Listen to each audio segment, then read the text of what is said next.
Ew.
That'll do it.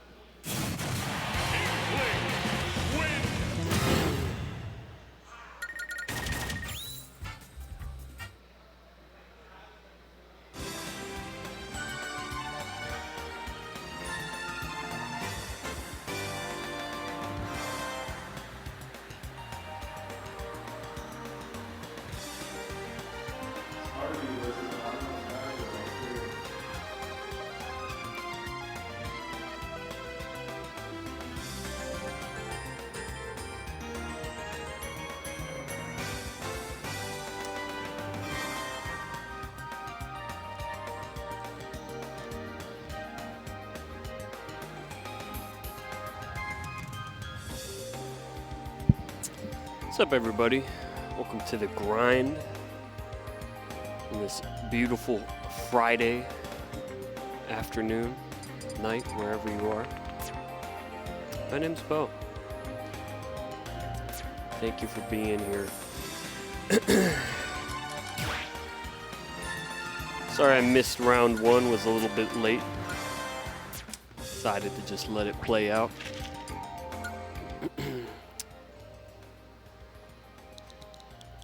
That's okay. We got AnonymousBadger up on the stage, not on the mic.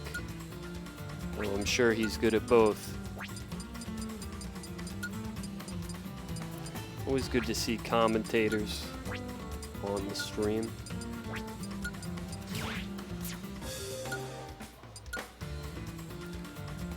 Let me correct myself. Always good to see commentators do well on the stream. I don't like it when they lose, generally.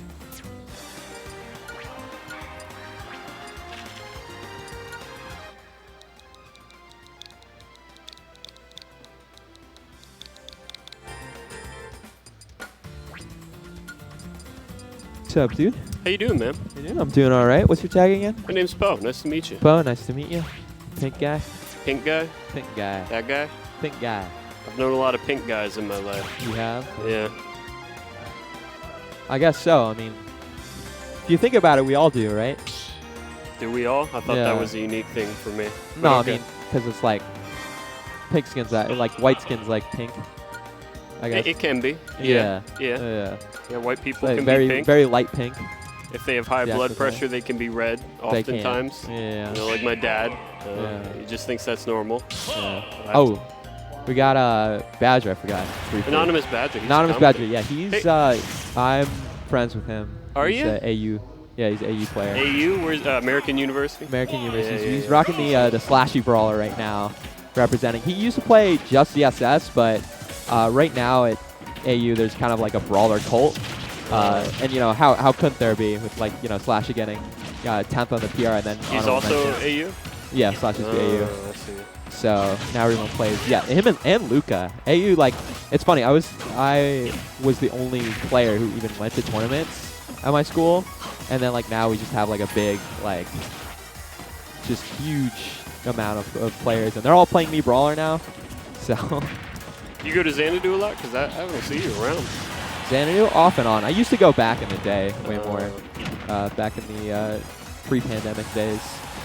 But yeah, the pandemic definitely killed a lot of people's love for the game, including me. But let's focus on the match right now. Smash Ultimate, a game that's definitely back too. I think the meta right now is in a way better place than it was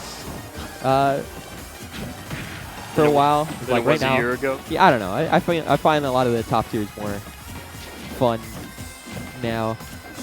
There's a lot of, like, Cloud. Having Cloud is like, yeah, Cloud can be annoying, but it's a pretty cool character. Speaking of cool characters, yeah, Cloud getting the first stock here with that cross slash, and adds on with the limit right now, 17% on Badger. So you're all playing Mii Brawler?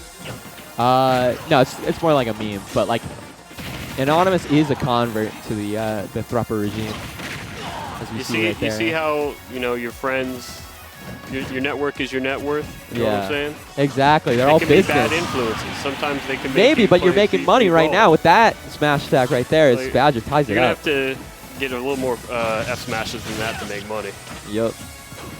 Badger. Right now he needs to get in the lead. Here's the start. Yeah, he start 29% right now. Oh, but brutal fair. Gets hit by the cross slash. 86%.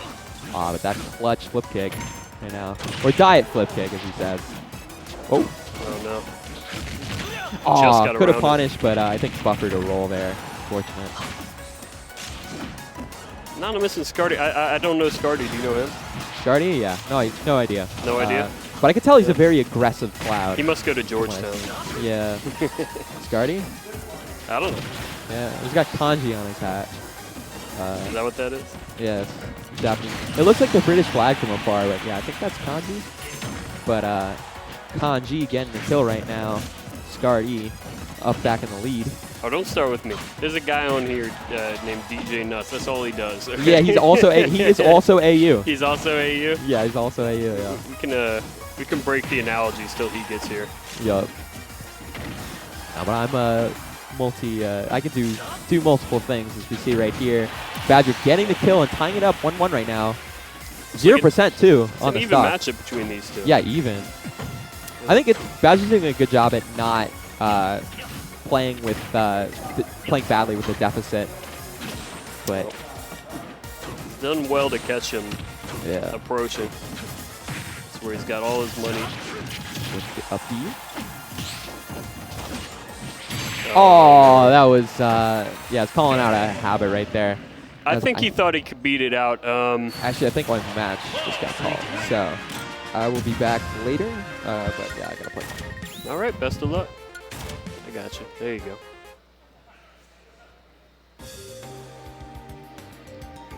sCarti taking game one.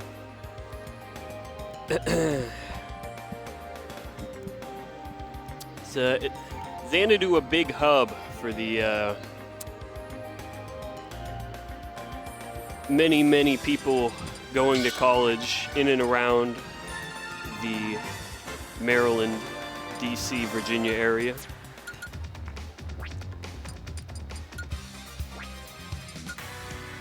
Great to see them come out.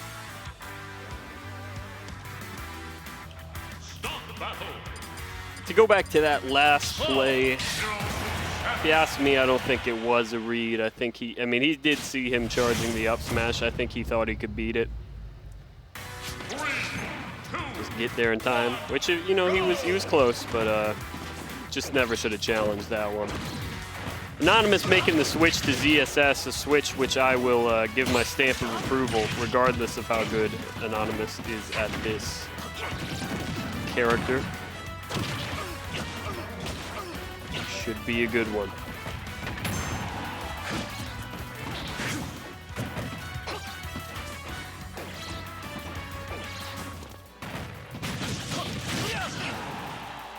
And even so far, they've played you know, a jump-heavy neutral, the kind I like to play.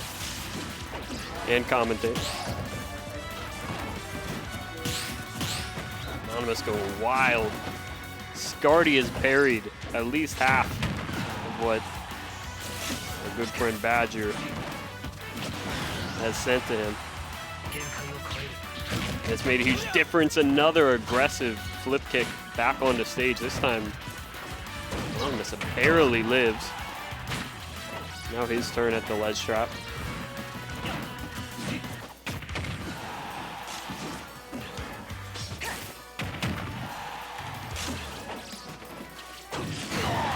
Just gets it.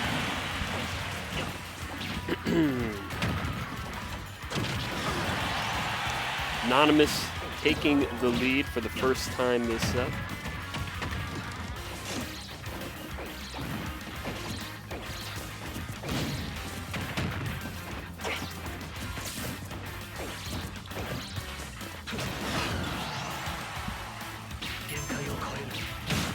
Oh, gets the berry this time into an up smash. Huge. Aggressive option on ledge. Anonymous not shy. Forward catches the double jump. Off the back throw, a 2-stock lead for the man they call Badger.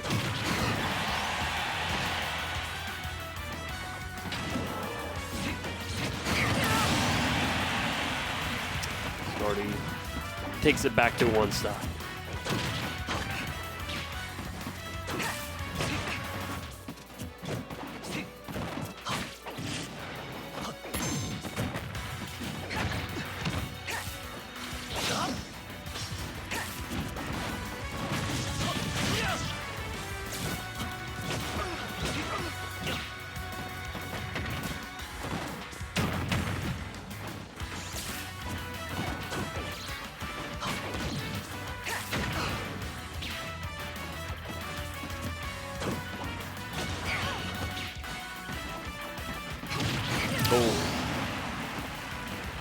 Unlucky.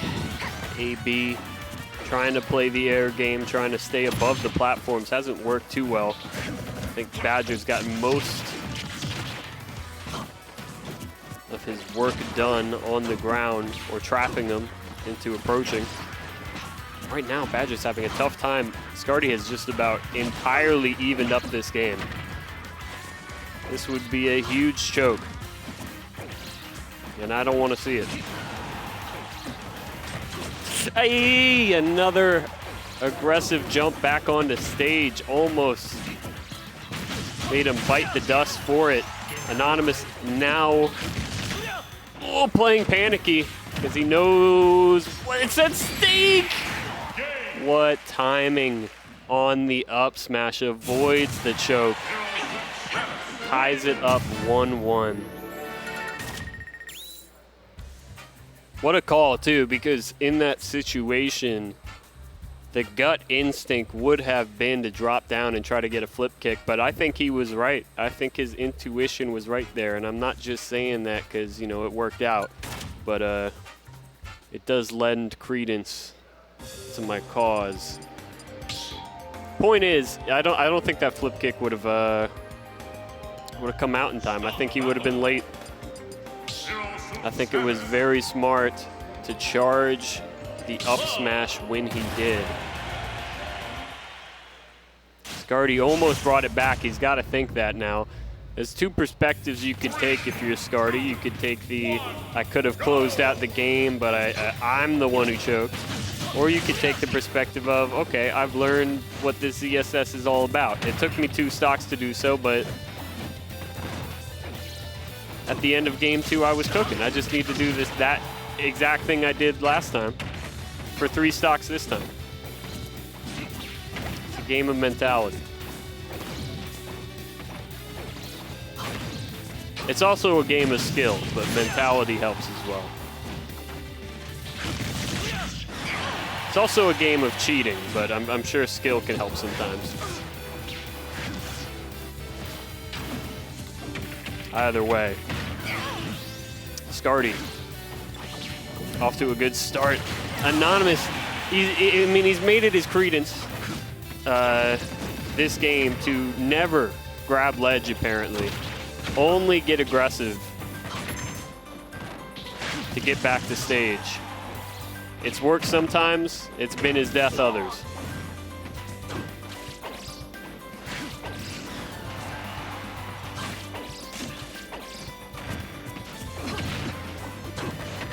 sCarti with the full stock lead, and this is where great play by Anonymous. Closes him out on the tech chase. sCarti has gotten a lot of his mileage catching AnonymousBadger in the air in a disadvantageous position.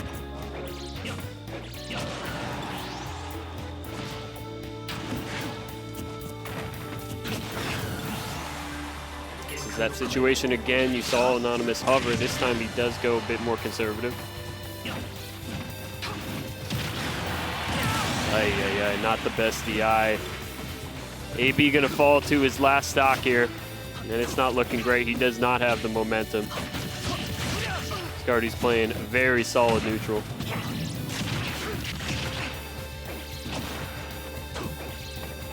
Oh, it doesn't even get the ledge there. Nothing's coming up AB right now. Limit out. I'm shocked that didn't hit. So was sCarti. He was about to get out of his chair. Charge on this shield. Oh, man. Where are you going? There you go. Whiff grab.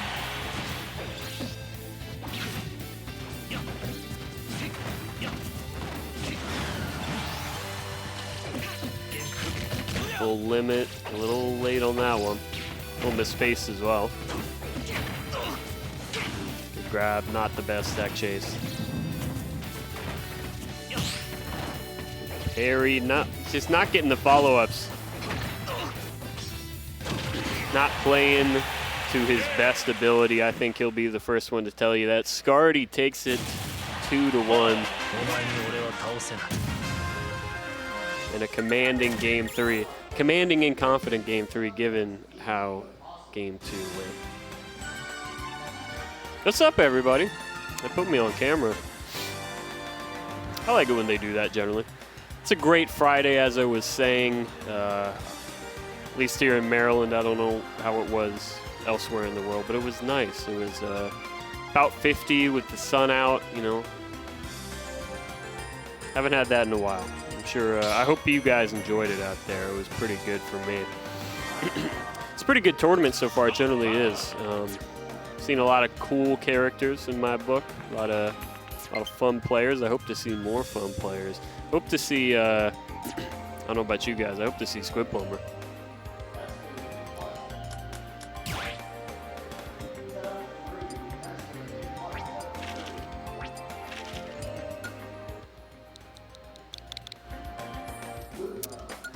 Coming up next, we got Aposl versus what I believe to be NOS.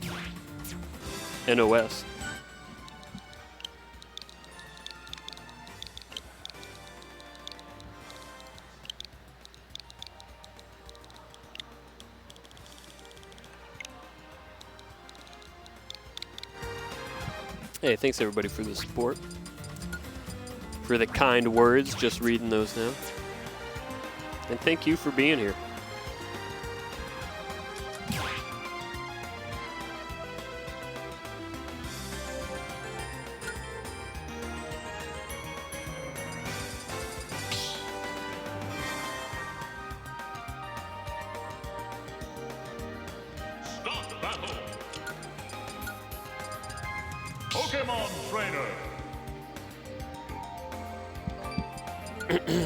All right, going into this one, Aposl versus, I believe that's NOS. I could be wrong. Now I'm going to wait, because that's not who he plays. I am wrong. That is not NOS. Now that I see his face, that is, of course, TrapHoodHighlights. How could I forget? THH in the building against Aposl. You all know Aposl, so no introduction. But TrapHoodHighlights. He's been He's been around, at least I've seen him for the past month. He may have been around for quite a bit longer than that, but I've been taking notice of him the past month that he's been on stream. And he is a very solid PT.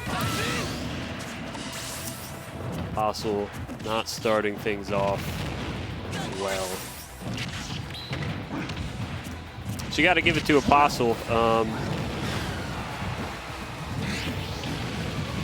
I mean, I'm not an empath, but he's always on stream looking very serious, very serious, and oftentimes things.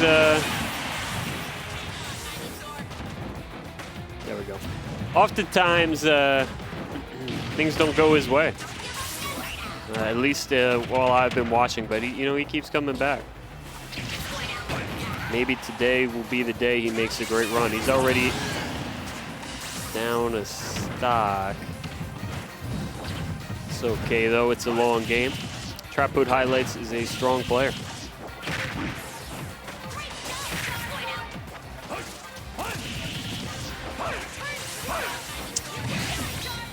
Crazy switches going on there in the back, and before I can even get a grip on the match, THH taking it 1-0.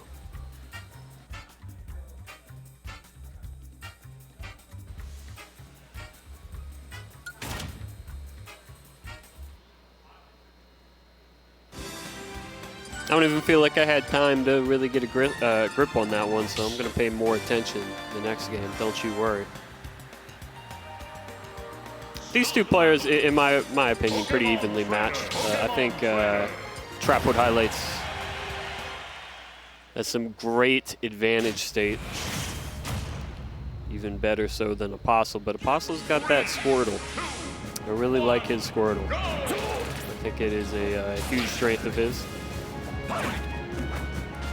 What mileage can he get with the Squirtle in my book? And he's already switched. All right, don't pretend I didn't say anything.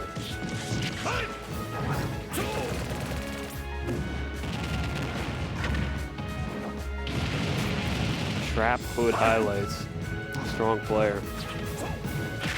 Going up against one of the best. It's done well so far. They really just be jumping out of shield. Oh boy. It's getting in for Aposl. He's not done it well so far. THH has put up the wall. What? Some incredible switches off stage by Aposl to get back on and dodge the Ivysaur brick wall.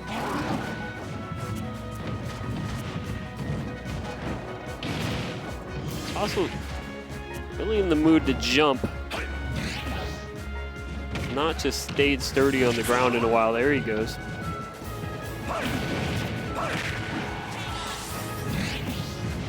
Tie game so far, both on the Zard.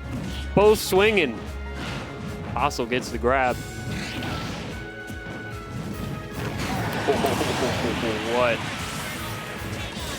What a backup hop. Just spaced himself perfectly for the forward tilt at ledge. Oh, that's unfortunate. Caught him coming down with that oh so strong Charizard up here. Tie game.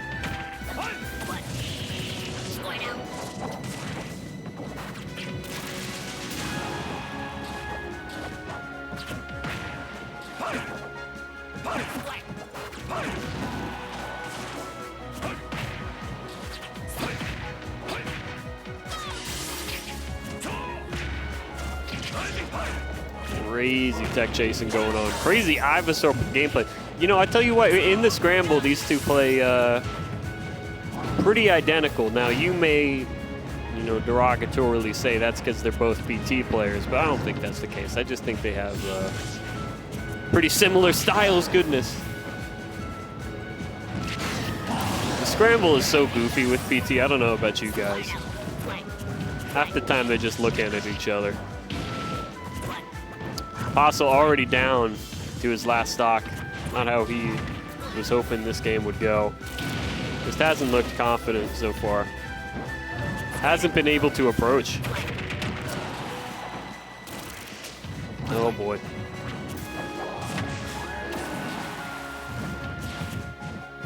TrapHoodHighlights has successfully made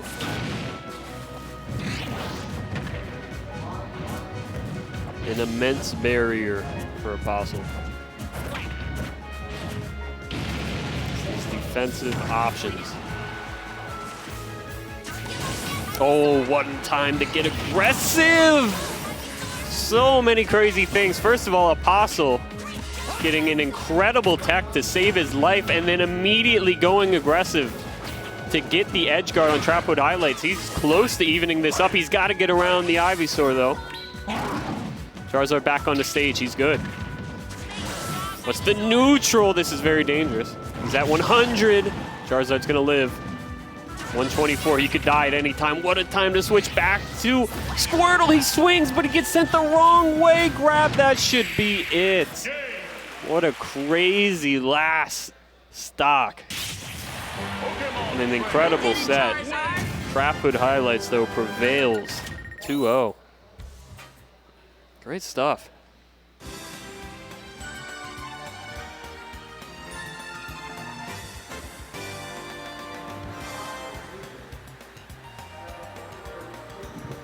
Hey, what's up, man? Not much. How you doing? What's your name? Rising. Rising, my name's Poe. Nice to meet you. You been around here at all? Yeah, we've actually done comms together before. Have we? A few weeks ago. My fault. Go ahead. No, you're good. Oh, man.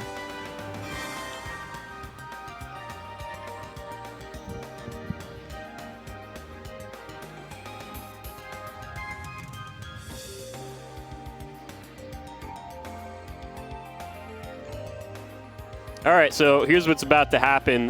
We've got the Honorable TO, Sunfish. He's going to play one of 6 characters coordinated to this dice. Personally, I'm hoping for 1 because that's Fox. Oh, boy. And I can tell you who I'm not hoping for. It's not 3, which would be Cloud, and it's certainly not 6, would be Toon Link. Here we go. We got to do it quick. Here's the roll. It's a 5. It's Kirby. Oh, unbelievable. boy. Go get him, champ. Go get him. Hero of Dreamland. Let's see how he does. Crazy guy. A little bit. Gotta love him. A little bit. I do have to apologize because I can't tell you how many times people come on commentary and I go, hey, what's your name? And they go, your name's Poe. Don't you remember 2 weeks ago? And I go, God.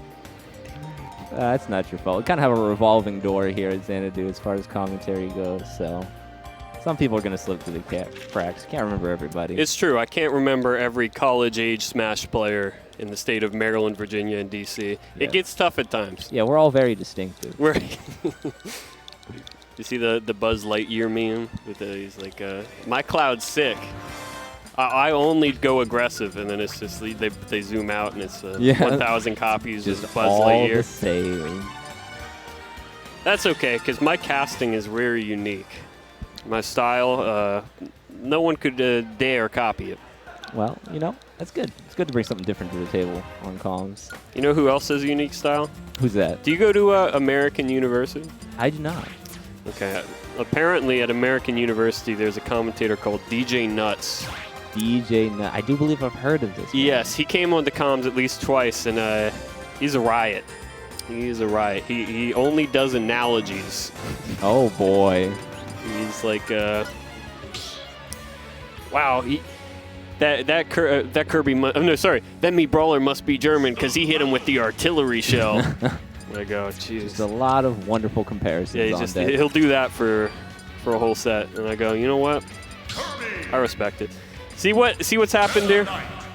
There we go. See what I did? This is why I can't play D&D. I tell you what.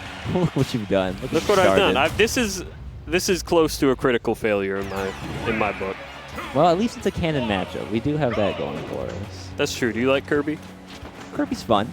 I mean, if you want to succeed in bracket, I don't think most people like Kirby, but you know, JJ is pretty good with it. So okay, we'll see how much of that. I despise this character.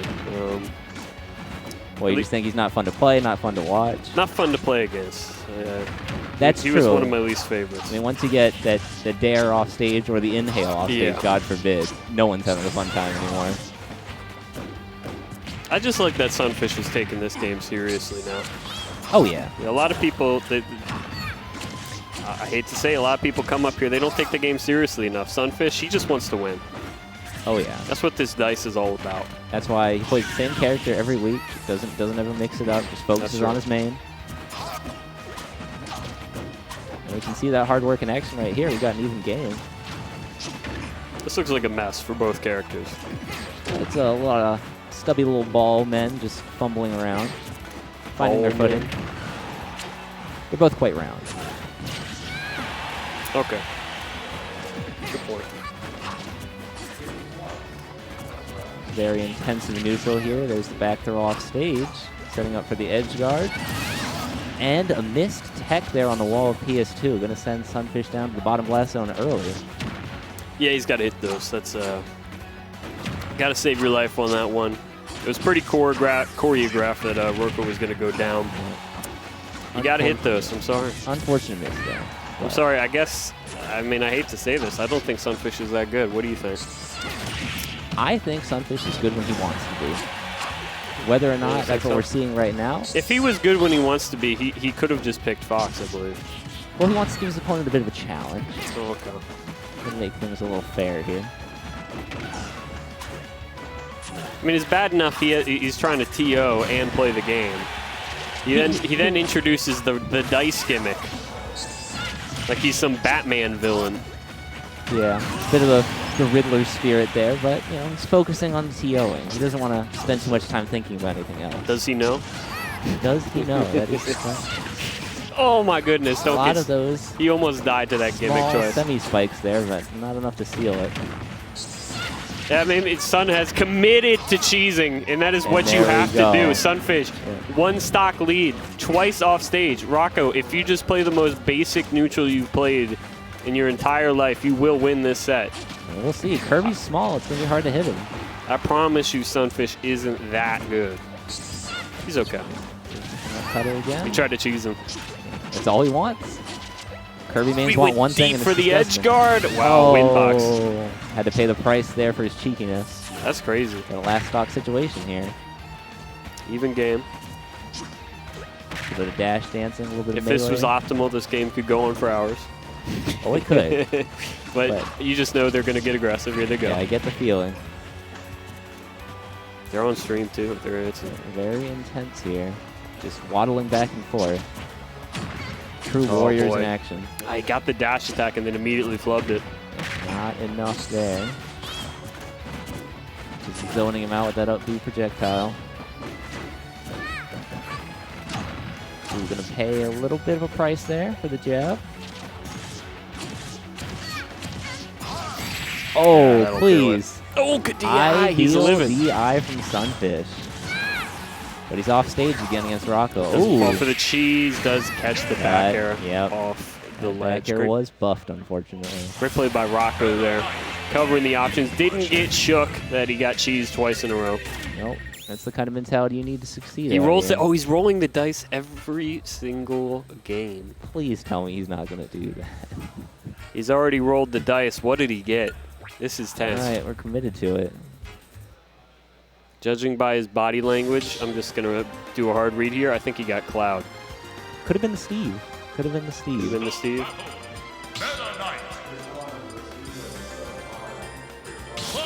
Oh, and Poe gets it right. Amazing. Don't ever play me in poker. I'll remember not to. Here we go. I think Cloud is going to have a little bit. You ever see that better video matchup of the poker champion? He can do those hard reads at the table, and it'll call people out during the hand. Sunfish is dead. Oh. Let's see. We saved his jump, but looks like he Sunfish did is not. dead. This set's going to go to Rocco. But anyways, what I was going to say. Oh, my goodness. He'll call people out. He'll be like, you know what I think you have, buddy? I think you got pocket aces. And then they'll be sitting there, and because it's on TV, you can see he has pocket aces, and he'll be pissed. You ever seen that video? I haven't seen that a great particular video. one, but being able to read your opponent is very important in most competitions. And that holds true for poker and ultimate. Getting caught with the jab at the ledge there and take some serious damage. Oh, he does have the limit, but it's just a rinse and repeat scenario there at the ledge, unfortunately. Sunfish going I bet down it to his doesn't last matter stock. in darts. I bet like having a good read on your opponent doesn't matter there. Probably not. I think everybody knows what they're going for there. That comes down to individual skill a little bit. But most games, I would Most agree, most games, competitive games. Yes, I was just trying to poke holes in your argument like a 10th grade debate team member. and there you go. Sunfish taking the stock. Hey, Sunfish didn't get 3 stock. Signs of life. Nope. That's not how to read that. Very flashy. Oh, this boy. is... All right. Oh, going to get punished for the air dodge there. But might make it back. There we go. Not getting anything on the ledge trap there. And we're returning to neutral. Aggressive down tilt and an up B. Nets him a little bit of percent. Rocco's not going to let him get away with it if he can help it. Creating another offstage situation. But the limit was there when he needed it, but he's right back off again. Finish him off, please. Thank you. Rocco was just playing with his food a little bit. Having fun playing the video Thank game. you. Can't blame him too much. Sunfish, I don't know, a little embarrassing. What do you think? Yeah, not the best performance out of him that I've ever witnessed. But And you know he's just had going to a say, little well, fun. I was rolling dice. he was. And see, there you go. He's got his pre-John ready. It wasn't his fault. Do you think that's a respectable thing to do, to have a pre-John? I don't think it's respectable, but I think you see it a lot these days. I feel like whenever there's a big tournament, Twitter is just full of It was a very pre-Johns. politician answer. Well done. Yeah, I'm good like that. Who do I main? I don't know. I'm going to let them guess. Who do you main? I'm a Ganondorf man. You're a Very Ganondorf filthy. man? Very filthy. Kind of MDVA's default Ganondorf man, since all of ours seem to not be playing the game right now. Really? I haven't seen- Conquidorf's not playing? He's out of region right now. Is he? College, I believe. What happened to Bloody Knight? He's not here. Bloody Knight was out for the Arcadian, but he usually doesn't come for the weekly locals that often. So you were thinking to yourself, people are having a little too much fun playing this game. Yeah, I saw a niche that needed to be filled. I got to ruin some 2-2'er's night because Exactly. he doesn't know what to do against Ganondorf. And hey, if they lose, you know, it was worst character in the game. So So true. You know what? I no longer think your answer to the dice question was weird. no, no. I think it was on brand. Yeah. All right, Ganondorf. Any guesses? No guesses? All right, well, keep not knowing. Those who know, know. Have you been on commentary before? Once before. Once before? Did you like it? One time with you. Oh yeah, I enjoyed Yeah. it. It's the kind of thing I've always wanted to try. It seemed like a fun thing to do. So when I Yeah. see the opportunity, trying to do it while I'm out here a little more. Yeah.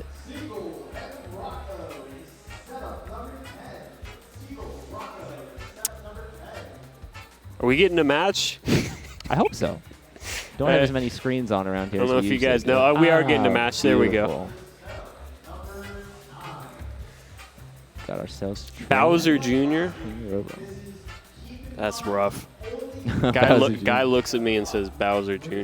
You know, a lot of people do think I sound like Trash Day Yeah. when they hear my voice. Do you agree with that? I mean, there's some similarities, but you don't have the chair, so. I don't have the chair. I do think it's one of the funniest gimmicks. Oh, I love it. And then it stops being funny because he keeps doing it. And then later you'll be like, he's been doing this for a year. Now it's funny again. It's a secular bit. Yeah, it comes full circle like Yeah. that. Bowser Jr. Unbelievable. I guess it could have been worse. Can always be worse. Can always be worse. Looks like it's just got a little bit of controls to enter here, and we'll be getting into the set shortly. Looks like they want a hint in the chat. You want a hint? I mean, look at me. Do I look like a Bowser Jr.? Come on. I don't know if you want that question answered. Yeah. Well.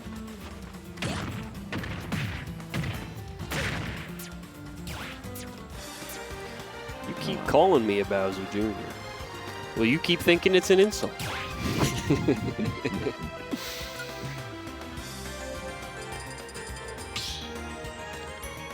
Who do we got? I can't. I don't recognize either of these guys. I believe one of them is KingRoBo. Oh, that is KingRoBo. You're and totally we have right. Train, the Canadian invader, Samus player. Canada. That's pretty far from here. A little bit. Yeah. A little bit. Do you ever riding down the road and you see a tag and it's like Idaho, and you think to yourself, huh, how'd they get here? I do see that. Yeah. You got someone from 10 states over, and it's just casually in town. Yeah, I wonder what they're doing. I wonder how they got this car here. Yeah, there's a story there. Yeah. Anyways, what's the story with Train? Do you know? I don't. He was here for Let's Make Big Moves. He did go back to Canada briefly, I believe, and then he's been fighting his way through locals along the East Coast. Maybe a little bit of a grind session, trying to level up as a player. Oh, he's trying to do the Sean thing? Perhaps. Maybe. He's got a car and a dream. Yeah. It's inspirational. Well, right now, this isn't the most inspirational matchup for KingRoBo. This is unfortunately a little bit rough. It's got to be one of the worst ones for King K. Rool, I'd have to guess. Have to wager. You get beat in the projectile war, and then good luck approaching. Does incredible nair. Does have the armor and the reflector as options to keep in the pocket. Parries will definitely help him here, finding his way in. Just got to get a few more meaty hits to seal the stock. But one charge shot could end it all. No, that's not a good dash attack. Gets punished. Ledge trap situation. Oh, pokes through, but it was to his detriment. Not enough. Train comes down. Not going to find the grab there. Great ledge trap in there. Going to punish the whiff tether grab. Very nice. Going for it all with the dare. Finding a back air. Oh, great step back. Yep. So yeah, nice into combo catching there. the jump. KingRoBo going aggressive with some options that I'll be honest, I don't approve of. A lot of dash attack. Yeah, this is unfortunately the desperation that fighting against Samus. I always told him he should use dash attack. It's a good move. It is fairly good for K. Rool. I feel like a lot of super heavies just have really great dash attacks in their kits. Right now, Train doing a great job catching KingRoBo's approaches. Oh boy. Just reading everything. Catching the roll from ledge. Tough. There's the dash attack again. A solid stock behind now. Not doing him any favors. But pretty much anything for K. Rool will kill at this point. He just needs to find it. I'm going to look for the cheese. The F smash. Oh. The point blank Catch. musket will seal the stock for him. But he's off stage again.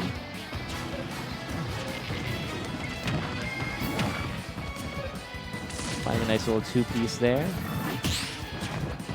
But consistently getting in is going to remain a problem here.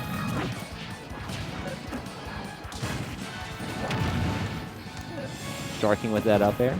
Finding a little extra percent. Back on stage, doesn't have full charge.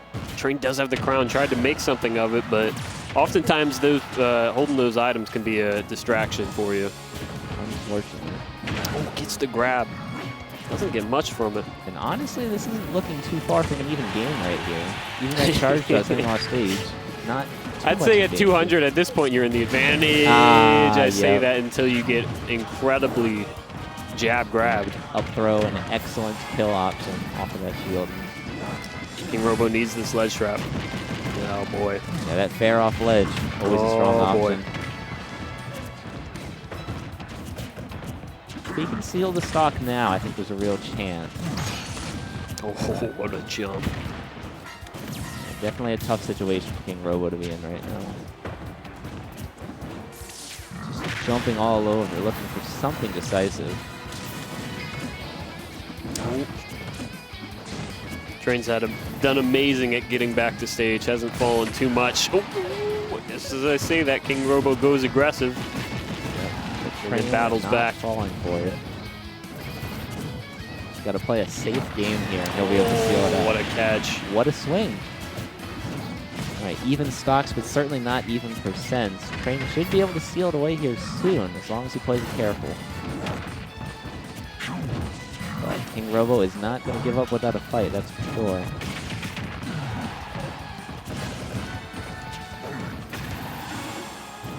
Charge shot putting him off. Ooh, this ledge trap is everything. Just swinging right now. Trying to get Good something percent. If started. he can get one grab. Got to get back on stage now. Goes aggressive, crazy time with the crown. Back at ledge. Jump, gets caught with jab, up throw. It's enough. Ah. Gotta wonder if there was a bit of a DI issue there. But the game is sealed away in Train's favor. Either way, excellent play on his part. How do we feel about these Canadians crossing the border to try to play against us? Well, I mean, it's always a little sad to have your territory invaded, especially if you can't muster up enough of a fight to reject the invaders. But it does help. By a foreign invader, like a Canadian. Yeah. I don't know. It rubs me the wrong way. You think? Well, either way, I think it helps our players to level up. Yeah, that's what they always say when someone whips everybody. Either way, KingRoBo got boxed out that game, and it's not looking much different this time around. Yeah, please don't Gets die. Sent Please. off Oh, no. the top with some terrible DI from KingRoBo. Worst case scenario start to this game, unfortunately. A little distracted there. But very excellent of Train to capitalize on that.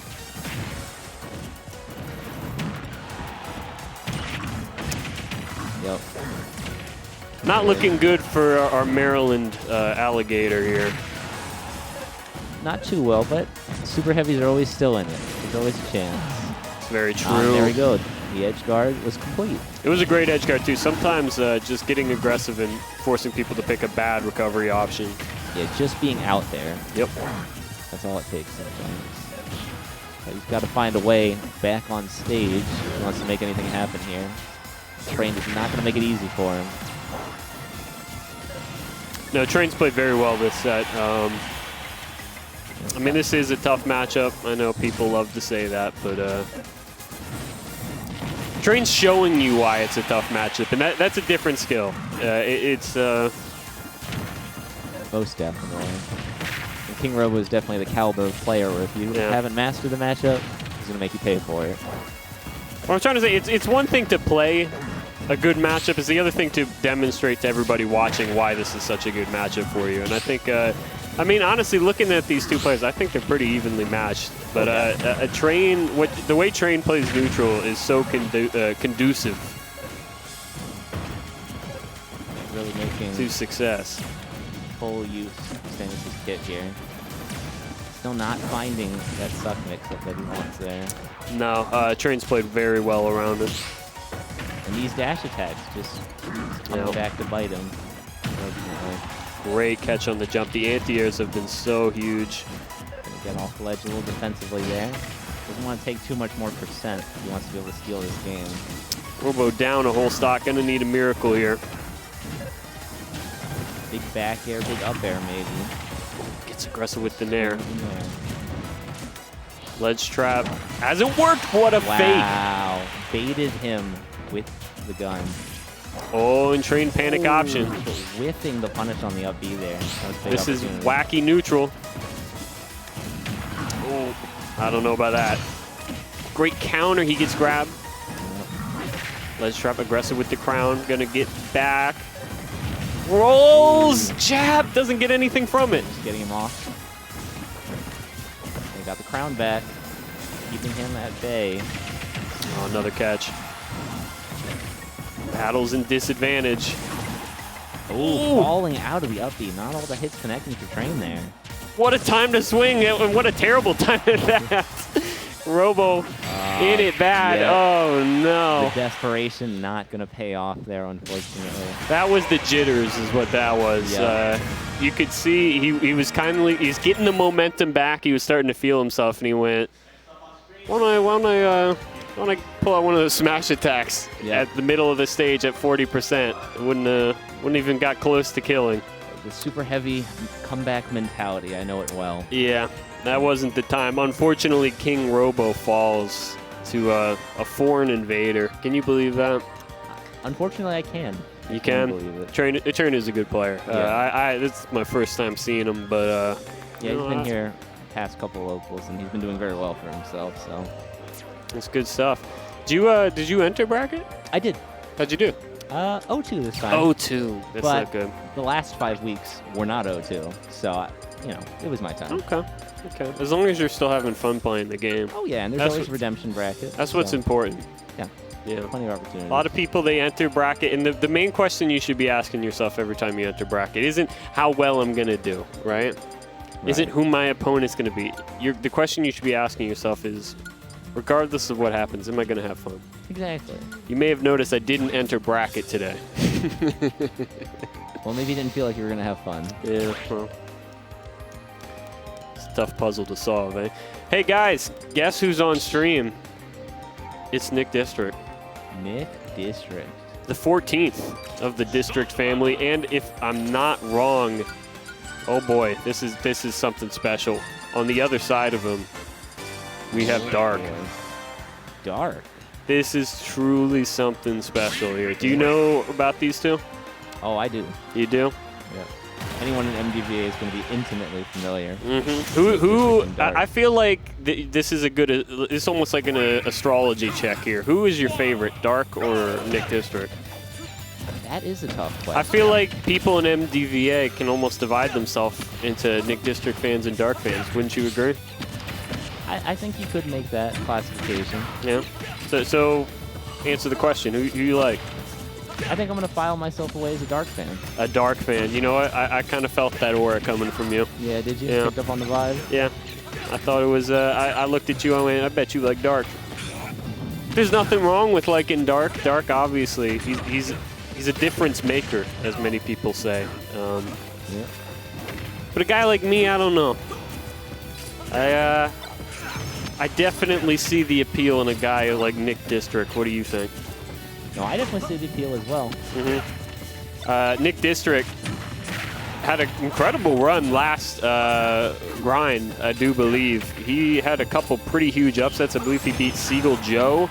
I believe he beat Waluigi, another snake. He had an incredible run. I was here to cast some huge Nick District upsets, and I'm sure the chat was loving it.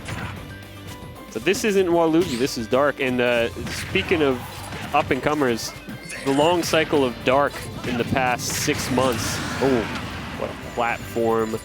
F-smash, close game. It definitely feels like Dark's been leveling up ever since he returned from quarantine. Oh yeah, Dark is a borderline PR, I believe, in my opinion. A real threat. You can argue whether he is or isn't, but he's on the borderline. Well, the next season will tell. Even game. This matchup, I had the pleasure of casting it last week. Oh boy. It definitely seems pretty chaotic. A lot of things being thrown around. It's now to the credit of Nick District and also to Dark. These are not camping players. They may play the more defensive type of character, but I mean, as you can see, they're not content on staying at their side of the stage. There's moments of camping, but that's not the general game plan. There's moments of planking, but it's a lot about getting yourself established. Yeah. Either way, I mean, whoever wins this, it's going to be a big one. I don't think I've ever seen these two play each other. No? Like, really Wow. interesting players, both of them. Dark takes an early lead, Nick almost evening it back up. Going aggressive with the soccer ball. But still living. Snake, a very heavy boy. Oh, catches him, hole in the pin. Even game. Now once it gets to last stock, this is where everything, everybody hits the brakes. Oh, yeah. This is where the matchup slows down. You can see him crawling. He wants to get grabs. He wants Nick District to use his not-so-great aerials into the grenades. He wants to be the one on the ledge trap situation. And that deep breathing damage is stacking up. But it's faded away now. Let's see what they both got. Salute the sun, creating a little bit of space there, and he's got the deep breathing back on deck again. See what he can do with it. This is how it always goes. This last stock can often last minutes. What a time to get aggressive with the back air. It almost kills with deep breathing. Tries to bait the deep breathing into up air, doesn't get it. Salute the sun back on the stage. Let's trap. And disadvantage, he doesn't catch him. Risky air dodge there.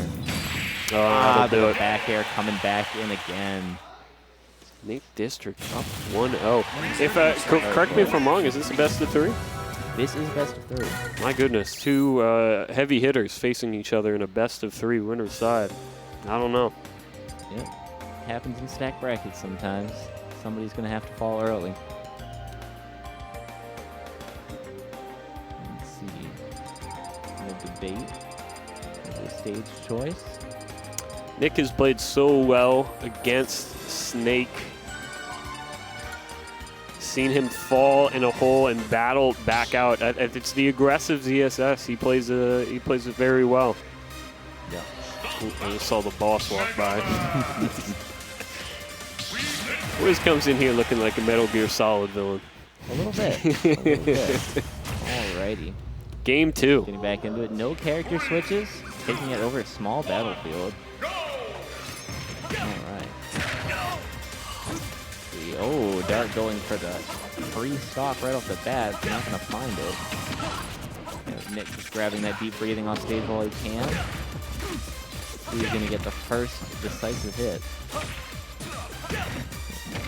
A lot of small ones so far. It's a wacky neutral. Let's yeah, definitely a lot going on. Let's be clear. I don't exactly believe that they know what's going on half the time, but oftentimes the winner is decided by the end of it. Yep. Once the smoke clears, someone's still going to be standing. Oh, Dark just going for it over and over again on this first stop. You know, I heard that, you know, like colonial times, they'd wear those really bright uniforms in the war. Right. I heard it was to increase visibility because it caused so much smoke. Oh, is that right? Yeah. Because the muskets, they just make like a plume of smoke. I think that makes sense. You notice Nick District, he's lit in red. Oh, yeah. Dark, full black. Well, he's not a secret agent type like Mr. Solid Snake over here. Wow, Oh what a my Dragon goodness. Ball Z moment. Steal out the first stock of both players. As we said before, very close games between these two. Oh, yeah.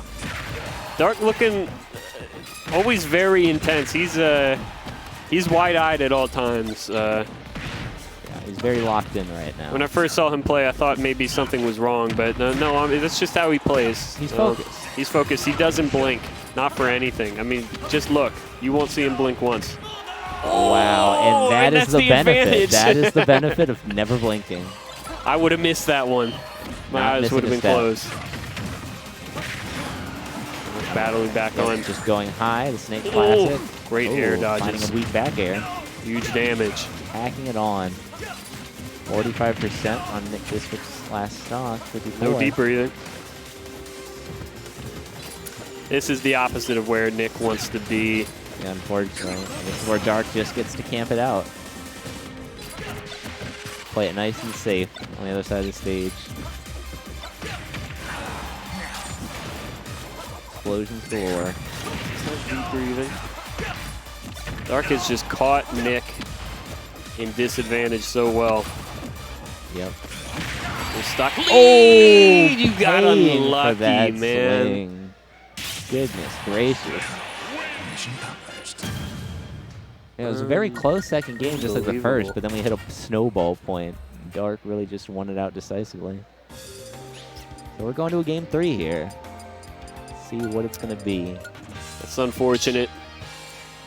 He he picked the right time there to dash attack. It was just, I mean, there's too many things to have to follow on the screen sometimes. Yep. We've all been there. The killing blow was already in the air. 1-1. No character switch from either player here. You're committed straight to FD.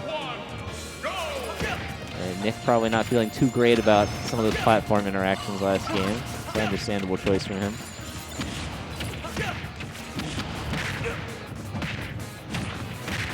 Yeah, why FD? That is interesting. So he did die to that up tilt on the platform at Yeah. like 100%. He's thinking, you know, all I need is the ledge to blink. Yep. As long as the Wii Fit trainer main has a ledge, they're feeling good about themselves. Counter picks high roll bridge. Ooh, the berry. Oh! Gets the berry and then catches him planning, air dodging Nick with S smash. hooking there. Excellent work. Nick off to the lead. Looking to grab Huge. a little more extra credit as well. Dark not eager to let that happen, Oh no. but an unsuccessful ledge trap. Nick is going to run away with it. Great air dodge. Taking his time, weaving through. Oh, but great giving up the tomahawk. grab. That'll And do it. dying for it. Dark feeling a little better after that, but he's still got some work left to do. Those grenades just packing on the percent. Excellent parry there. And a lot of small hits. Both players going to be looking for something a little more juicy here.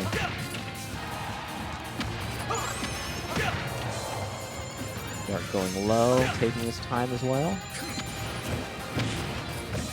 I really never realized how similar the neutral was between these two characters. Yeah. This is an early last stock situation because it's game 3, so they're putting the brakes on. I mean, in any Snake matchup, you can have situations where this game goes to time every time. What a back air! Gonna live there, Dark though. just lives. Great air dodge back on. Doesn't get punished by the dash attack. Deep breathing online. He's trying to Nick catch him with just an empty chased hop. him down. Brilliant play by Nick. He's got the full stock lead. This is where he wants to be. Dark right Just down get here. off ledge. Ooh. Oh, What a what tag. tech! Made it happen. Yeah, too aggressive Yeah, there. Not swinging. a great aerial. Nope. Dark Snake- evens it up. If Snake can go for that up tilt, he will go for that up tilt every time. Tie game. Tie ball game. I mean, Yep. this sort of neutral can go on for hours, but eventually one of them gets bored. Yep. 4 minutes on the clock, but I don't think it's going to come down to it. Nick is sending a message right now. Oh! He's not going to let it happen. Great grab. Putting himself at ledge, though. What a time to get aggressive. Nick not happy. He got robbed Very, at 40. Unbelievable very ending. tough situation there. Good Lord. I have not seen Nick this mad in ever. That was a ZD Yep. bottle throw, controller throw. That's some crazy stuff. That was difficult to watch. What's that? Oh, sure. Yep. Alrighty, we're going to have a new commentator rotating with you guys. Poe, thank you for being an Thank you, excellent man. co-caster. Great stuff. See everybody around.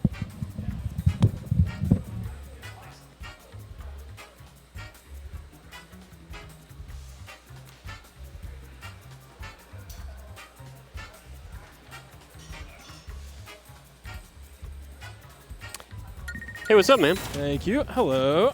How you doing? I'm doing good. Did you see that? I did, so I wanted to hop on because I wanted to give a little bit of context to the reaction there. I was talking to Nick before that set. He told me that he has not, before that set, he had not lost to a Snake offline since 2019. So, yeah, 4 years of not losing to Snake, and the streak is finally broken. So I think that's why he was so mad You about know, that. this is something everybody's got to learn eventually. You don't put that pressure on yourself. Nah. You just don't No, do that. you can't. That was I mean, you know, I love Nick. That was a huge mistake by Nick because he went up there with the worst mentality you could have. right? Exactly.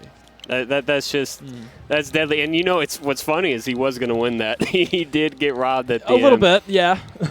That's brutal. He plays very well against Snake and. Wow, what a time for Dark to get aggressive at the end there. That was a crazy forward air. Yeah, crazy stuff. What's up with you? I saw your stream match. Oh, yeah.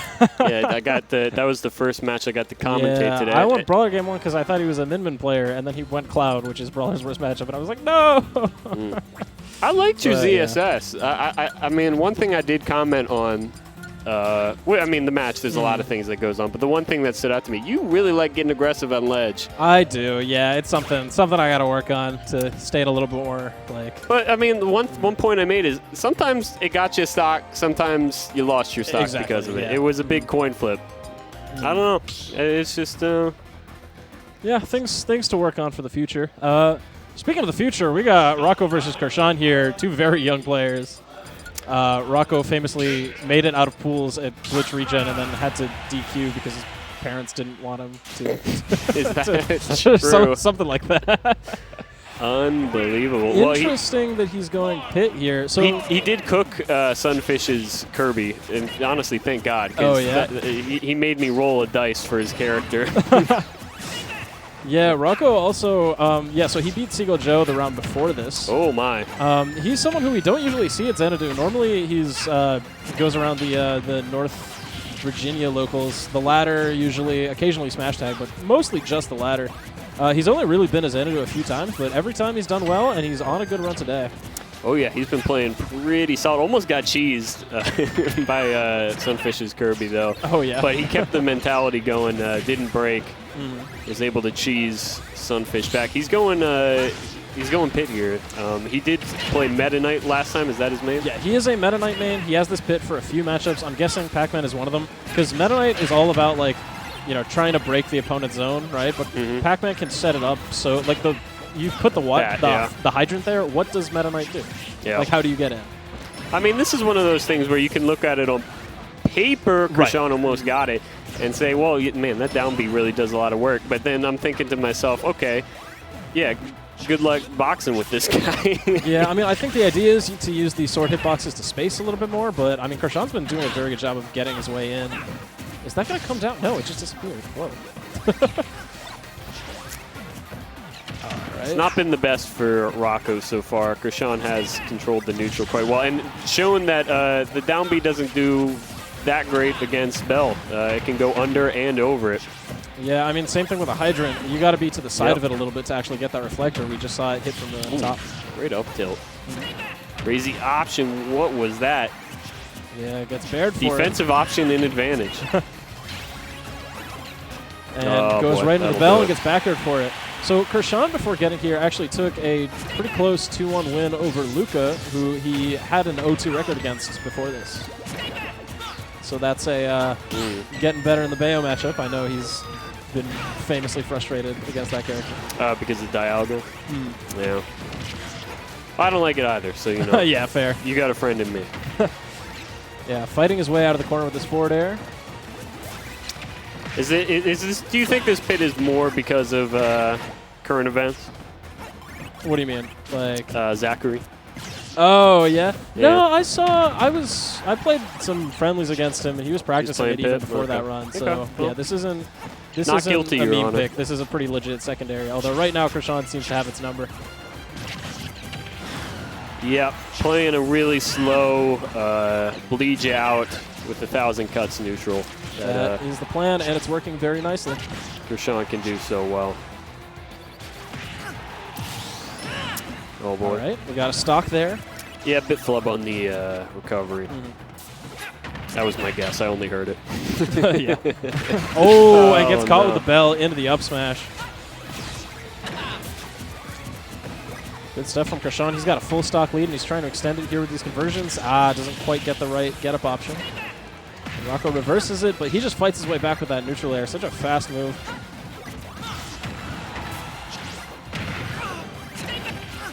Oh, actually went under the orbitars. I don't know what that up B was about. No. Sometimes he places that as a trap, just to mess up the neutral, just to force people to jump. Yeah, I don't think Rocco was ready for it either. Oh, yeah. He was going for a big read there. Oh, the jump is gone here, but he can just safely side B. Pit doesn't really have a good way of challenging that, I don't think.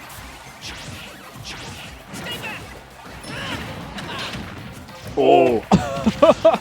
Everything got reflected there. Found a grab. Wasn't able to do much with it. And now Rocco's back on the ledge. Ooh. Able to get around that. Oh, great catch on the jump. And he actually goes high this time, Whoa. and Rocco not able to punish. No. Oh, the water actually messed him up there, and he got back aired.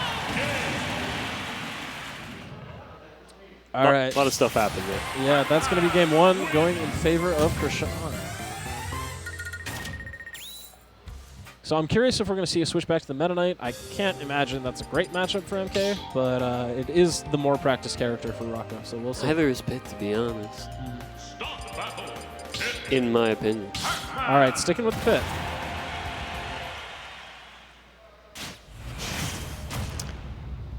Nick District in the chat with a solid blank face emoji. Oh, you already got it open. Okay.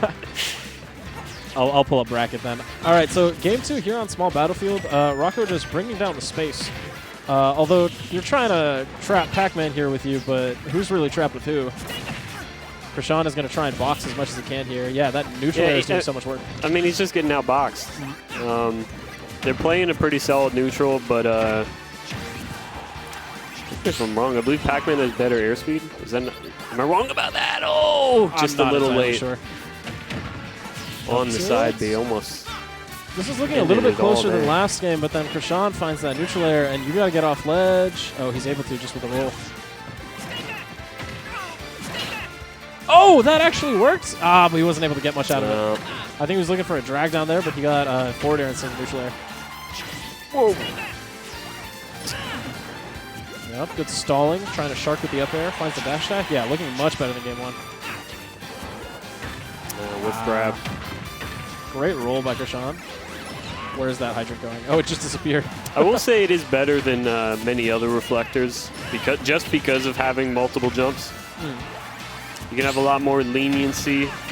Yeah, there's a big mix-up game with it, but that side B, it's not going to get him back to stage. Yeah, seeing his pit's a little embarrassing. Oh! All right, reflecting the apple. Kurshaun thought he was directly above, so it would have gone over, but not quite. No. It's a little at the side. So again, this game looking a lot more even than the first one. Yeah, Rocco just trying to get off this platform. He is stuck in the air, but he fights his way down. Ooh, catches a jump. Oh, catches the attempt to side B. 3 jumps! That's it! What an edge guard. You know what? That was some Meta Knight stuff. That's what that was. That's the experience of playing Meta Knight. That was some Meta Knight stuff. That was great. Hey, Playground, are you watching? That's the stuff you should be doing, man. Oh, we got the Bell F smash, though. That was a crazy edge guard, and he's got all the momentum on his side. Kurshaun does have Bell. What a reflect. Yep. And then, oh, actually interrupting his charge with the arrow from all the way on the other side. It feels like Rocco might not have the greatest sense of what's going to break the hydrant. I think he shot that arrow thinking he would break it, but nah, you got to be couldn't pick up the bell. Something like that. Oh, there's the F smash, but not able to punish.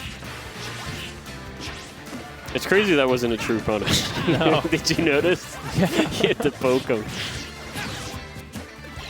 Yeah, Rocco just trying to fight his way through the hydrant. He's choosing to poke it instead of trying to jump over it. He doesn't want it to be behind him. Yeah. It seemed like Kurshaun had the neutral getup, just not the spacing there. He's played well against around the bell. Yeah, and I feel At least in game 2. Yeah, if you're Rocco now, the problem is, on one hand, you're up, so you want to play a little bit more defensively, but on the other hand, I mean, then you're just letting Pac-Man charge. So he's still trying to fight his way in, even though he's got such a big lead. Ooh, forward tilt. Kurshaun can't take the stock off, though. Bell catches the roll. Gets another F tilt, but it's still not going to kill. Oh! He's good. He's fine, he's fine. Well-timed neutral getup. Yep. Wow. He just keeps getting F tilted. And it's not... Yeah, that'll do it. Okay. Yeah. That's not safe. Arrow on the stage. Tried to get up aggressively. I think wanted to poke Kurshaun with the arrow so he couldn't follow up, but Kurshaun was able to shield it in time. Oh, he's got the Galaxian. Yeah, he's got it. Nah, didn't do anything with it. Sometimes it's just best to get it out of your hand instead of think about it too much. I think it's Pit, theoretically. You could play like super defensive with down B and arrow, but I don't know about you that. could do some crazy stuff, but this isn't training mode, right? Yes, you got to think about too much. I don't even mean to get the combos. I just mean to deny the fruit from. It's true, from but you know, You've denied yourself of the aerials. That's so. true. Yeah.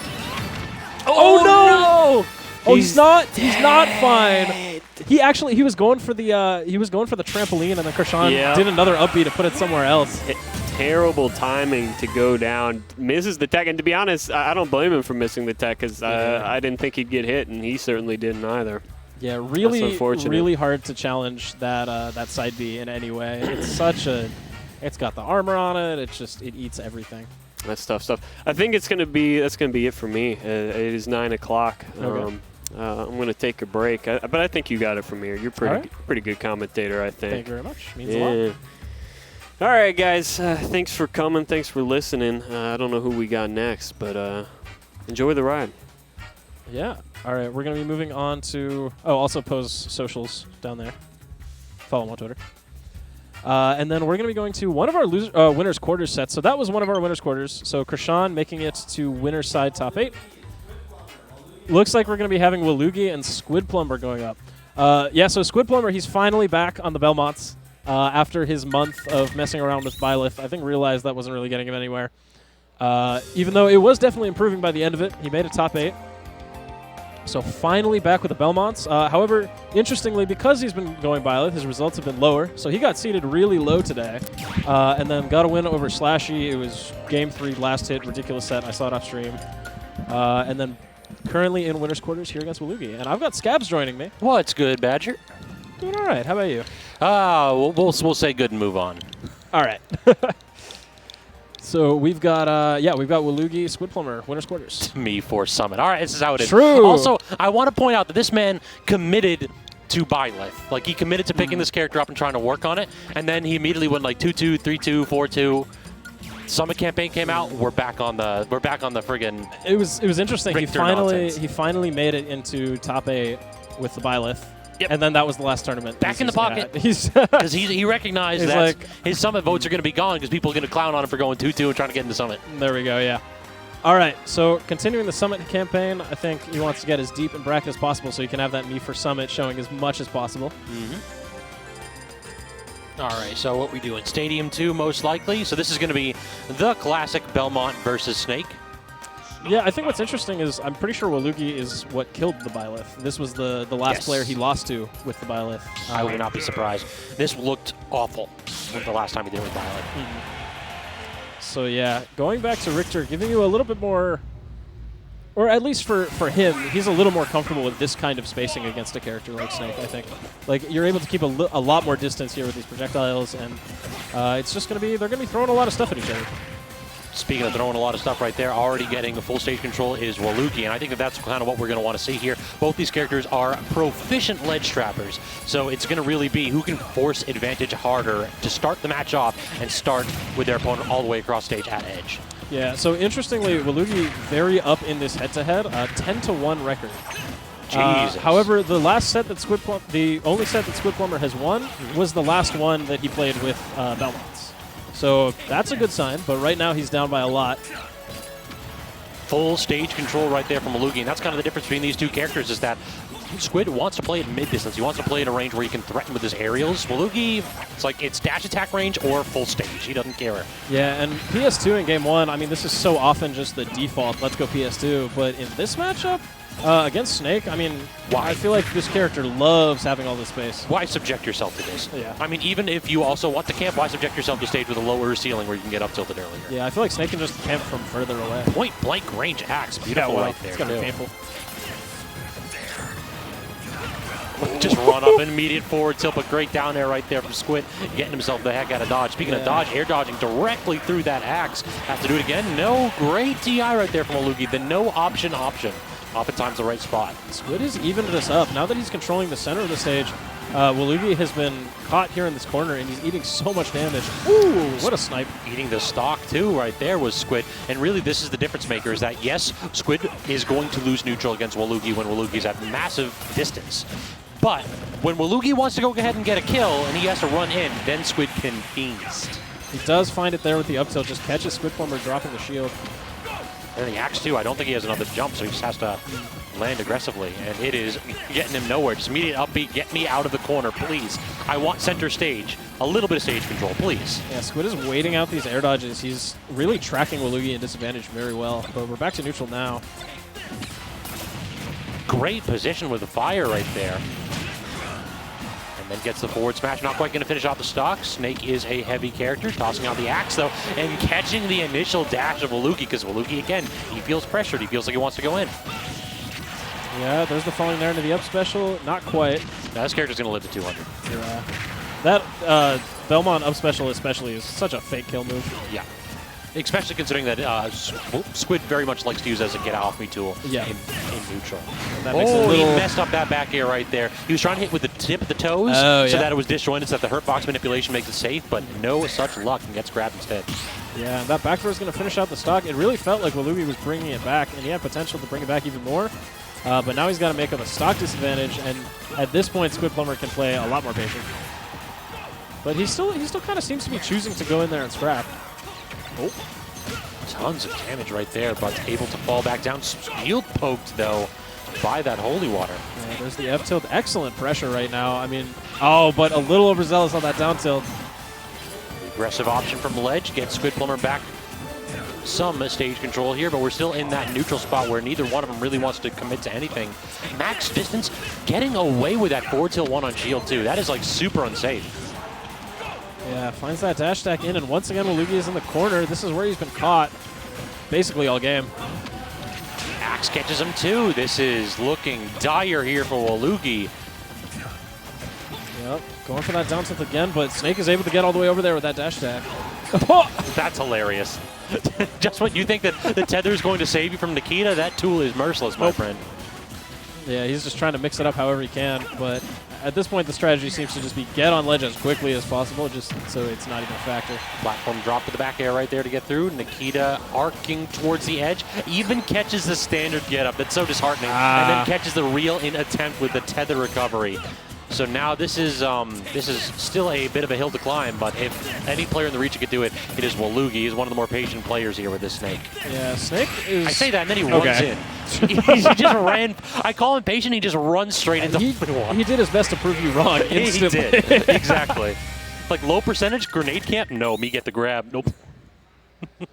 All right, so Waluigi is going to be going, Squidplumber is going to be going up 1-0. He looked very solid in that game. I mean, he was just able to keep Waluigi in disadvantage for so long.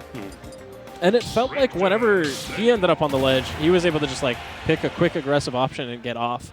So Waluigi was not really able to do the same thing to him. He wasn't able to keep him in the corner. No, didn't really see too many up smashes at edge whatsoever. It just felt like a couple aggressive options from Squidplumber was enough to dissuade Waluigi from challenging him. That's definitely not the tack we want to see him take. But we are already in the corner, and this is a bad way to start game 2. Reversal there from Waluigi with the forward tilt, though. There's that, that sideways, or the backwards cross is such a great anti-ledge trap tool because it just puts this clock, like, there's a moment where you're not going to be able to be standing there, and that's the moment where I'm going to get up. True. I'd like to see Waluigi try to go ahead and actively parry it because it's slow moving enough where you can react to that. So if you can go ahead and get like that parry off, it becomes a much less menacing threat. Absolutely. So, trying to jump away in space with these forward airs. I don't know if that down tilt keeps shield poking. Oh, he didn't stand or get up into it, thank God.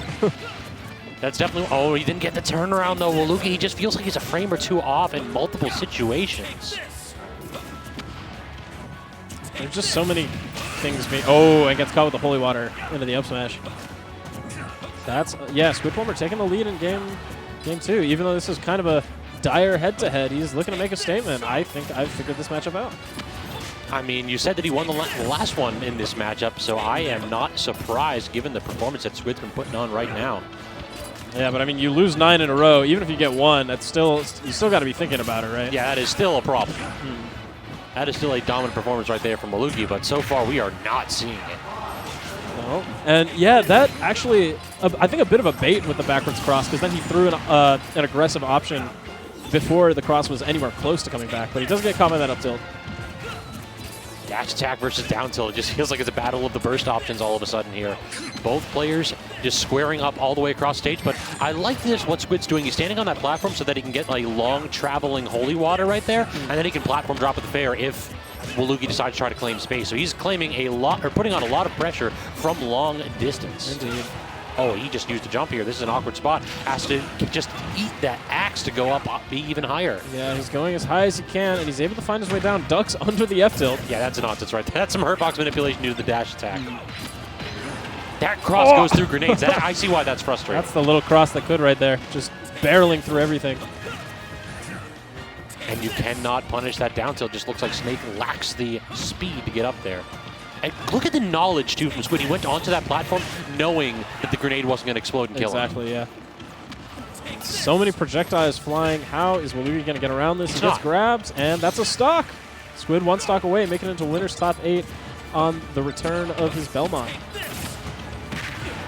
Dash attack there from Waluigi, though, so trying to go ahead and start this comeback with a barrage of projectiles. The Nikita has really been eliminated, though, by that holy water. Speak the devil, Nikita off stage, not going to connect, and now the fade back air, and Squid piling on percentages. Waluigi forced to go high, but not really getting back safely. Still gets clipped a little bit. Yeah, and yeah, again, this cross is doing so much work here at the ledge. It just feels like that ledge trapping from Waluigi's been non-existent. And the ladder's actually going to do it. Squidplumber's got the win, 2-0. What a dominant performance from Squidplumber. Despite the bad matchup spread between him and Waluigi, not necessarily the character matchup spread, it just felt like he was able to clean that one up without too much muss or fuss. He looked very comfortable there. And I'm wondering, I feel like I haven't seen Waluigi around. Like, he was at the last local, but I feel like there was kind of a gap there. And Also, I wonder if during that time, Squid's gotten a little bit more matchup knowledge. Part of the reason why Squid won that is because he's got the power up in chat too. We got Squid Godmama, Squid Mama, and Squid's we got the whole Squid family fam out and here. extended Exactly. family. Yeah. All right. Well, unfortunately, I got to leave you for real quick. I got to get something to drink. I'll see if I can't find another commentator for the next set for you, though. All right. Sounds good. Scabs' Twitter is down there as always. All right. So we're going to be moving on to another winner's quarter set. It's going to be either... All right, looks like it's going to be ZD and Train. So Train, a visitor, Samus player from Ontario, I want to say, somewhere in Canada. Pretty sure it's Ontario. And he's a traveler, so I know he moves around a lot. He takes a lot of flights for the work that he does, and because of that, he just kind of pops up in regions all over the place. I was looking at his recent results, and I mean, he was at Let's Make Big Moves. I guess he happened to be in the area for that. I saw him at a Minnesota local, so he's, World Warrior Train. And right now, this week, he's here in MDVA. He got 5th at Xanadu, got wins over Cheddar and Dexter, really big performance. However, he did get 3-0'd by ZD, and that is the player who he's coming up against right now. Using the Samus, ZD going with the Fox pick, this is usually... usually considered to be one of Samus's harder, maybe even hardest matchup. And ZD has shown why. I mean, he's putting on a lot of pressure. He's got Train at the ledge. He's able to find his way through. Trying to get this ladder going with these up airs. And I'm being informed that he's also played ZD at the cave, and he lost that set as well. So already not a great record in this matchup, but he's fighting his way back right now. He was down by a lot, and he's been fighting his way back up. Oh, and actually just completely charging, and ZD got hit by that charge shot. Train is in the air. Oh, trying to do some tricky movement to get back onto stage, and he just gets F-smashed.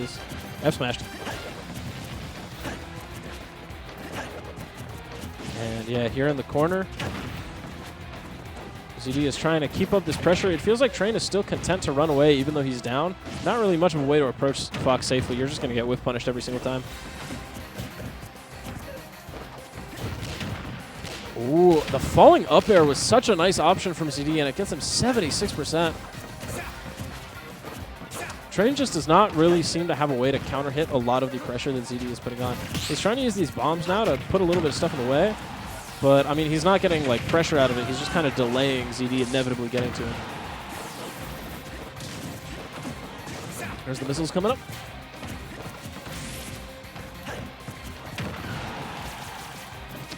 Train deep off stage, finds his way back. The down tilt not going to take the stock quite yet. The next one will. Actually using the Zair. And he gets the up B out of shield. That's going to even out the stocks. Train still down by a lot. And the up smash is going to come out. ZD is up a full 2 stocks to 1. Finds a grab and an up throw. Ooh, gets a good deal of damage, and he catches the jump too. Train has no jump. He's off stage, but he's able to use that tether to get back to stage before he takes any more damage. So finding an up air. Naring into the bomb. And yeah, right now, Train's got a long way to go if he wants to get himself back into this game, and he's getting grabbed. I mean, ZD is content to take those grabs. Conventional wisdom is that you can shield a lot against Fox because the grab doesn't have that high reward, but you still take it whenever you can get it, especially when you're up by this much. You're just adding more and more %. Oh, no. Oh, no. Okay. Good patience by Train, although doesn't punish it.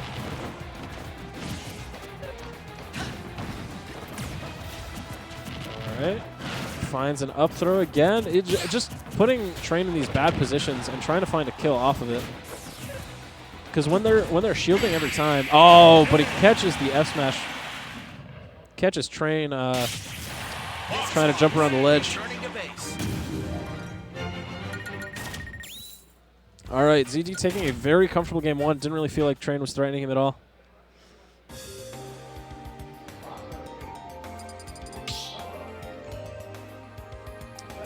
And we're going to see what adjustments he can make.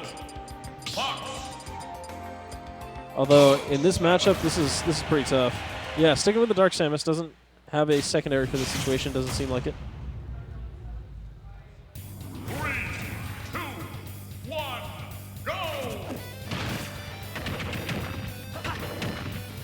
All right, so taking it to Smashville, a little bit less room. I feel like the big problem here, though, is that Train was stuck in disadvantage for so long. I feel like this just kind of exacerbates that issue. But right now, he's got a lot of control. Oh, getting laddered a bit here by ZD. Not able to find much after that.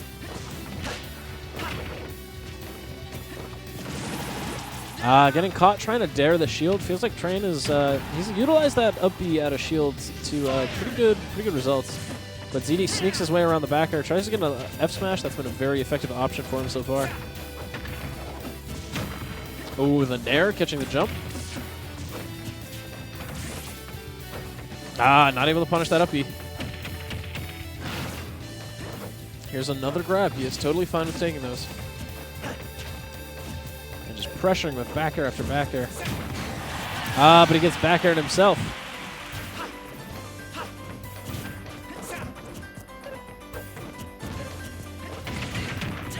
And Train actually does have a lead here in this game, which he did not see anything even close to a lead in game 1. Oh, ZD going way off stage. This is putting himself in a bad position. Train playing ultra defensive. He wants to hold on to this stock as much as possible. Oh, but he just goes for an F smash. Oh, the bomb stops the up smash under seal. ZD getting a little bit desperate, but he finds that up smash. Oh, it didn't kill? I looked away. I looked at chat. I thought he was dead. Oh, but the ledge trump back air is going to finish it off. ZD has evened up the stocks. Back here on... Yeah, trying to... I feel like on this stage, whoever has control of that middle platform. Yeah, and ZD throwing him onto the platform so he can get this ladder. That's 70% off a grab. Don't ever tell me Fox gets better reward out of grab again. That is a myth. Finding that falling fair. And yeah, suddenly this game is all ZD. He had not been touched until that up he had a shield.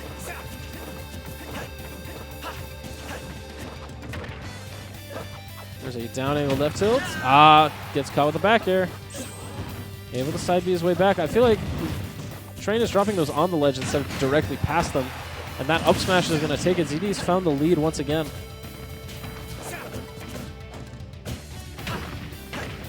There's the dash stack. Oh, the falling up air was really nice. Gets another one. And a huge back air. Train once again has completely evened up the stocks. But ZD gets that falling up air. Unable to get the third one. But he's got more. More up airs. Up air after up air. Nair into dash attack. He's racking up this damage so quickly. It feels like Train does not have room to breathe. His own counter pick is not looking so great in that regard.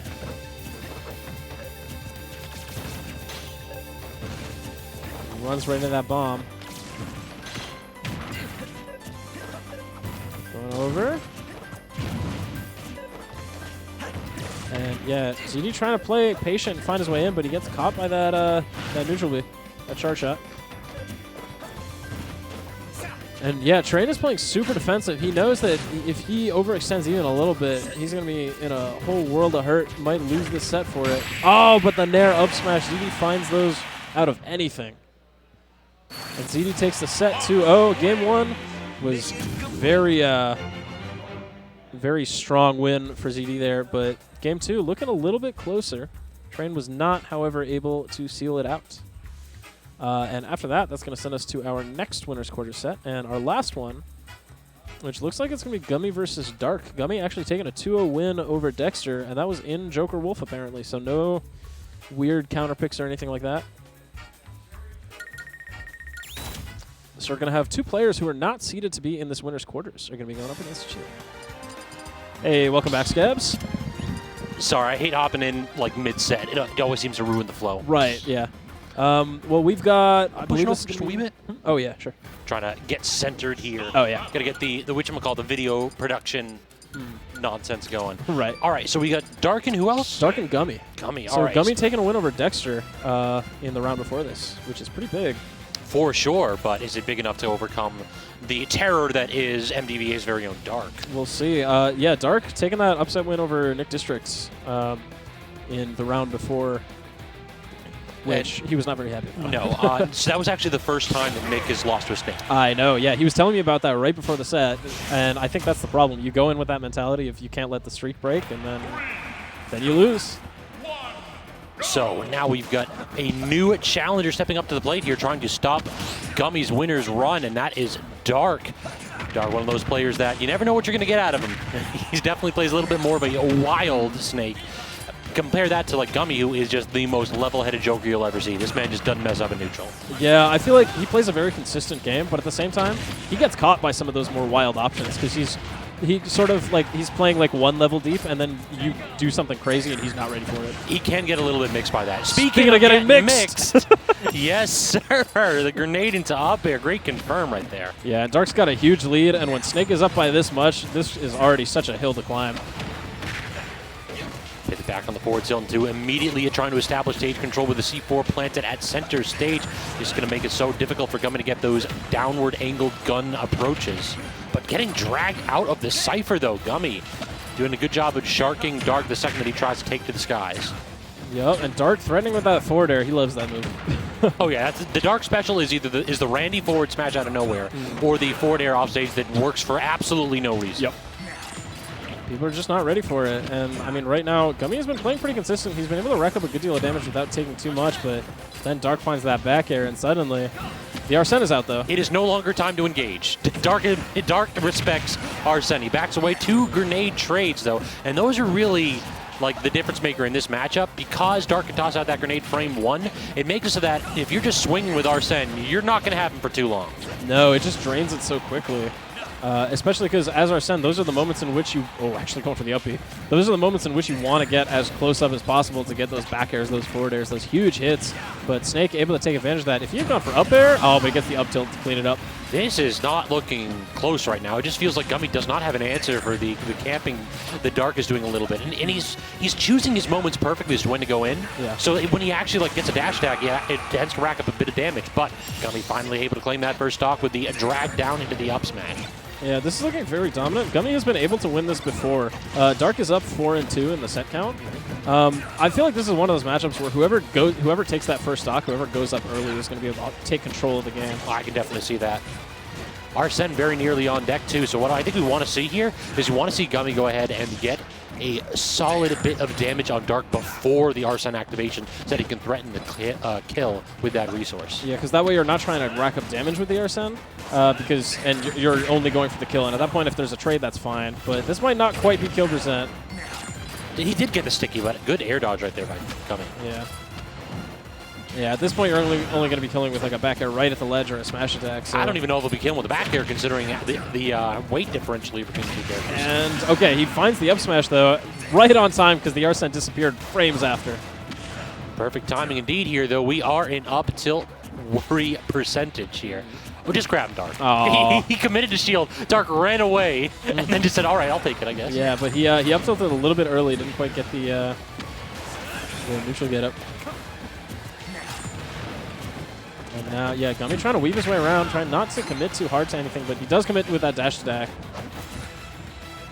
Just do something. Just do something. You know you're going to drop the shield when Dark starts looking at you like that. Yeah, I mean, just the stare down right there. Like, you're not sitting in the shield. You saw what I did last time. I grabbed it. Mm-hmm. Sometimes the most powerful option is to do nothing at all. Exactly. In addition, like in those spots, that's kind of an oddity of the ultimate engine where grounded movements are so bad because initial dashes are particularly long that if you want to claim that middle amount of space, the easiest way to do that is to jump. Like it's weird how in this game, if you actually want to like go more than a couple steps, you have to jump it because otherwise you're just caught in the initial dash for like 20 frames. Yeah, I mean, some characters, unless you're trying to do like an instant dash attack or that kind of thing, even then. But like, Joker's not really going to be doing that because that's going to trade more often than not with a grenade, and that's not a good place to be. All right, so on to Town and City, and this is a stage that Jokers tend to love. They can certainly exploit those narrow side blast zones. Meanwhile, Snake trying to kill with the up tilts off the top, not going to be as successful, perhaps. Trying to go for the forward air, wasn't quite off stage. This stage is such a playground for Joker. Like, you have all these platforms to jump around and move. But right now, Dark is... He got caught with that? That is perfect spacing from Dark. I genuinely thought that platform was a little bit too high there, but I guess Joker just tall enough. And Gummy probably had the same reaction as you, or just didn't know it was there in the first place, but he's threatening with these backers now. Getting some good damage on this attempt to come back. Has a problem, though. No Arsene just means that you're racking up damage, but it doesn't even deal that much from Joker back air. And once again, Dark has taken full control of this game. And now you've given him all this space with Town. He has so much room to run away. So if I were Gummy and I was like super hard committing to win this game, I would use downward angled guns significantly more in this matchup. We saw that they destroyed the grenades, and they make it so that whenever Dark is trying to camp with 2 grenades on him, he no longer has a get out of jail free option. You just blow up both grenades, land, and then toss out an aerial. Yeah, Dark is DIing the grab follow-ups very well. Definitely feels like he has some good experience in this matchup. Oh. Yeah, trying to threaten with a back air. Dark right out of range. Gets that that overextension with the dash attack. And he's just not falling into these obvious dash attacks. Ooh. He does, however, fall into that obvious upstage. Yeah, so the Arsene once again bringing it back, and then instantly it's going to be leaving us in just a moment here. There it goes. And yeah, here's the attempts at the down gun, but at that, you gotta be over him. Yeah, exactly. So you want to go ahead and use it when he's trying to set up the grenades so that the grenades explode on Snake, not so that they explode on you. Because in a lot of matchups, you can just kind of do those down guns in place to try and catch people trying to run at you, but why would Snake run at you? Exactly. So, this man is a patient. Yep. He is not trying to go ahead and practice his calisthenics. He's trying to practice some CQC later. Oh, trying to go for that tomahawk up tilt, but doesn't quite get it. Dark trying to play that mid-range right there. C4 in another tricky spot. Great recognition. Gummy hasn't been caught with that yet. He's always done the roll when Dark tries to go ahead and get the key to full stage. It seems like that that counter of Joker's catches the air dodge with the down smash. Not killing just yet. But the up air is going to take it. I was going to say, it seems like the reflector blows up the grenade before sending it back, which is unfortunate. That is. That makes it a little bit more difficult to counter Snake's defensive gameplay. And that platform actually intercepts the up smash. This is looking like a really solid counter pick for Gummy.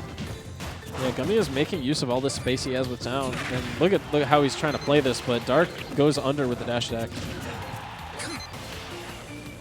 That's always the worst because you never know if you're going to have to tech it or not. And at that percent, you're probably not taking it anyway. And now just a single hit guns to get rid of the grenades. I'm digging this. Gummy recognizing that he has the lead and deciding that I don't want to play the game right now. We can talk in a few minutes. Yeah. 4 minutes to be exact. Yes, we've got time. And he's going to use all the time in the world, but it feels like if Dark gets in just once, I mean, that damage could be going up pretty quickly, but he's not getting in just once is the problem. Finds that F tilt though. Double roll, but the dash attack not going to work out, so Gummy gets one of his own. Dark forced to ledge again. Does manage to get back to center stage, though, so we haven't really seen Gummy have a ton of success in these ledge trappings. But on the flip side, we haven't seen really Dark get too much out of him either. No, we haven't.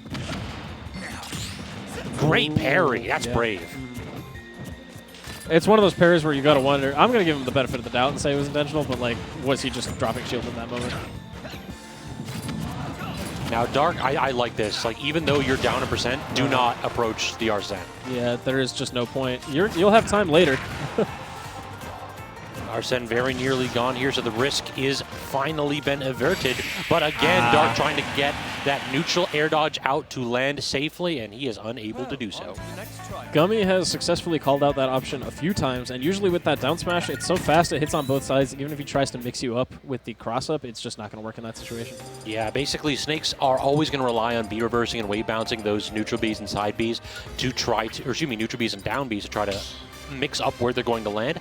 But if you can just have a character that's as mobile as Joker and you can post up in that area, usually you can either dash or jump to cover all options. Exactly, yeah. So perhaps what we need to see is Dark being less greedy with his recoveries and going to edge more.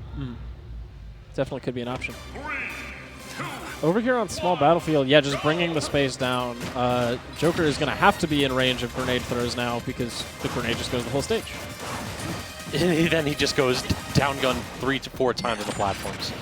Yeah, Gummy is, he is, you know, normally I would not call him a campy player, but if he feels like he has to shoot the gun, he will shoot the gun. Darker's definitely trying to intercept off that up smash. Yeah, and this is so tough to get around. He actually died. He held out. Probably. No way that killed. No. And this is starting just like the last two games where Gummy is done by a ton. Oh, the trap with the double grenade. This is just, there's so much stuff to worry about. So many problems at this point here for Gummy. He has to find some kind of an opening here, and it has to count. I feel like damage is not what he's looking for. He needs to stock off of this Arsene. But Yeah. Dark's percentages is so low, and Gummy's keeps climbing. Arsene is, okay, he got a counter out of it, but now it's gone. Finds an F smash, not going to kill. Might have if he had the Arsene. There's that down air. Oh, nice spot dodge on the up tilt. That is bold to go for that. And great use of the B-reverse right there with the C4 positioning. Oh! And then Dark reels back in the chair a little bit. A bit of self-harm there, an unforced error to lose that stock. Yeah, he thought he was cooking. He burnt it a little bit. Just a wee bit right there. As well as burning himself with that C4. Oh, the clank is so scary. The What snake do you do special, after? Just spot dodge up tilt immediately. Yep. Up smash coming out. Yep, there we Wow. go. The unsafe aerial on shield has Dark one stock away from walking away with this win here in Winner's Quarters. Yeah, I mean, we saw Gummy make his way down from a big deficit in the last game. Is he going to be able to do it again? That's the question. Without all this space to run around, without all this space to force Dark to come to you, Dark does not have to commit as much as he was committing in that last game. But now we're kind of seeing what Joker can do for you here. He is just pressuring Dark relentlessly here. He hasn't really had the opportunity to set up his grenades, and when he has, usually the downward angled guns have just been blowing up the camp attempts. Yeah, Gummy is taking this very methodically. He realizes that this is his last chance if he wants to make his way back in. Great roll. And roll away, too.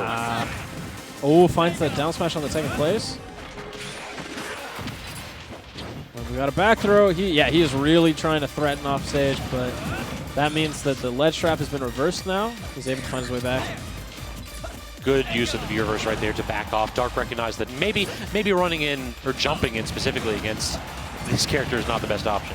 All right, he got a lot of damage with those two side Bs, but the Arsene is going to be leaving us yet again, which means it's just going to be good old Joker trying to take on Snake here. Gets the, he got the forward air 1, but wasn't ready to follow up. And this is a tough spot. Finds the back throw, though. And really, this is just Dark did not need a dash attack right there. Gummy was just playing really patiently and just forced Dark in a little bit. Got a little bit too antsy here. Grabbed him chase. right out of the Oh, down smash things. Yeah, and the roll, he just got baited into that by the up smashes. Rebel's Guard not going to activate, but the roll into the up smash. The ledge traps finally came in clutch for Dark, and that is a 2-1 victory. Yep. Dark sealing the game and the set out, making his way into winner's top 8. He's going to be taking on Kurshaun. Oh, wonderful. Okay. So Kurshaun on the other side of the winner's bracket there. So we no longer doing the flex best of 8? I don't think so. I think it's Okay. just going to be, we're just doing full, all of top 8 is best of 5 is, I think, what the announcement was that I heard. Gotcha. Yeah, I wanted to double check right there because I know there's been some changes in how we do our productions there. Yeah, there's been a lot of experiments, and I guess just right now deciding to go with the straightforward top 8 is best of 5, although top 8 instead of top 6 as they used to do. Gotcha. So, yeah. So I'm looking forward to, I think it's either next weekend or the weekend after that, we're going to try a couple different rule sets too. Got to go ahead and mix things up here because if there's ever a chance to experiment, it's at the grind. There we go. I heard something about Hazards On. Maybe? I want it so bad.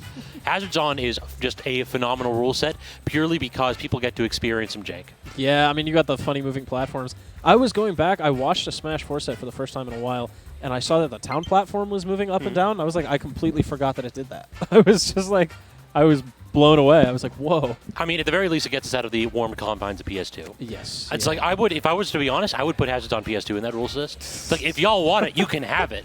Yeah, I dare you. Please, make my night. Yeah, but I mean, with some of the characters, we got a Snake on that stage. You just run away, throw grenades, and all True, the... true, yeah, true. Yeah, that can definitely be a ruinous stage, but I mean, the old Smashville platform coming back there, so there's going to be a lot of characters that can take advantage of that jank. Got to go ahead and get the TNC platforms, as you mentioned, moving. Yep. I'm even more of a fan. Like, I am old school. Bring back Halberd. Halberd Hazards on. That is... It's like, if you actually get hit by those hazards, you're bad or your opponent set it up. right. Yeah, that would be a real throwback. Or Yoshi's Brawl. I love Yoshi's Brawl. That was legal in a few... like at the very beginning of the game, I loved taking people to that People stage. hate it because they can't adapt to slants. Look where you are standing, sir. Exactly. No, I really love that stage. I still have it on the random on my Switch at home just to mess with people because I like it. All right, so we're going to be getting into winter semis. ZD versus Squidplumber. So Squidplumber continuing his run for his Summit campaign. He's going to see if he's going to run into a bit of a speed bump here in Shaw Gaming's very own ZD. Yeah, newly picked up on this new team, Shaw. Yeah, exactly. Both ZD and Matador, so a couple players in the region getting it picked up. Yeah, finds that drag down Nair into the up special to start the thing off. Yeah, this up out of shield doing a lot of work for Squid. This is one of those head-to-heads where I don't even need to look at it because I know it's... ZD wins. ZD has won the vast majority of the time. Squidplumber's got a couple, I believe. He does, but he is, I don't want to say out of practice with this character. He has been playing more Byleth than Richter, and if he is not on his best, it's going to be difficult for him to take this one. And we're already seeing why. The drag downs continuing to just drag him across the stage. Side B into the back air. The combo confirms from ZD are always on point. Yeah, even though he might be a little out of practice with this, it is looking very solid. I mean, he already got 2 wins on formerly PR players with it.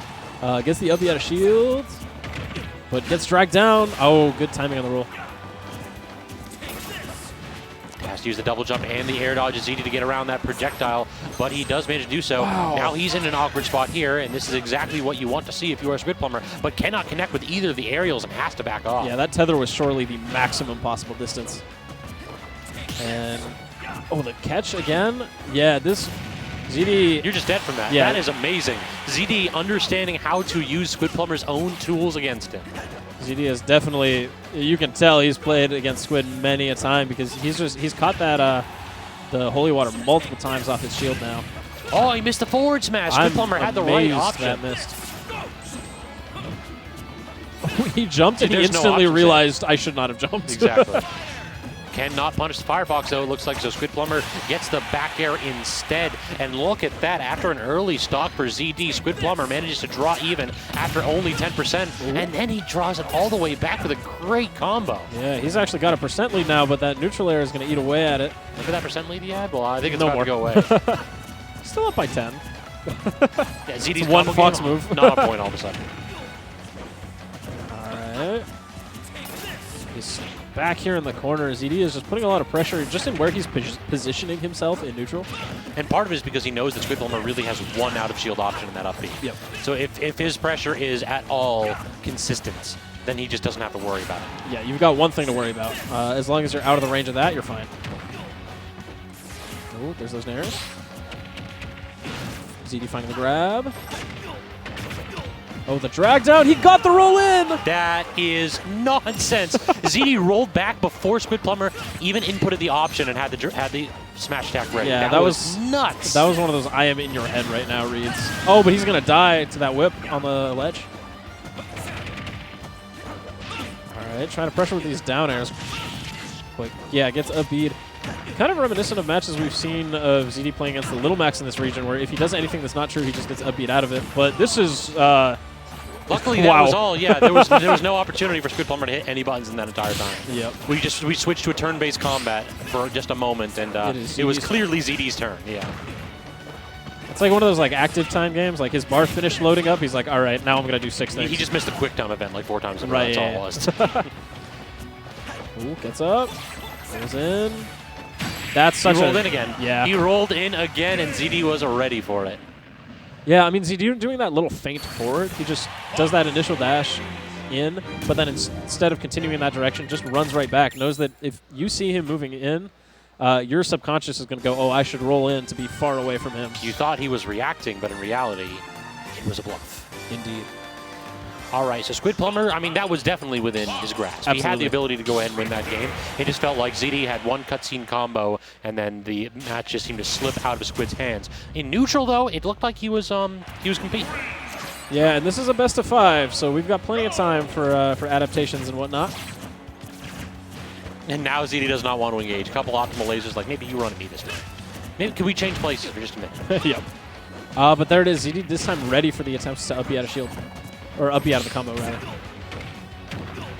F tilt as the combo extension. Into Oh, the you're shine. just dead, aren't you? Oh, no. Great DI from Squid. He actually understood that he had to hold out from that shine spike so that he could get the proper angle for the up B. Yeah, really nice angle to get back, but he's still taking a world of hurt from this pressure that ZD is putting on him in the corner. I'm stunned that he didn't get down smash there. Me too. Or there. Yeah, he was able to get up just in the nick of time. ZD was not quite in position for it. Bunch of F-tilts, projectiles coming out, but ZD does not fall for any of it. He does fall for that grab, though. Waiting out the invuln right there and then dying a little bit early was ZD. Richter is so loud. Yeah, he lets you know every time he hits you. Yeah, you'll watch like an 8-player match if the only sound you'll hear if Richter is in the match is him yelling. Oh, but the nair into the up smash right there from ZD. And stocks are completely even, so is the percent. Not for long. Yeah, that's always the problem here is as soon as you get a little bit of that invuln, it's time to throw yourself at the enemy. And speaking of throwing yourself at the enemy right here, Squid has been playing perfectly at mid-distance, and look at the lead he built up. And yeah, he threw that that cross there to give him a little bit of protection, and ZD still tried to combo him, but he just got caught by it. Oh, this is not a good spot, though. He should know better than to try to shield grab Fox after he gets his shield tapped, though. Don't do that. Yeah, he's tried it like a couple times where just every single time ZD's hitting more buttons. We all know that ZD loves hitting that green button. Yeah, he's never shielding after the option. No, it is always more buttons. Because even as Fox, I mean, your out of shield is like you have options out of shield, but it's sometimes better to just dash back in that situation. Great angle right there from ZD with the up B. Barely got around that. Great pivot Nice too from grab. Squid. And that's actually going to take the kill. The lightness of Fox coming in, playing a big role right there.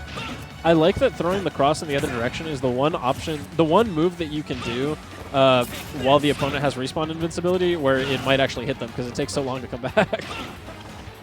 Now, I'm curious if ZD's going to figure out the answer to this, like these aggressive ledge options that Squid's doing. Because he's basically getting up for free because he's doing things like drop down holy water or reverse cross. Or that get-up attack that we saw. Although that time ZD just running under him, he saw he was getting a little bit too comfortable with those neutral short hops, and he punished him accordingly. Oh, the wrong direction on the axe, and that's going to allow ZD to get back for free. That is a big mistake right there. At these mid percentages, you know that Squid is trying to force ZD to the corner and just pummel him. Squidplumber looking a little jittery. He did that up B super early and then threw out a very bad directional air dodge. He didn't take too much punishment for it, and he's continuing the pressure here on the side of the ledge. It does also look like ZD's shines have been a little bit off. Like, have you noticed that? Where he shines to like break tumble, but he does it a little bit above where the projectiles are, so he doesn't actually get advantage out of them. It's a weird timing. I mean, reflectors and counters in this game, the way that they like stop you, it just makes it kind of unintuitive to use sometimes. Agreed. So ZD had a dangerous percent so far. Squid unable to land the big hit. Oh, rolling it again. He He's lived, rolling though. 5 times in a row, and ZD's got like 3 out of those. Yeah, ZD has completely scouted that habit now. Ah, yeah, just playing around a little bit too much at ledge. ZD scaring him into picking some not great options there and finishing him off with a down smash. Yeah, it just feels as though you can get maybe 1 or 2 of those regrabs with the aggressive options there, but when you start showing your hand time and time again, ZD's going to find a way to punish it. All right, so let's see here. Are we going to stick on the same stage, you think? Or do you think we're going to go into something like Town? I feel like he's just going to go PS2 again. I mean, both of those games have looked very good. Town, you're giving Fox too much space to get out of the... although it is technically shorter, but I mean, PS2 with this platform layout, I think is a lot nicer for Richter. I can definitely see that. It just gives you these little spots where you can just set up shop under the platform and be like, all right, come to me now. Whereas with Town, it's more inconsistent because they're always moving around. CD being very patient all of a sudden to start this game up. A lot of just empty hopping in place and just looking at Squidplumber. Yeah, trying to be a little more staccato with his rhythm, I feel like. I think that's staccato. It's working out. There's a good, whatchamacallit, good use of musical notation to describe the man's playstyle. Yeah, gets caught by the F tilt though. And with that back air. How is he going to get off this ledge? Yeah, drop shield a little bit early, gets caught by that another forward tilt. He actually air dodged into that. That was sick. And he was trying to get a combo out of it, but just wasn't quite sure what to do with it until it was hesitated a little bit. I don't know anybody in the game that would know what to do in that spot. Yeah. That's like, oh, I did that? Damn, I'm nice. That is some, like, you got to do some crazy custom combo stuff at that point. But if you're not ready to, then, yeah. Gets the dash attack into the drag down, pull him back up, but yeah, I got the get off me tool. It's been working more. ZD has not been respecting it like he was in the last game.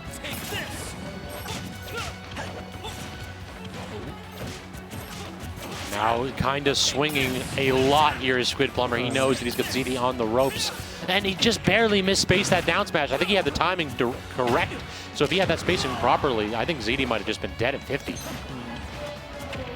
Oh, catches that roll into the shield just with that dashing back and forth and finding that grab. Missed tech though, down, excuse me, up air, not quite going to finish stock, and then immediately retreating the ledge is Squid. Yeah, the tech game has been an issue for Squid. He's either not teching it or he's rolling in, and he's getting caught for both of them. But he's not getting caught for that up B, that's for dang sure. He has been leaning on that one so far. Yeah, I mean, ZD is down by a ton right now. That forward throw is not going to kill. If I was Squid, I would have gone off stage with the down air right there. Let's trade. True, that would have been fire. Instead, he's going to call with the back row. He does not die. Don't worry, that move doesn't kill. Does everything else. And Up tilt nearly takes the stock. I like the option. It's so quick, and there it is again. I think ZD's starting to get a little frustrated. I think you can see I saw the hand go up. Yeah, exactly. The second you start seeing the hand go up, that's the indication. Yeah, what? I got hit by what nonsense? Yes, you did. But he does get a stock back, finally sealing it out. Squid was living so long. He was just playing very well around the kill confirms and forcing him to find like a straight up option. Oh no, ZD has punished an up B. Alert the press. Uh-oh. And he got so much damage out of it. Oh, Squid kept his jump. Okay. I love the optimal lasers though. Me too. That's definitely one of those is like, listen, you can do whatever you want. I just need my percent. There it is again. Beautiful. Tracking him perfectly. That was the, he got like hit scan on that. 93% off of those 2 strings, by the way. Uh-huh. I mean, really 80 and then a bunch of lasers. Hey, they were optimal for a reason. Yeah, look at the laser game. He has completely started abusing it. He can just rack up that damage. He can get him right into kill confirm %. But now Squid knows he's looking for the kill confirm, so he just waits for the nair. And but the hands are coming up again. Oh. ZD is not pleased at all by the fact that he's just getting upbeat constantly. Down air. No, he DI'd away. He DI'd away. Okay. That's frustration. Anytime you see a Fox just let a Randy up smash rip completely without any prediction. Not happy. And he missed the back air. Okay, okay. Does get the down smash. ZD's got one more chance. Up B is fresh though. Oh. Great parry, but doesn't get quite far in enough. I said up B was fresh, and the first one takes the game. Good call. that was beautifully predicted by Scams there. It's like anytime you know that when you come out of the Angel platform, all of your stale move queue is refreshed. So when you have those options that can sometimes kill but are more often used to pressure shield or to rack up damage, you have to be aware. You need to give Squidplumber more respect when he no longer has like 7 stale up Bs in his queue. Yeah, one of those things that I would never think about while I'm playing the game. And I feel like those are the things you got to be thinking about in those situations. I feel like we see it with kill throws a lot, but in that situation, it's the up special that ends up doing it. Yeah, there's some characters where you have to respect that. Like Cloud's a good example. Yes. Like when Cloud has that like fresh, that can actually kill. Not quite like super early, but you have to be respectful of it when he's not just spamming it as all Clouds do. Right. We see it with Cloud dash attack as well. True. That move is. I have problems with that move. Me too. I've lost my winner set to it. I'm sad. All right, Squidplumber right now. He's got a % lead, and yeah, he's trying to run with it. Oh! Actually catches him, and yeah, ZD has thrown that hand up. Not only is he running with it, he's running away with it. That was a crazy call out with the up smash covering just about everything on that platform. I think the move for ZD was actually to miss the tech to get up attack. Might have been. Oh. Oh, it just vanished. It's so weird. I see, like, what goes up must come down, but half the time in this game, when something gets reflected upwards, it just disappears. The laws of gravity mean nothing to Sakurai. Yep. Have you seen Steve? It's very true. That character is Acme. Yep. Oh, the drag down catches the roll in too. Yeah, Squid keeps rolling in. Keeps giving it to him. Although the down smash in that situation is a 50-50. You either roll away or you don't. I think that's just dead. Gone. Beautiful extension right there from ZD, recognizing that if he went off stage, even the weakest of nairs was enough to take that stock. Yeah, and despite the frustration that we saw from him, he was able to stay cool in that stock, and he was able to take it without taking almost any damage at all. ZD plays better angry. Real talk. Yeah. Like he can sometimes like get a little bit too much, but I feel like when he has hate coursing through his veins, he is a different beast. I think you need to get him angry twice. So, like you get him angry the first time and you activate angry ZD mode, but then if you get him angry again, then sometimes he starts messing up. True. Oh, you got the tether. Almost a perfect stock right there from ZD. And Squidplumber, he had a big lead in this game, and it is completely gone. He evaporated, considering that like he just won that last game. ZD is out here with a statement to make, and he is not letting this mic drop. Squidplumber has been unable to get any kind of response going. Yep. Here it is with F tilt after F tilt, just trying to get his way back in, calling out that jump beautifully. Yeah, and right now, please run in. He's just saying, please come in, ZD. And ZD's just like, no, why would I ever do that? Okay, and then he does Then he just the Randy dash attack. Then he pulls out, see, there we go, yeah. You want to go ahead and stand mid-distance and laser me. Oh my god, he caught that! The RAR, I think, to make it that like perfect angle back air, that was beautiful. That was sick by Squid. He was like, all right, yeah, shoot your laser. It's got lag in this game, so. Wow. The late hit dash perfectly attack there. timed. Yeah. Don't get down smashed. Okay, he's able to find his way back, but he rolls in and he gets up smashed. I feel like I've said that sentence a few times this set. Tail of the set was don't roll in. Don't roll in. No. Squid kept doing it, and he kept getting caught. How many times do I have to teach you this lesson, young man? Yeah, many, many times. ZD is now into the winner's final. That he is. It feels as though that is the natural progression of the grind. Yeah, and Xanadu. I feel like I've seen this before. Yeah, exactly. This story. The only problem is that we're not going to see ZD Dexter in winners finals because Dexter got upset by Gummy. Yeah. Dexter is currently making a run through losers. He's playing Seagull Joe in losers 8ths right now. He took out Aposl, Nick District, and then Waluigi. Ooh, unfortunate ending for Nick District. That means that he's out to like 13th. Wow. I think that's his first appearance outside of top 8 since he started like really putting in the work again. Right, yeah, since he said he was back. So it looks like we're getting on the other side Dark versus Kurshaun. So this is a matchup, Badger. This is a matchup. This is going to be. I mean, is this Smash or Fortnite? I feel like we're going to see a lot of cover in this match with the hydrant and a lot of things flying. Yeah, these men recognize that you don't need to go ahead and scrap to win a game. I think it's going to be a mid-distance gameplay here. And when it comes to CQC, Kurshaun might actually have the advantage in this match. He might. Pac-Man's boxing options are crazy. Unreasonable. They're so fast, and the hitboxes and the safety, it's like, whoa. Like you don't realize, like you look at Nair, just the animation of it's kind of floppy, you're like, it can't be that good. But then you get hit by it, and you're like, oh, okay. In addition, Hydrant is actually going to be rather difficult for Dark to work around because the water that it shoots out can really disrupt any attempt to set up like 2 grenade traps. Yeah, dropping that Hydrant, but, you know, Snake has a lot of moves that do high damage. He's able to break the Hydrant pretty quickly, usually in just 1 or 2 moves. And then using the grenades actually to slow the progression of those fruits, in that case the bell.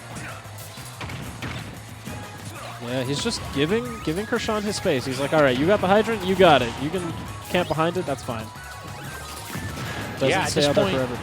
I feel like the way the Dark has to approach this matchup is that he cannot play max screen. If he plays max screen, Kurshaun's an advantage, but he also cannot play close up. This is definitely one of those spots where Snake's mid-range options are going to be either the key to success, or if Kurshaun can avoid them, like what does Dark actually manage to do? And, you know, Snake with options to disrupt the Hydrant from a distance, I think could also come into play. We sort of saw it happening there, but the back air is going to seal it out. Kurshaun takes the first stock. And Dark just hasn't looked comfortable yet. He used the C4 to blow up the Hydrant. That's a little much. That's certainly an aggressive option to go ahead and finish up that tool.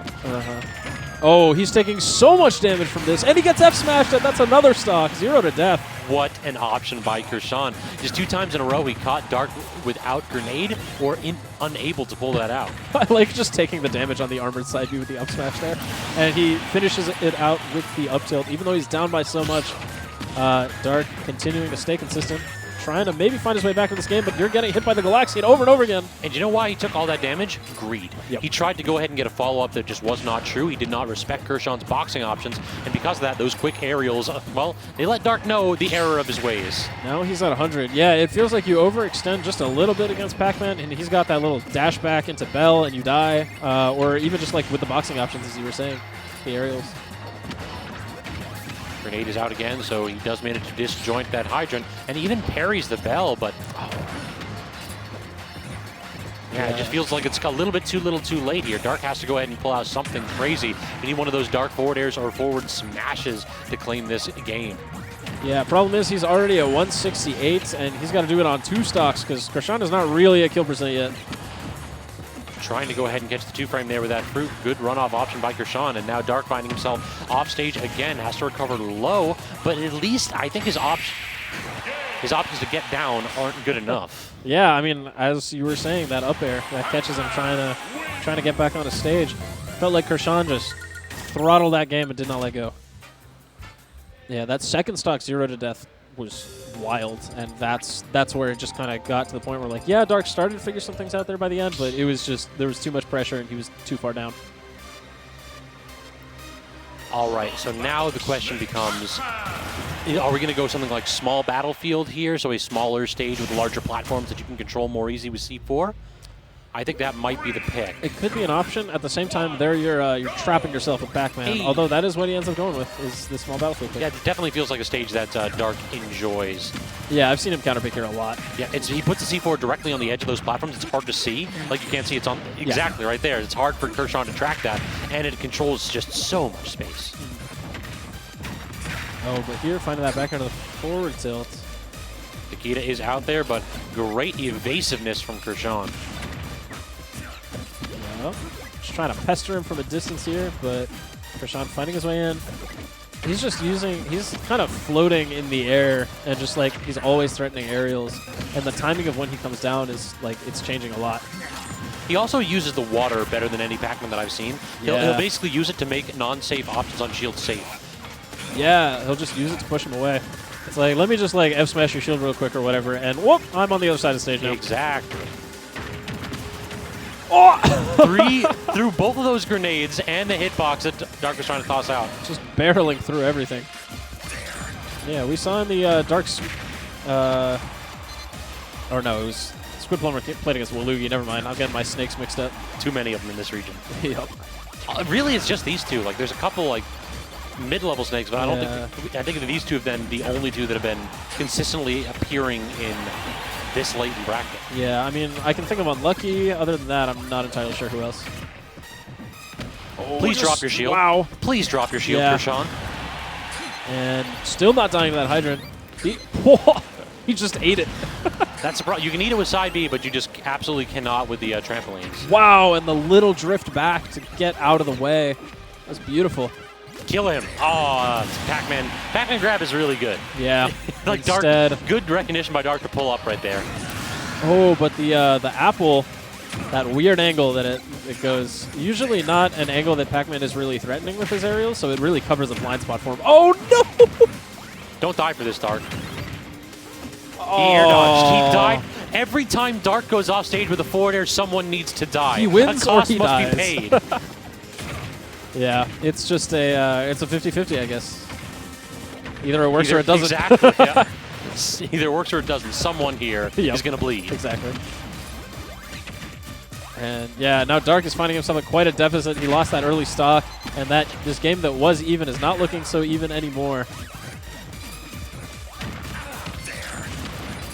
Again, disjointing the hydrant and sending it tumbling across the stage. But yeah, this is the problem against Pac-Man. It is always a point where if you allow him to take a lead, he can run away with it. At 81%, Dark already has to worry about getting caught out by something stray like a bell or a key. On the other side, if he can play safe neutral, Pac-Man does sometimes struggle to kill. He took 46 from, I think, hydrant into grenade, or into C4 into hydrant. Dark, no, not the air he dodge. went too low. Did he have C4 on the... I think he detonated the C4. He could have done a C4 recovery there. Maybe he could have. I think he just didn't realize he was a little too low for that. That's like that. New age snakes always try to go ahead and get the directional air dodge up, while the old hats know C4 recoveries where it's at. Exactly, yeah.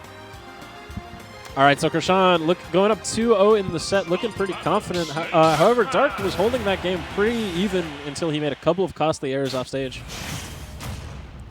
So we're going to see what he can do to get back into the set. All of these they feel like they just slip through Dark's hands in one or two big interactions. Either Kurshaun gets a 0 to death, or he gets like a super early kill in the last game when Dark ran off stage with a forward air.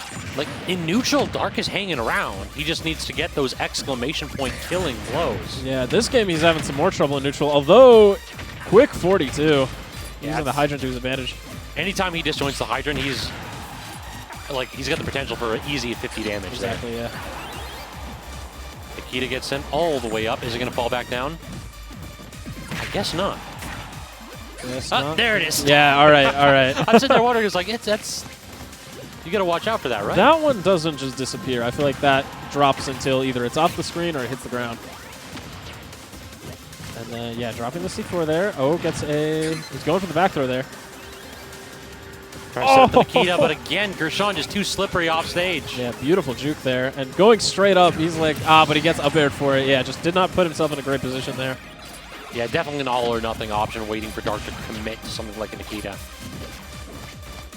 Toss him down, grenade covering the roll away, and then he ran forward with the down air. That was a perfect setup. Huge F smash to even the stocks. Yeah, ran right into that hydrant. The grenade? Okay. Oh! Yeah, this is a problem here for Dark. A lot of self-inflicted harm. Kurshaun just stood there charging his fruit, and Dark gave him like 30 free percent. The And then taunt? Oh no! You really went for that? Yeah, Kurshaun, you're not going to get Dark to roll in on that one, I think. No. I like the idea, but he gets that F smash. Taunts to body you. Don't see that one too often. All right, there's the... Oh, actually using the grenade to shield himself, and he died? Okay. Yeah, Kurshaun, the problem is the snake has that kill power. You don't ever want to go ahead and count him out. Yeah. A 20% lead is not a big enough lead to rest on your laurels. So maybe just a very extended taunt to get bodied. Exactly. Slightly delayed. But it'll get you eventually. It's just the question is when. These forward smashes have been on point for Kurshaun, too, just recognizing when Dark is in these spots where he loves to air dodge down to grit. Yeah, speaking of it'll get you eventually, the bell is charged now. This has got to be very scary. And yeah, Kurshaun probably just wants to get 1 or 2 more hits, and then he's going to try and find... All right, he just throws it out. And actually, Dark is building his way back. Yeah, that dash attack and the grenade, like perfect option right there. A little bit of a weird trade. Choke him out. All right, catch the roll. No, great get up attack from Kurshaun that time, mixing up his options. He's been going for the... Oh! Okay, I don't think he knew it was there. I didn't know it was there. Me neither.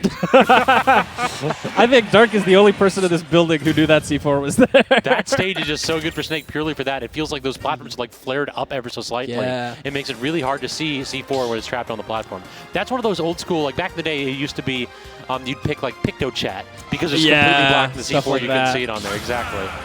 Yeah, so building his way back into the set is Dark. He's got to take 2 more games. Looked pretty good in that one, although it did seem like Kurshaun was getting a little bit ahead of himself with some of the options he was picking. So now we're going to the biggest stage in the stage list, and this is one of those where it becomes a Pac-Man playground. He can definitely run away to his heart's content.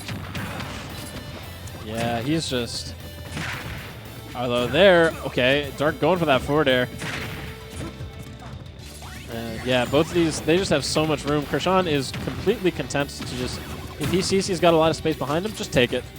He feels it's much less important than controlling the center here, is just to like have room away from Dark.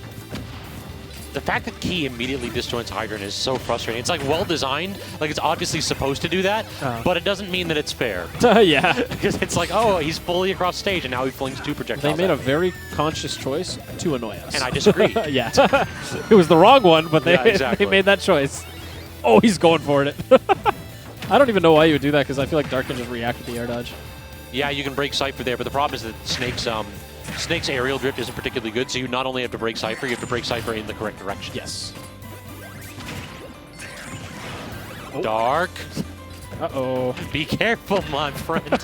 He's had a couple too many of those C4s come back to bite him. Yeah.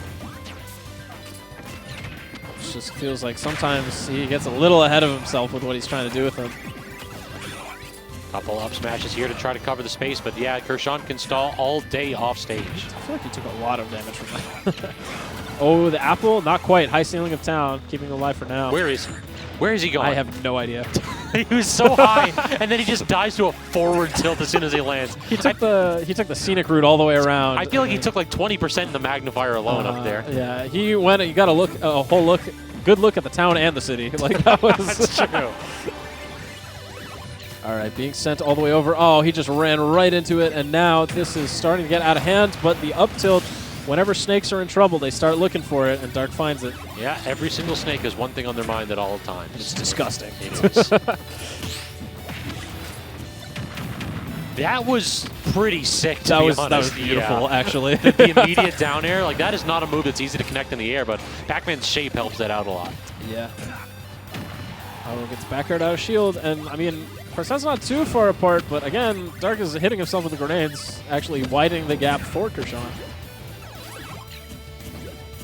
Oh, they both rolled back. They both wanted a back throw. And only Kurshaun gets it. Unable to cross him up was Dark. Yeah, that blobby shape of Pac-Man just pushing Snake away from the ledge. And that up air whiffing was a big deal, because now that's a ton more damage for Dark. Oh. And he is struggling all of a sudden. Yeah, Kurshaun seems to have taken control of this. He gets that F smash. All this extra space in Town and City is really paying off. Dark just can't catch him, and every time he tries, he gets reversaled for so much damage. And then anytime they're close up, it feels like Kurshaun just has the answer as to how to disjoint that hydrant perfectly to disrupt what Snake's trying to do. Triple jab right there using the water boosted option, and then he's trying to like load up projectiles into that hydrant just to go ahead and finish us off with a little bit of a razzmatazz. I want to point out how he used the side B to go around the hydrant so he could quickly get to the other stage to start charging his fruit without having to like slowly jump over it. It's true, yeah. That's wild. Now Darky, he's mashing on that C-stick, and it does work out that time. That's the panic button. Now he just needs to get that like 7 more times. Yeah, I mean, this is when... Oh! No, the that's key, not gonna no, do it. okay. Yeah, Not for center stage. Dark is definitely thinking funny forward air. Kurshaun knows Dark is thinking funny forward air. Oh, the charge into the push yourself back to throw the key. That was kind of funny. That is so unfortunate that Hydrant, we've seen that happen a couple times where Hydrant just completely beats out the Snake up smash. Now this is one where Kurshaun, he's kind of swinging for that killing blow, but at 200% just about. Dark so far unfazed. He knows that he's not going to hold forward because when that back throw will do it here. Nair won't though. Up air might. Air dodges through it. Okay, this is a good deal of damage. But the problem is that it's a little bit too little too late. Oh, you know? he went for the jab grab. Is it too little too late? I mean, if he finds something crazy here. Forward smash Dark? Oh! And the dare finishes him off. Dropped shield a little bit early. And Kurshaun takes it 3-1 over Dark, although almost threw that game 4 away. Dark was starting to cook, but it was a little bit just... It felt like he had the opportunity to claw his way back in that one. The problem was just that he was at such a disadvantage. And whenever he got in, he never got more than like 20, 30%. Yeah, left it in the oven a little too long. What can you do? Yeah. So let's see if we can't provide an update on the loser side of bracket, because that puts Kurshaun versus ZD on winners finals. I think that we might be delaying that for just a little bit to head to the loser side if we can get some matches going. So the loser set would be, so Dexter 3-0'd Seagull Joe. Okay. So Dexter's going to be playing against Dark. And then SLASHY Rocco currently playing in losers top 8. Winner of that's going to go up against Squidplumber. That's been a 20-minute set so far. So it looks like we're going to winners finals then. Probably going to winners finals, I would assume. All right, so y'all, as we pause for a moment while the players get set up, we just got to go ahead and say thank you so much for stopping by. If this is your first time doing so, this is The Grind. We are here every Friday evening, 7:30 p.m. Eastern, here at lovely Xanadu Games in Laurel Park, Maryland. If you have been enjoying the content, definitely hit us up with that like, follow, or if you got that Twitch Prime in the back pocket, that subscription. Every time you do that, $2.50 goes out of the pocket of billionaire Jeff Bezos and into the pockets of GUMMY and Aposl, helping us keep the lights on and keeping this production going. Oh, yeah. I always say this. I always love The Grind. I just love the vibes here. Immaculate. Everything is so like professionally set up. It's great. Everything is so professionally set up, and then they got goons like me in here. Yeah, and then just the very high level of gameplay. I mean, this was a deep bracket today. Yeah. This was like the round 2. I was watching SLASHY versus Squidplumber, both PR players, right? I was watching Luca versus Kurshaun and sets like that. Yeah, Luca Kurshaun was round 3 winners, by the way. Yep. Like Luca's made top 8 like consistently. That was actually so. Kurshaun had lost his first 2 sets against Luca, so Kurshaun winning it today is pretty big because I don't think he'd even really been close in those first 2 sets. Jeez. Yeah, I mean, we saw like a bunch of big names head into the loser bracket early, like Spiffy, I think, lost his round 1, which never happens. We saw Playground as well as Cardi in loser bracket relatively early too. Aposl too. Like, good God, there have been so many big name like players that just got knocked out or upset early on in bracket that this, like, it's no surprise to see ZD this far in bracket as this tradition. Yeah. But the rest of it, like, you can flip a coin. Some of these matches could have gone completely differently. I think something tragic is that on Tuesday, Train, the Samus player from Canada who's here visiting, lost to ZD and Seagull Joe for 5th, and then today he lost to ZD and Seagull Joe for 9th. Jesus. So, yeah. That is rough. We got to get him facing other people. We do. He lost. He might have been in a cave, too, where he also lost to ZD. Like, he just... This is the MDVA experience. Like, if you're here to visit, chances are the person you're going to be running into over and over again is ZD. Yep. So, yeah. I mean, geez, we looking at a few other folks here. We had even Robo was in bracket relatively early, loser side, and he only lasted 1 round in losers and before falling to Rocco. Yeah, Rocco. Seeing Rocco at Xanadu is very exciting for me because he's usually just at the ladder. He's more Nova. Usually just the ladder and Smash Tag are usually the only events he goes to. So seeing him at Xanadu, it's a little bit more of a drive for him, but it's nice to see him. Well, he has not disappointed yet, that's for sure. Currently locked in a 23-minute set against SLASHY. Help us. Looks like we are going to be waiting for whoever wins that set to go up against Squidplumber. No. Help us, please. We're chilling for a little bit. So, chat, we go ahead and hang out with y'all. I know we've been getting a couple complaints about a bunch of snakes here, but I don't know about y'all. This has been I've been digging the gameplay differential between Squidplumber and actually not Squidplumber, between Dark and Waluki. I'm enjoying it. Yeah, big crowd around SLASHY Rocco. I know these two have played before, and SLASHY has won. I don't know if it's 1 or 2 times, but I know Rocco's taken him the distance. He's really made these sets competitive. Now, are they actually hyped for SLASHY Rocco, or are they hyped for JFid about to win another redemption bracket? Let's go, JFid. The main character of the grind. He owns shares in JTS. A lead on MK Leo. The only player in MDVA to have a lead on MK Leo. I don't think that's true. No, who else? Who else would have taken a lead from MK? True. I guess just JFid just built different. Built's not the same. Exactly. So no Pink Fresh out here tonight. Yeah, that is correct, PJ Goose. So he has taken a wee bit of a break, it looks like, but I'm sure we'll see him back every now and then. A few folks asking if there's anything happening this weekend. We do have extra credit on Sunday. That is Xanadu Sunday tournament. It's also the cheapest venue in the region, I do believe, for a weekend tournament. So if you are looking to go ahead and get your grind going, I mean, you're just going to find a bunch of folks just playing friendlies, playing secondaries, trying to hone their characters on Sundays there in Rich's credit. When it comes to weekends coming up, I know we have a Xanadu homecoming at the end of the month. Yep, and 25th. then I believe there's a Rivals of Ether regional pretty soon. Yes. Hitball? We're trying to do Rivals of Ether and Multiverses. Sweet. All right, set's over. I don't know who won based on the reaction. So someone is going to be going up against Squidplumber. All right, Squid stepping up to bat here, so that means that we're going to get our losers match run. I hope they're doing the other loser off stream. Oh, yeah, the other, I think that's going to be, yeah, Dark Dexter has already started. Okay, thank God. Okay, Slashy, yeah, so Slashy won that set. He's going to be going up here against Squid. What? Okay, I'll take it. All right, we're going to have Nick District 14 himself hopping on for Squid Slashy. So this set happened already, and I believe it was Game 3 last hit in winners. It was round 2. Winners round 2, or probably winners round 3. I think they both have buys. But yeah, either way, this was their second round. And it was indeed last hit. My fun fact on this one is that at least in sets where it's been Brawler Belmonts, this has never not gone to the last possible game. These sets are always slobber knockers between these two. Yeah. Slashy, of course, we've been, seeing a bit of him.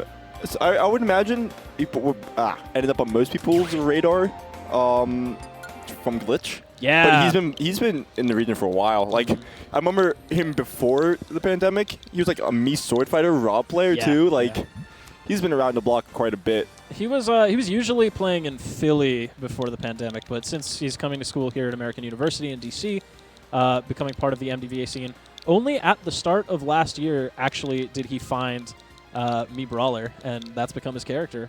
Oh, we've got Squid typing a message. Woo woo! Vote Squidplumber! Vote Squidplumber for I Summit. think he's trying to get Slashy to run like a vote. Oh wait, no, I think he's just spelling it out. I was gonna say it would have been very funny if they ran like vote Squid. That would be funny. I would really I'm like gonna that. tell him to do that. Yeah, you should. All right, Nick's going to be going on a very important mission, and I'm going to hold it down for a moment while he's going to do that. How are y'all doing in chat today? See Squid's mama in chat, as always. Yeah, so Squidplumber putting together this Summit campaign. He's got the region behind him. MDVA is out here to support their boy. Trying to make this run, trying to make it a Summit. And yeah, definitely does him well to win as many sets as possible so he can be on stream as much as possible so he can broadcast that message far and wide. Is he going to do it? He's lame. He's not doing it? No! Unsponsored, no longer Nick's friend. Oopsie daisy. Nick's former friend, NFF. He's not getting paid his 15 cents. All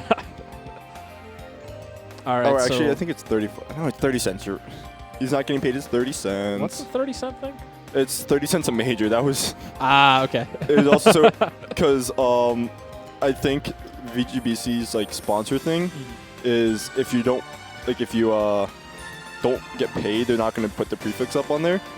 So I told Squid originally I'd give him 30 cents or whatever, but now it was originally just a joke between us, but now it's so I can make sure Nick's friend is on the right. things Yeah. Brig. That's what Brig said, not me. So Yeah, there we go. How did you settle on the number? Why 30 cents? Was there like heated debate to get there? no, I think I just had 30 cents in my pocket at the time, and that was. That's fair, yeah. I think That's that's what we just decided. as valid. He didn't even have a tag on here. Just make it. Wait, he played on stream earlier. Come on, you have to do it. Maybe they are doing it. I wonder. Yeah, where did his tag go? He was here. Yeah, Me for Summit is there. Aw, lame. Boring. Welcome to MDVA. Yeah. Remember, we don't play to win here. We play not to lose. True. Yeah, after their set in winners, Slashy took to Twitter to complain about the stage list in MTVA. To be fair, this is basically what every other majors are running. But Yeah. I mean, yeah. This is what happens when we remove Lilat and Yoshi's. Uh-huh. It's almost like slants aren't a terrible thing for the game. And Yeah, we should. I was talking about this with Cavs earlier. We should bring back Yoshi's Brawl. I love that stage. Yoshi's Brawl is funny, but like stage is Yoshi's fire. story and Lilac are small stages. You want to have like, there's no such thing as a small stage in our current stages. Nope. The only one that can be considered is Smashville. You can ban that. And then Smashville there's always is- only big stages. Smashville is small for all the wrong reasons, though, because defensive characters just set up shop under that middle platform, and Yeah. you can't do anything. Doesn't have a jump, but he should be able to get. So, okay, he just punches the holy water. What would win, holy water or my fist? Hey, how holy is Sans? Probably the opposite of holy. Squid able to actually shield on that platform to avoid that true combo there. I gotta say, this doesn't necessarily seem like the best stage for Belmont, but like in this matchup at least. He's making it work. He's making it work. And yeah, probably didn't want to go back up there instantly because probably scared of getting caught by the holy water again. However, not gonna be able to Trying to get that up tilt, yeah. It's not 100% true there, I don't believe. Yeah, just a lot of tilts being thrown out by Squid and going deep for that one. You can't spike that move. I feel like you just can't. The hitbox for up B just hits too far above the ledge, and that's why you see Mii Brawler clip a lot of characters with it. Yes. But yeah, I just don't imagine Belmont Dare can do much against even in that situation. I don't think so. Oh, he's just holding the holy water now, and he's using his specials. Yeah. Yeah, this is just, he's just playing neutral. Yeah, and he just throws it forward, gets it into the up smash. And that's going to be a stock, evened up, even though Slashy started with a couple of flubs. He has brought it back. 20%. Oh, this is a tech chase. Yep. Oh, win box. That's another thing about the stage against Brawler. Actually, just general platforms. Is that if you get stuck at 0 by one of those side Bs, you're almost always guaranteed, except for apparently that situation, to get hit by another side because you're just not going to be able to do anything in that situation. You're just... Yeah, there's like it doesn't cover quite the... Oh, you're dead. He just got caught. But he catches that air dodge with a dash attack. Something that Squid's been implementing for a little bit now. I guess the Belmonts haven't been implementing this until recently because I heard people call it the Squidplumber thing. But is the the holy water into the ground and the holy water on the platform and the up smash. Yeah, yes. That has been... I saw him clip ZD with that, too. He got some crazy stuff in the last set that he played. He's also just he's a big doubter of F smash. Not really his fault. It's super easy to SDI out of that move. And we've seen people... Okay. Yeah, we've seen people just be able to get out of like F smash, holy water F smash because of how specific the hitbox on F smash is, and just the SDI on holy water. So you can avoid that problem completely with an up smash. Yeah. So Slashy has evened up the stocks, but Squidplumber is still playing this keep away game so nicely. Although that air dodge in was kind of scary. Yeah, and we've seen how early Brawler can kill, especially with the rage and on these platforms. Squid cannot get caught on one at all. Yeah, and up tilt onto the platform could do it. Great catch on the jump. Falling up here probably will take it on the platform, but... Certainly. Oh, yeah, that's not going to kill. That move doesn't kill. Living. Yeah, fakest kill move in the game. But 94% is a lot of percent. This one, still not? No, that especially move, when it's stale, yeah. On Mii Brawler, that move's not going to kill around to like 190, and it's probably not going to be off the top. The parry was so nice on the back air. He didn't get anything out of it, though. Oh, just barely misses the side B. Squid doesn't have a punish for it. That angle was beautiful. I don't even know how it missed Slashy. Oh, but the back air? No, but they get sweet spot. Yeah, he's got the down B to make him a little bit more survivable, too. Missing the F tilt there. And he was a little too far back. That definitely did catch him, but 117 is really bad now. Because, before you weren't necessarily in up smash range, there's a chance you could have, not even a chance, you probably would have lived in up smash unless you had really bad DI. But now you're dead to an up smash, you're dead to a dash attack soon, and you're probably going to die to even a nair at the ledge. Grab definitely kills you at the ledge as well, because you can get F thrown. This is terrifying right now. He dash attacked on his shield and he didn't die for it? It's backing up. Does not want to deal with any sort of hitbox from that. And late hit of down tilt. Cross. Oh, reversing the feint jump there. This is so scary. What do you if you're these two players? Nobody wants to What hitbox was that? Second hit forward air. Yeah. Okay. He likes to use that to space. Up tilt. That's that. Yeah, nair. Got it with a nair. So, and Squid just couldn't find a hit. And you talked about, you like specifically even mentioned that Squid was keeping his distance even though he was like at such a nice lead. He stopped doing that. Yeah, he just kind of, slashy just found his way in. He found the right angles to approach, and both of them ended that game above 180%. Yeah. Which is just kind of ridiculous to think about. slashy was just, we talked about, slashy found his way in, so he just dash attacked like 20 billion times, and Squid was, because he caught Squid using his projectiles. And, you know, Belmont's of course a setup character, but that's the word, setup. It takes time to get them out sometimes, and you definitely caught Squid messing up a few. I am surprised that we are back on PS2. I can't say I'm really surprised now. I'm trying to think of what Slashy. Okay, so Slashy bans monoplats. He bans Smashville and Hollow Bastion here. That explains why he doesn't go. Okay, sorry. I just had a personal realization. Yeah, but the Squid took him to Battlefield in their winter set, and Slashy was complaining about that.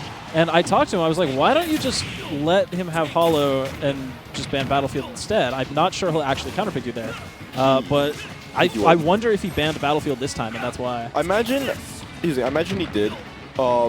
And Squid is someone who, even if, like, you know, unless a matchup is, like, really bad, he probably would just run it back to PS2 after time. Yeah. And I have but if he likes a stage in a matchup, he will go there, even if, you know, disregard what I just said about him. If he like really likes a matchup, so I'm assuming he probably doesn't like this matchup that much. And hey, we saw it was the last hit game 3 last time they played. So it's dead. And that's another thing. This stage is has the lowest top blast zone on our stage list. That shares it with FD, Hollow, and Small Battlefield. And the platforms are just beautiful for finding those setups. Despite that, Squid is still mostly in control of his game. Slashy's here at the corner, but I feel like he hasn't been caught by too much stuff on the ledge trap. He's been pretty patient getting off the ledge.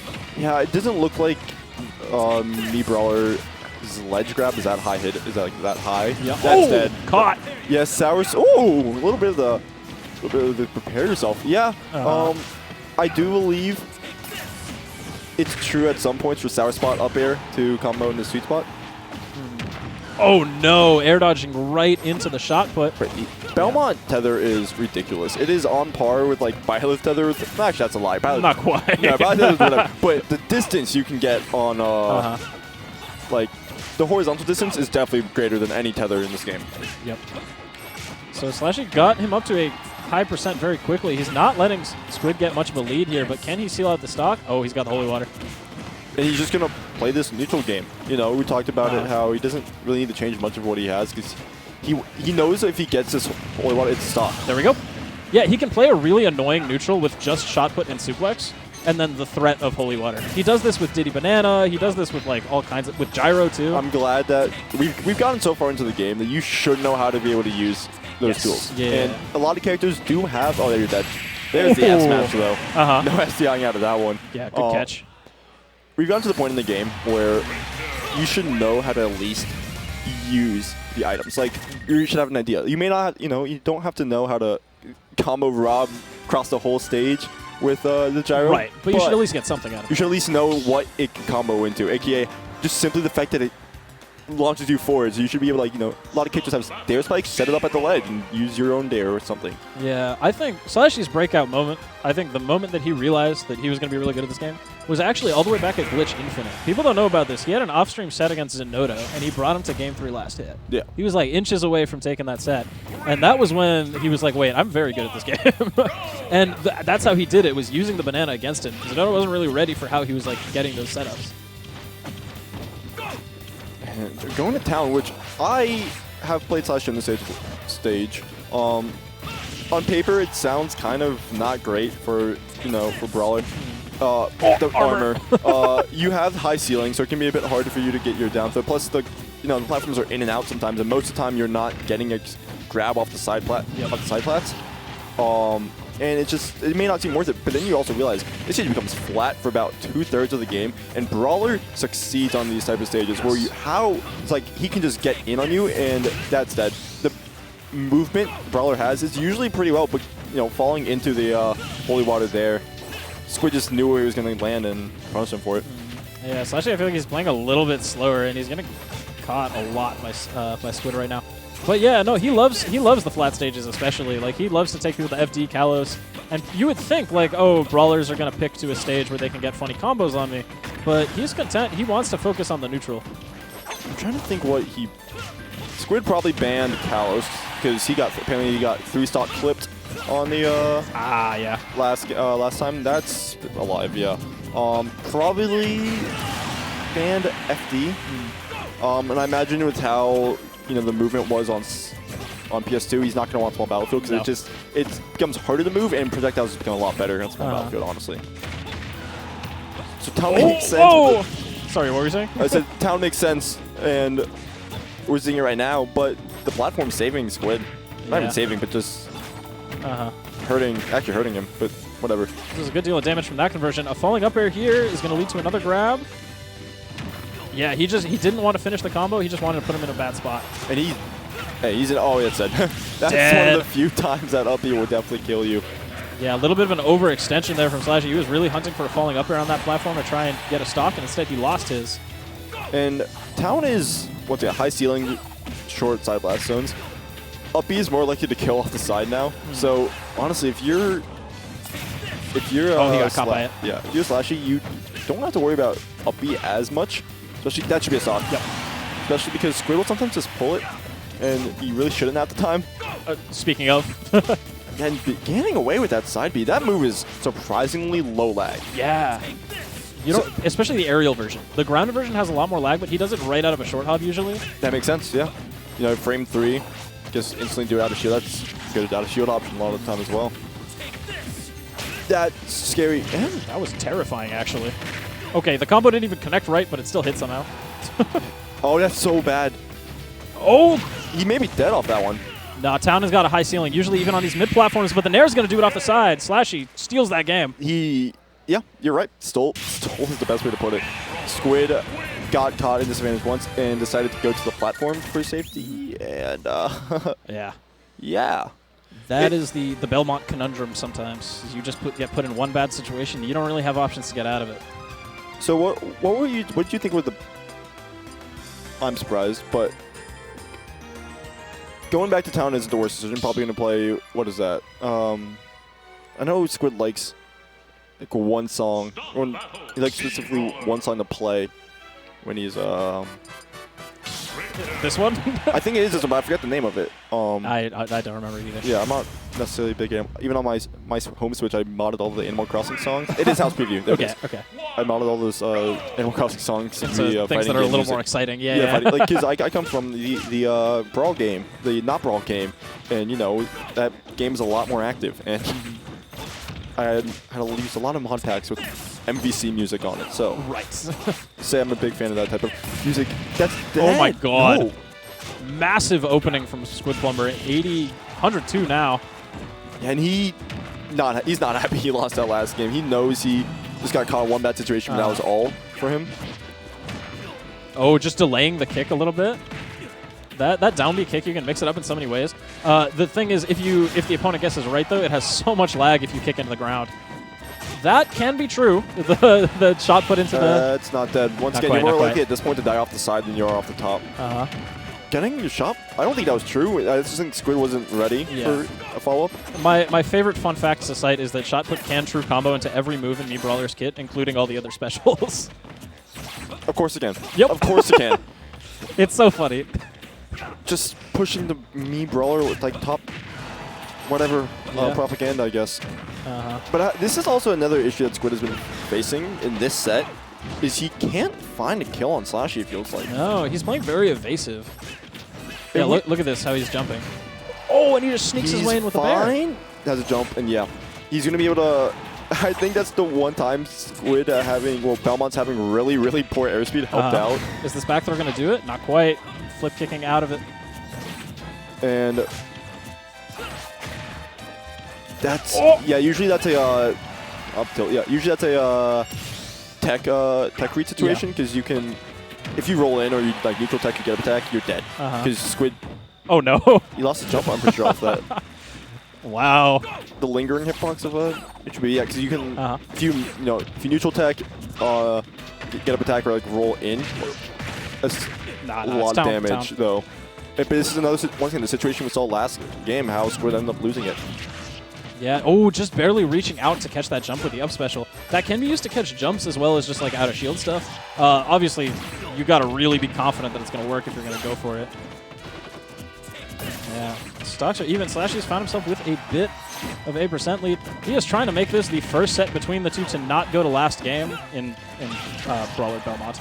But it's looking like it could honestly go either. Like, yeah. Once again, we've seen how early Squid's able to steal away stock sometimes. We've also seen how slashy can run away when he has any sort of momentum in a stock. Yeah, I mean, I think this town pick is... there's a reason slashy was the one who counterpicked this. Yeah, and... I'm surprised he didn't get anything off that. Oh, great timing on the roll. Just backing away, does not want to interact with Holy... Honestly, I've seen... That's dead. Yeah. I've seen slashy go for up smash, like, just chases, but he's been going for that grab a lot more. I guess he just sees a shield habit, maybe. That should be a punishment, but jumping out of it. Yeah, people do not... They give that move too much respect. When it's landing on the ground, it has... Like, you can smash attack that move straight up. Yeah, Slashy trying to get his way over with these nairs, but he gets caught, and what? Ended up on the other side, and talked about the AO version of it. Definitely really little lag, and then Squid got upbeat. He just No, there's no jump here, but he does make it back to the ledge. It was a good, he used the flip. Ooh, catch on the jump. All right, last stock. And this is a surprisingly low amount of damage from Slash should have for an extra credit, especially because of how fast Squid can equal this one out. Squid's running over him right now. Yeah, great guess there. Is there a jump? Okay, yeah, but he goes really high. And it didn't respawn in time, and he's going to get rapid jab for it, and that's about equal percent. But now he's stuck at the ledge against Slashy. And never mind, he's going to uppy out of it. Yeah, he's using this jab very... It's frame 2 option, very fast. He just caught it out of the air! What? And this is super bad for Squid. Now you don't have any options to catch his landings, and you have to rely. You have to be. You have to be worried about that. Late hit of that. He was looking for an F throw there. Oh no! He has a jump. He's fine. Does it back there. How fine is he really? Oh, he actually got the trump there. Okay, catches him trying to nair in. That's the panic option for Slashy. Is when he just starts holding in and going for those nairs. That could have been worse, but once again, I know what happened there. He got reversed hit because he beat out the first hit of it with the nair, but then it came back and it hit him. Yeah, this is so tense right now. Slashy gets the dash there. Dash attack is gonna. Oh! No way. What a snipe! Slashy threw it at the perfect angle, and he takes the set 3-1, moving it a top 4 to loser side. And yeah, Squidplumber going to fall out at 5th. What's seeded 12th? So a little bit of a run.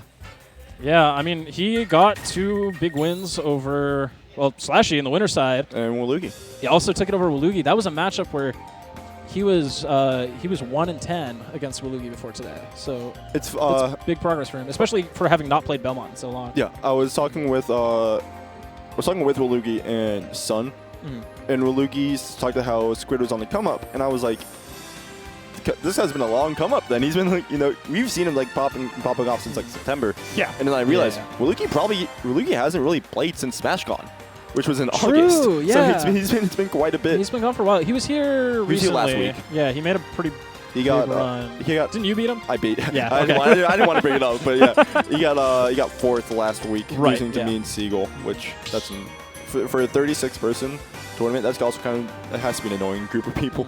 Yeah, but I'm gonna hop off because I don't want to commentate this. I'm gonna be honest. All right, fair. See you around then. All right, so even though Squidplumber bound out of the tournament at 5th, he definitely still has my support for Summit, and he should have your support for Summit as well.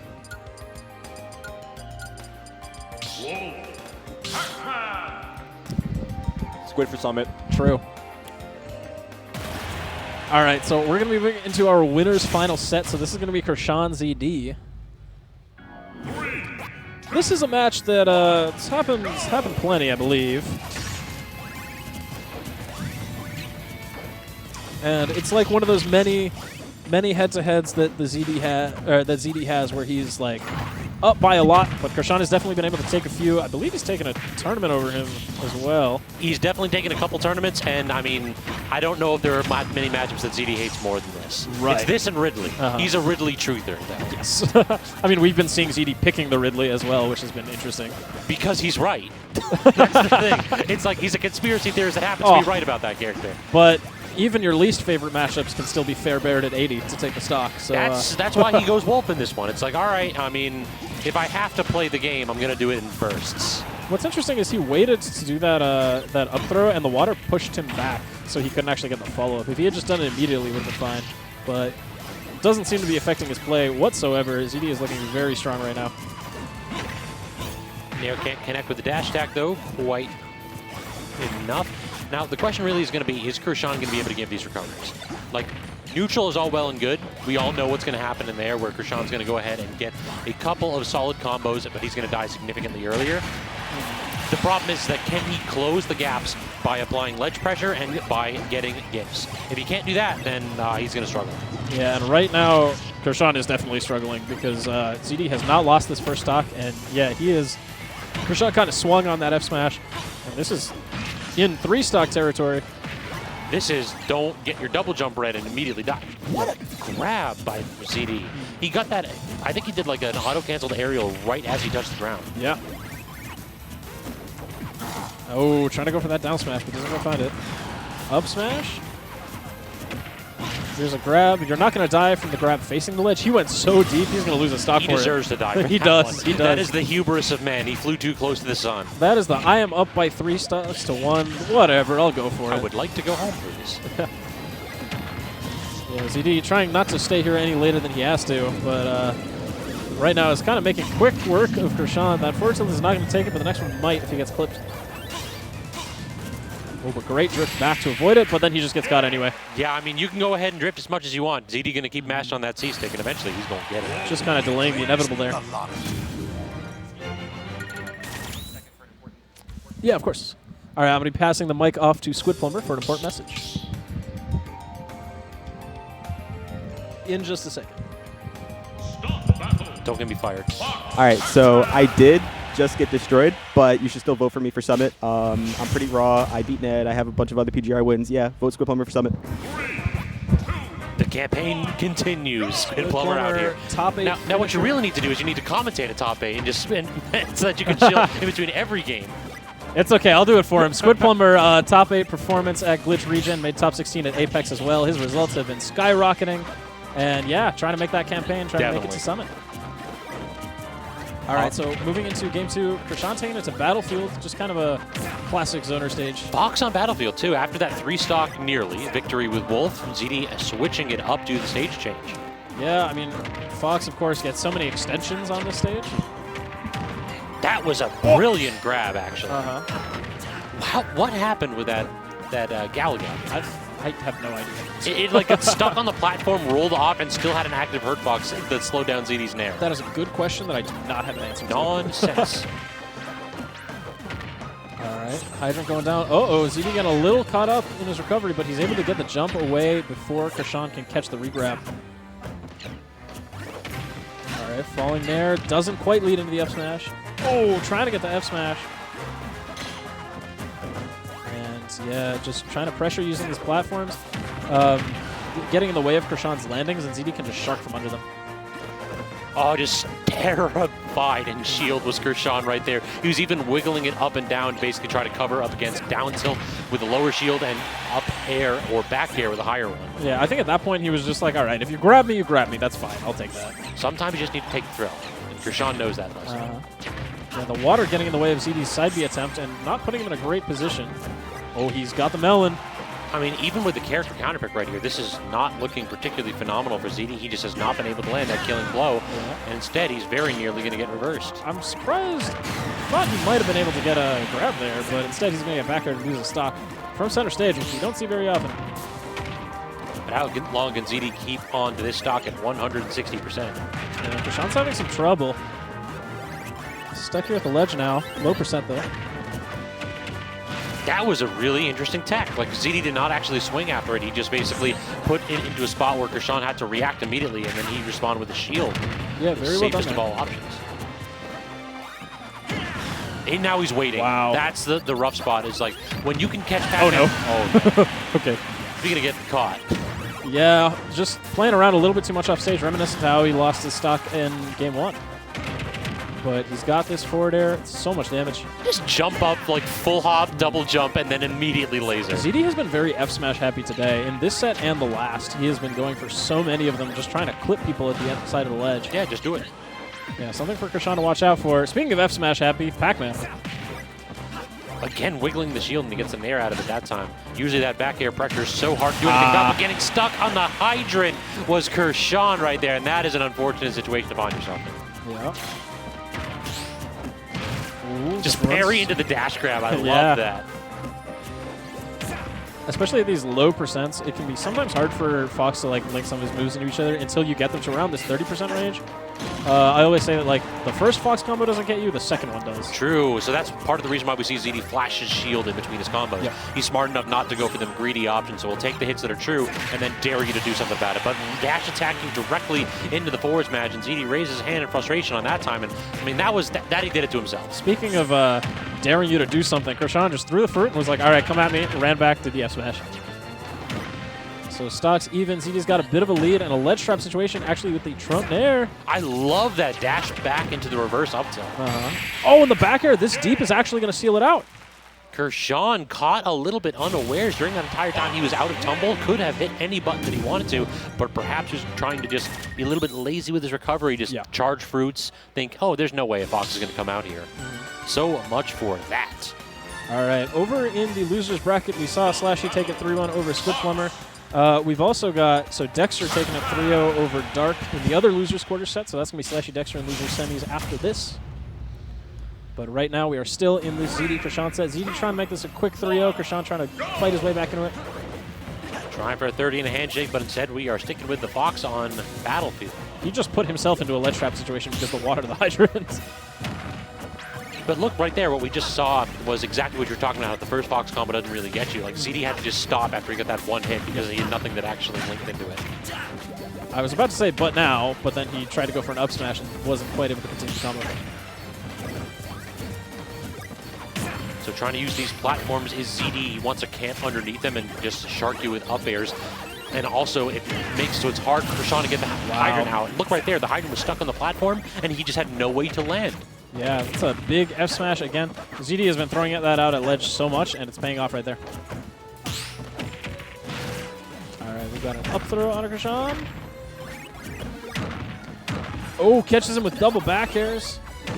And now the landing up air. Look at these combo extensions. ZD is taking every percent that he can get. All right, there's a down throw. Nothing out of it, though. Oh, he just went right over it. He was like, yeah, you're going to hit the hydrant right now. But Kurshaun does live. Pac-Man's pretty heavy. He B-reversed the guns twice in a row to messed it up. Yeah, Pac-Man is just kind of a yellow ball, but he's very dense. Surprisingly heavy sometimes. Yeah, unreasonably heavy. This feels like a lightweight character. Instead, like, he's taking Fox up smashes at 120 and not blinking. Oh, literally just daring him to do any kind of movement, and ZD was like, nah, I'm just going to shield. Can we also talk about the little brother option? Oh my god! He just immediately falling in front of him with shine. Wow. What's the little brother option? Roll in, roll out. Oh, yes, of course, the classic. Exactly. It's 100% the... Oh, no, he air dodged. Okay, well, 3 games, 3 unfortunate stock losses because ZD got a little too fancy upstage. That is a sick extension. Yeah, that's popping out of the nice. drag down into the immediate rapid jab. Because if they're off stage, they're not going to hit the ground, so you can just do the rapid jab there. Yeah, just catching his landing. ZD he was just standing there waiting, like, all right, Kurshaun, eventually you're going to have to hit this this bottom plane. It feels like whenever he doesn't have the hydrant, he's just getting eaten alive. And so ZD just kind of waits for him to toss out on a platform. Even with the hydrant. Yeah. Was he trying to reflect the water to push him back off stage? Or he was trying to reflect the hydrant, assuming that Kurshaun was going to disjoint him. Oh, forcing him into shield and getting that run-up grab because of the disjointed hydrant. Beautifully conditioned. He caught it. Uh-oh, uh-oh. Ah, okay. ZD's item gameplay has slowly been getting better because of like the characters in this region forcing him to adapt. Yeah, when you have the bell, some characters can play a good neutral with just their specials. Fox not really one of those characters. You're going to have to be getting rid of the bell pretty soon.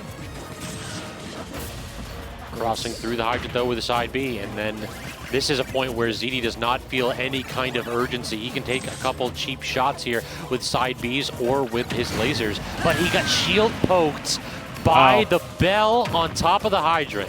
Kurshaun was just like, have 7 hitboxes. Exactly. One too many. Oh, the slide off DI, at that point, nearly claiming Kurshaun's stock. Yeah, he lived, though.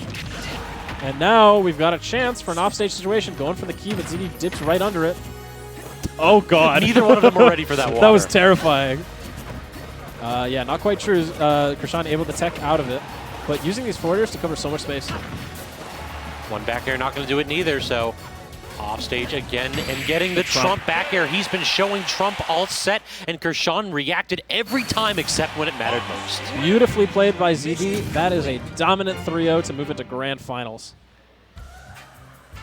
All right. Also, I've been waiting for so long to talk about story time here because my man Brig, who is our production man, he's the man behind the camera making us look good. He talked about the Mike Hayes rule. Do y'all know what that is? I'm aware. Okay, yes, so I do know this legend. For those of you who don't know, Mike Hayes is an old school like melee Marth main. Played a little bit of Brawl, a little bit of started 4. with Brawl and transitioned to melee. Exactly. Yeah. He started out with that, but he immediately became like big name in melee.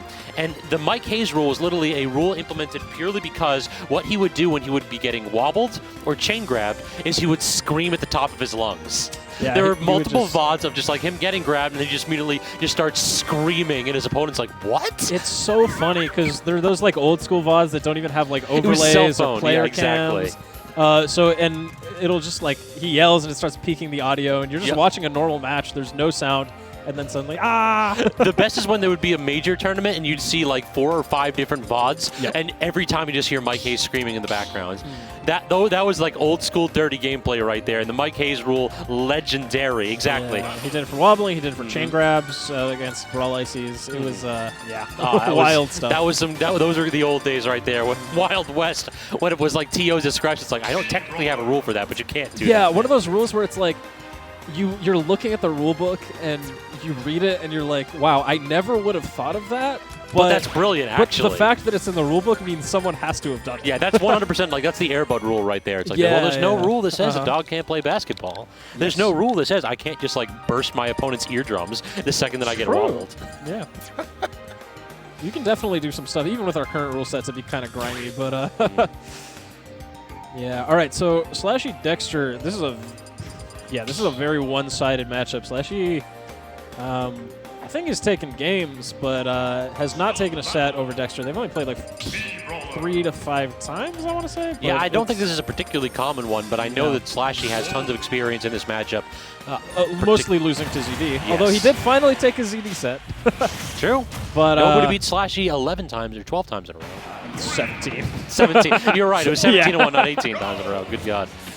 But yeah, so Slashy versus Dexter here. I think Dexter often like presents a more like patient movement-based style of Wolf, which Slashy can struggle with. Oh, we got a little bit of a controller issue. So is he going to make him take the stock? Slashy, are you the homie? I assume they're just going to reset.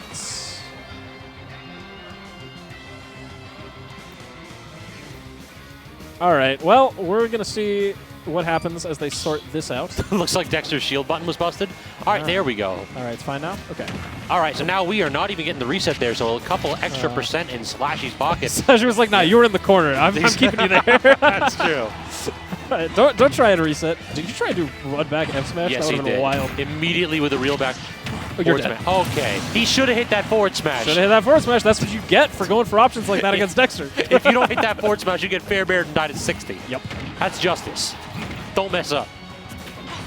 Yeah. So Dexter, to be honest, has started to go for like a lot more just shenanigans with this character. Like he ended the dark set off stream with a fair side B. Oh, wild. Oh god, Slashy is having a lot of trouble at disadvantage right now. But there's the suplex. He's looking for a good DI from Dexter to not end up above him in that situation. Because if he had gotten up air up B, that would have been the stock. So both these characters do like approaching with lingering hitboxes in the air. The problem is that you can't really do that against Wolf. And Dexter, it is not Tuesday. Dead. It is not Tuesday. That was a suicide waiting to happen. I don't even know if Dexter was coming back from that one. The immediate air dodge off stage. Oh, slashy, yeah, going for that side B off ledge. We've seen him get punished for that pretty badly before, but it does catch people off guard sometimes. True combo. Yeah, because this character got those. Yep. You like it's true combos until like 50, and then it becomes I hope you know how to DI this, otherwise you're dead. Even here, I mean, like even at these mid-high percents, off a grab, he can do down throw into whichever aerial he wants. And yeah, also if he gets an up tilt onto the platform, that's surely what he's going to be looking for. Dexter, speaking of, he is looking for the kill confirm right here. He has had enough of playing neutral. Oh, okay, yeah, the lingering hitbox of shot put reflected by One Dexter of the few times that I've actually seen a reflect on shot put do anything. Normally it sends that move at a really useless hitbox when you reflect it. Or angle, rather. So I think that the tale of this match has been that SLASHY tries to approach from the air, Dexter reels back and kills him for it, basically. Uh-oh, oh, great get-up attack. He would have died if SLASHY had shielded that, though. Wolf standing grab is awful. Thank God that character has one bad move. Both of these characters with really tiny standing grabs, although I know Brawler's at least massive dash grab and pivot grab for some reason. Oh, gets back air, trying to fall down. Weak hit, though. It looks like Dex immediately just rolls out of the reflect, has full stage control, toss him off stage, and goes high as SLASHY. He is... Yeah, you can go high a couple times, but Dexter he's more than patient enough to just wait out your options and react to that. And it feels like that entire game was just a game of wait and see and punish. Yeah, it feels like he just has it on lock with how SLASHY is trying to approach him. SLASHY's just got to bait him into stuff, but Dexter's not biting for any of the attempts to bait, and he's just punishing every Narian. Felt like SLASHY was kind of holding forward at the end of that game, especially. So, I mean, part of that is that, yes, you kind of need to hold forward against Wolf because when he kills you at 60, and he has just like a massive percentage lead, but that's just kind of how Dexter wins. Yep. Like, once he catches you running at him, you have to be perfect. SLASHY picked yodeling in Meadow Hill. I respect. Me too. Honestly, I'm good with this one. I don't know if I like it, but I respect it. All right, down throw bear. And Keep him in the corner, SLASHY. This is the recipe for success. You cannot allow Dexter to get his feet set with center stage control. Yeah, SLASHY loves these flat stages, even when he doesn't... That's true, actually. Now that I think about it, it's like, why are we going here? You got no platforms to reset on. He's focusing on the neutral. He feels like when people are playing defensive against him and trying to like whip punish him, he would rather just not have any platforms in the way. That's just how he tells me that he's like approaching neutral. Mii Brawler with neutral over jank? What is this? I don't believe you. He's got plenty of jank, but we have seen the jank that he can do. But he likes to counterpick for neutral rather than for combos. Interesting. And he's basically doing run forward up tilt, which I love in this matchup. Yes. Because that's one of the few things that can actually beat the disjoints on Wolf's neutral air. That move has a massive hitbox, but there he's just going to get clipped by that forward tilt. And these shot puts are doing nothing. It feels like Dexter never needs to approach. Ooh, the jump was taken there. That was kind of scary. There's my tilt. Not going to go for the down air right there. Just didn't seem to be positioned up appropriately. So instead he tried to set up the ledge shot, but he got nothing out of it. Yeah. The Brawler F-tilt is something that SLASHY's been talking about a little bit more. It's kind of like a Pac-Man F-tilt, like you use it in the same way. It doesn't have a lot of reward, but it's pretty safe. He has not won any of these air-to-airs. No. He is just committing to it right there, but finally gets 2 feet set on the ground and gets that anti-air up smash. Oh, not dead. Okay. Part of that is the matchup. I feel like... Oh, yikes. Yeah, don't hold that smash attack on me. Reversal. You're in the corner now, friend. Yeah, I was going to say, part of it is the matchup where, like, if you're air-to-airing, usually Brawler is losing. Can we talk about how his up tilt appears to have a bigger hitbox than his up smash? Yeah. Speaking of up smash. Yeah, there we go. No, the scoop of up tilt is pretty wild. Look at that. Speak of the devil. Like, how does Dexter get out of that? Has to side B and barely makes it back. But he's going to get so much damage Don't now. roll in on that. Do not roll in on this spot. Just give Dexter the other dash attack right there. If you roll in, you get blown up with that nair. Oh, went a little too low. That's going to be game 2. Dexter looking very confident. So, question for you. Yep. Do you think when he goes for those neutral stage counter picks where he's not trying to kill with up B off the top, that he should go for a better up B? Like one that actually gives him a little bit more recovery distance? I don't think... Well, Brawler doesn't really have one that gives him a little more recovery distance. I mean, the heli kick, it goes forward a little bit more. I think... So he, even without the platforms, the Thrubber is absolutely the best choice for combo game. It gives you that low percent down throw forward air in an up B. It gives you any falling up air can lead into a kill. So I think it's just kind of, it's also just the option he's most comfortable with. Gotcha. I feel like the one that goes up and down, soaring X kick, not really going to be doing a lot for you in this matchup. maybe you could get It's some purely a janky recovery edge guards, move, yeah. but yeah. And the heli kick, it's just, that move does not, It's a me. yeah, it doesn't combo nearly as well as people think it does. A lot of the time, it's just kind of a guess. Oh my god. Stop throwing the shot put, dude. I feel like, yeah, Just stop. We're at that point where he just like, this is my safety zone. I just can do this every single time I'm trying to recover, and every single time Dexter is saying, I can jump cancel my shot. You get away from me. Yeah, so he got an up air into the up B there. It didn't quite kill.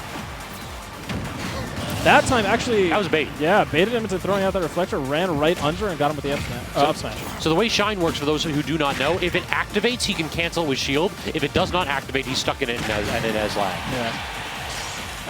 Can jump, though. There it is again! Stop doing it! How many times do you have to see this this interaction happen? There's the back throw. Do it? No. Great DI from Slashy. Yeah, the feint jump as well, giving him a little bit of extra survivability, but you don't have any options now. He was going for the side B. He wanted to choose I respect the hell out of that, exactly. Oh, yeah, there's he loves to use that falling side B. He'll jump up, he'll use his double jump, and then come down and just do the side B. Almost like a tomahawk grab, but he can do it from a little higher up. So now Dexter, when he has to actually go in, this is when Slash is having a ton of success. Uh-huh. Yeah, he's got a little bit of percent lead, and okay, using that nair to keep him at the ledge. Great. Beautiful. Tomahawk, yeah. Oh, he was looking for a roll there, and Dex did not give it to him. Dexter couldn't get a punish, though. That's stunning. Like, it just looked like he missed the fastball on his forward air. Yeah, oh, the run back laser where you get hit by both hits is so demoralizing. It's so much damage. It's an unreasonable amount of damage for a projectile point blank range. There's again. So Slash is starting to use his movement here and to rely on it. He's doing a great job, but he just keeps going back to that. He's having a lot of trouble. It's the muscle memory option is that when you throw them far away from you, you go for the okay. What? What are you doing? That is stunning that neither one of them could punish. How did neither of them die? All right, he's stuck here at ledge, and even though he had a big percent lead, it's entirely gone. Dexter just ever so slightly off of that scoop hitbox, and finally catching the 2-frame with the shot put. So yeah, you got to do it once he's already forced into picking a recovery option. Yeah, you can't go ahead and preemptively toss it out. He knew he was jumping. He just didn't know where he was going to jump.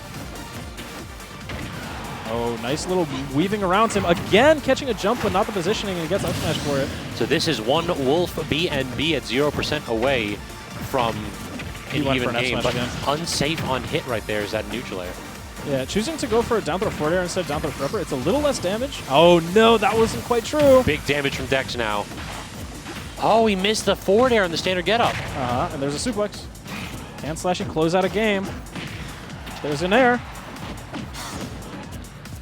At this point here, Dexter, he just needs these openings, but Slashy, he started to not toss out a ton of hitboxes. He's doing a good job in restraining his gameplay, and the out of shield up B will claim that game. So finally, Slash is on the board. Yeah, he's got a game. We've seen a lot of sets in this top 8 where someone goes up 2-0, and then the other player takes a game and looks very good. But they get their back blown out immediately. Every single one of those sets, the player who is up 2-0 wins by a pretty decent margin in Game 4. So we're going to see if that pattern holds true or if Slashy can keep bringing new things to the table to take these games from Dexter. So Dexter, I think we've seen what his play style tends towards in this matchup. I feel like the success that Slashy had was primarily based on the fact that A, he stopped mashing and hitting buttons at low percents, and B, he had that lead early on. So I think the biggest thing here is going to be how to stock one go. Yeah, I can imagine. There's the so small battlefield. I think just pretty comfort for Dex, I would imagine, because yeah, you are sort of at risk of some funny brawler things. That's usually he's missed that a couple times today. If you can get the timing on that, that's pretty guaranteed. Covers every option. Oh, he was looking for some crazy stuff there. Yeah, the landing up air into the immediate up B. Instead, he's gonna get back air living though. I am stunned that neutral air missed. Me too. God's favorite gamer right there. That man is blessed. He was looking for a nair grab there, but Dex, Wolf falls reasonably fast, so we're able to get away from it. You gonna get the 2-frame? No, we are not. So Dexter edge trapping, which he's usually so good at, and yeah, Slashy manages to get up correctly, but then rolls away, and Dexter able to catch with the up smash. Yeah, so Dexter's got a lead. He didn't land on the platform. And now it's, that Dexter wants to get these landing forward airs or some kind of an option to blow you up at low percent. Yeah. Yeah, for those high uppies, they get you punished pretty hard, and now you're getting laddered up. See, Dex is now, he's sticking underneath the platform so that slashy can't really approach him from the air as easily. The down air is going to take it. What? It's just a weird little delay option. It's like the side hitbox of it. That didn't even, that wasn't a floor spike. It never floor spikes. That move cannot floor spike. It's so weird. Why? I don't know. These weird moves where they're Stop! Stop doing it! There's no He's point. doing it to himself at this point. He takes 20 damage every time. There's a man who keeps going back to the bottle. Like he's like, maybe this one will solve the problem. Okay, big damage. Didn't get the ladder, but he's just, he's dealt like 50% of that conversion. No, you can't F-smash that! You can't F-smash his shield at all. That move is not safe. Yeah, he went for it again. Okay, but this time gets the suplex. And the up B directly after it, but Dexter, good DI. That time he kind understands. of a frame trap style thing. I'm confused at why that nair missed. Oh, and Dexter goes right over with the back air. And now he's one stock away. Here's a dash He has full stage control, though, trying to get an A2 frame with the tilt and trying to get the immediate trump. Neither one working out. Yeah, the percent was slightly too high for him to get the up air that he did off the ledge into up B. You can kill with that, but and Dexter reads his attempt to, just barely drifting back, but gets fair bared. This percent is already racked up to the point where you have to be worried about kill options here. Does clean up the stock with a sweet spot on that nair. Yep. But we need something special here from slashy. This is certainly the character to do it, but he has to get back to center stage ASAP. Yeah, he hasn't really gotten Dex off the top with any of that stuff. Dex has been very consistent at avoiding it. And even then, he's not really, he didn't go for like the up air to pop him up. He went for the forward air to put him in the corner. Back throw, interesting. They started to like bring this one back, but yeah, Dex with a great spot dodge there. Yeah, you got to get it so that and he just gets caught for the jump with the up smash, and Dex has got the set 3-1. Time and time again, he was able to get away from Dex's ledge traps, but finally underneath that platform, Dex is where he feels the strongest. All right. So that means we have Dexter Kurshaun, losers finals. Yeah, we do. So Kurshaun knocked down by ZD, and we saw a little bit of Wolf in that matchup as well, and that did not work out well whatsoever. Nah. It felt like the Wolf was Kurshaun's nightmare. Yeah, it was scary. I mean, they started that game on FD, which was interesting. I guess that's just where they struck to. And the Wolf, it seemed like ZD could control all that. Like, just this flat area, this is mine. This time starting on PS2. All right, so now we'll have to see if Kurshaun has the answer to this matchup in Dexter's Wolf, or if it's just kind of like a bit of a character block. Yeah, and right now, I mean, opening stages of the set, Dexter is looking very confident, bringing that momentum from the slashy set into this one as well. Yeah, it's almost been untouched so far. It just feels as though Kurshaun's trying to box, and that has not been working out whatsoever. Trying to go for a scoop up smash there, doesn't find it. Does land the back air, though. Kurshaun trying to jump in aggressively with the down air, and that does not work out whatsoever. So now the question is going to be that Dexter has established a lead. Do you think he's going to play more defensively, or do you think he's going to try to like keep pressuring this back? I imagine. Well, I feel like when you play defensively against Pac-Man, you do give him the chance to charge up all his funny stuff. So at this point, like, if you've been having success finding your way in, I feel like you could continue to do so. Just don't overextend. Do it in safe ways, you know? Play it like that mid-range, I would imagine. Oh, wow. I am stunned that that worked. Wow. Me too. I think Dexter scouted out that grab, but it was just a just the execution of it, not quite. Also, Dexter's like 3 times in a row now tried to like punish fruit throw with dash attack, and every single time Kurshaun's been able to get the shield up. Yeah. I keep wanting to say Joj. I see his tag, and I'm just like, oh, it's Joj? Well, he's not Joj. It says it right there. He's not Joj. I have selective blindness. I only see the second word of every sentence. Fair. So Pat Dex is... Clank with Bell. That is wow. Favorable trade right there for Dex. And he's at such high percent, but he's still not losing his stock. Okay, why did you? Yeah, why would you? It'll never break the armor, I don't think. No. Uh-oh. He could have gone for side B there, I think, and the trampoline was underneath there, wasn't it? Ooh, that would have been so funny. That would have been, exactly. That's the clip that I want to see. When does right the there. trampoline despawn? Is it not when you die? Or I do not know. Okay. Dexter, I need you to do that for me for science. I watched Kurshaun versus Rocco, and in that set, at one point, Rocco was sent super low, and he tried to up B over to the trampoline to bounce on it. to recover, and Kurshaun just did an up B on like the other side of the stage to take it away from him. He just You yoinked thought. it. That's 100% a you thought moment. Yeah.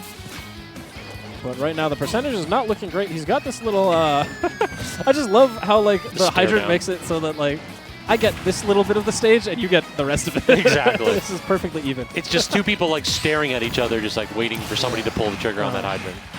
Full stock lead for Dex though, so this has not been working out for Kurshaun. Yeah, there's a decent conversion, but isn't able to get into much. Oh, the up B. It's just sending himself super high. He decided he'd rather do that than have to face the landing lag. I like that idea. The water boosted down air, yeah. That was cool. It didn't work, but I respect it.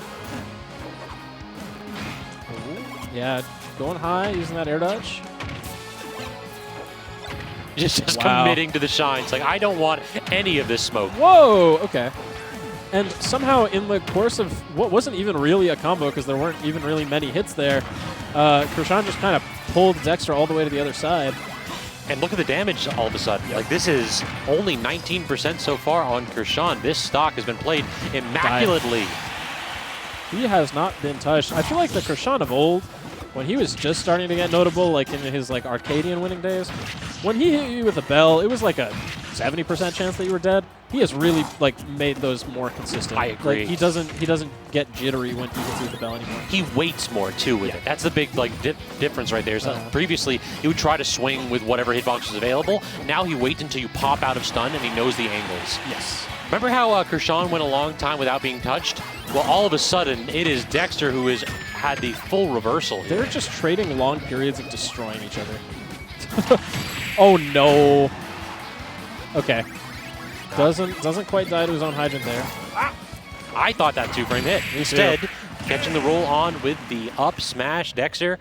If first you don't succeed, just hit another smash attack. Yeah, that's one of those things with going for those two frames is they, even if you don't hit, you can often scare someone into picking a panic option because they're just like, I gotta get away from this. Yeah, typically when Wolf does a down smash near me, my first opportunity is like, get the heck out of there.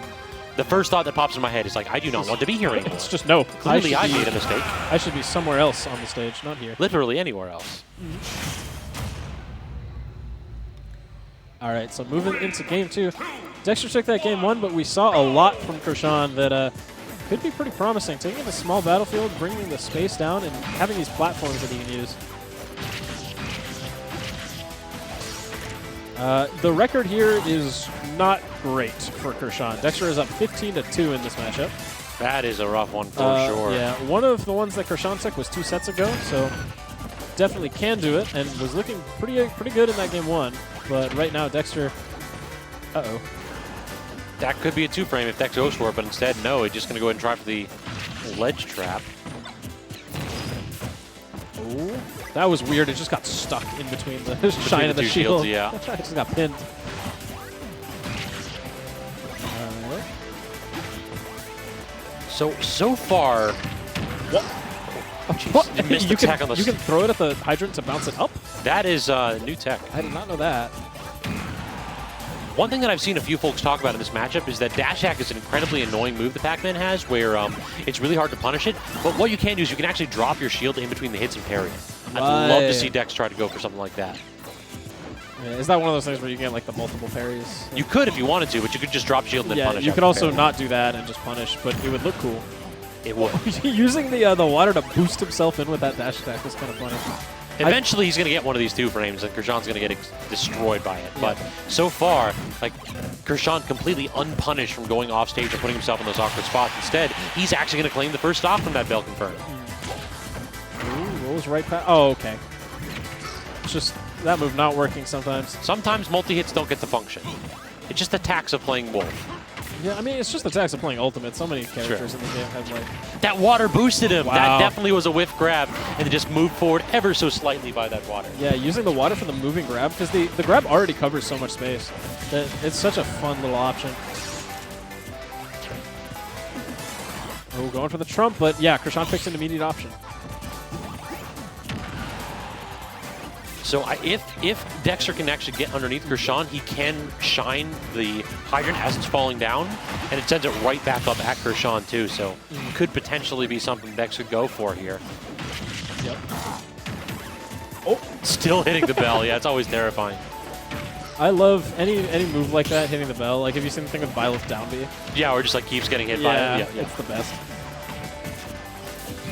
Yeah, so right now, percents not too far apart. Okay, you said eventually a 2-frame would hit. There it is. Yeah, Kurshaun, he can keep putting himself off stage if he wants to, but he has to deal with the consequences, which is eventually Dexter will get one. The old dash in, dash out. It's like, I dare you to hit a button. Uh-huh. Why is Dexter going for a smash at 20? This man is bloodthirsty. Yeah. He just wants to kill Kurshaun. Even if it wouldn't kill him, he's still thinking about it. Dash attack in the up tilts. Ooh. Okay. Yeah, he was having a lot of success juggling, but he used both jumps there and went a little bit too high. Kurshaun was able to get back down. Now Kurshaun feeling like he needs to actually poke and prod at mid-distance. He hasn't been going as far off stage. He'll get the bell, and then he'll immediately start tossing out hitboxes because he doesn't think like he can out-camp Dexter with his shine usage that he's been showing us.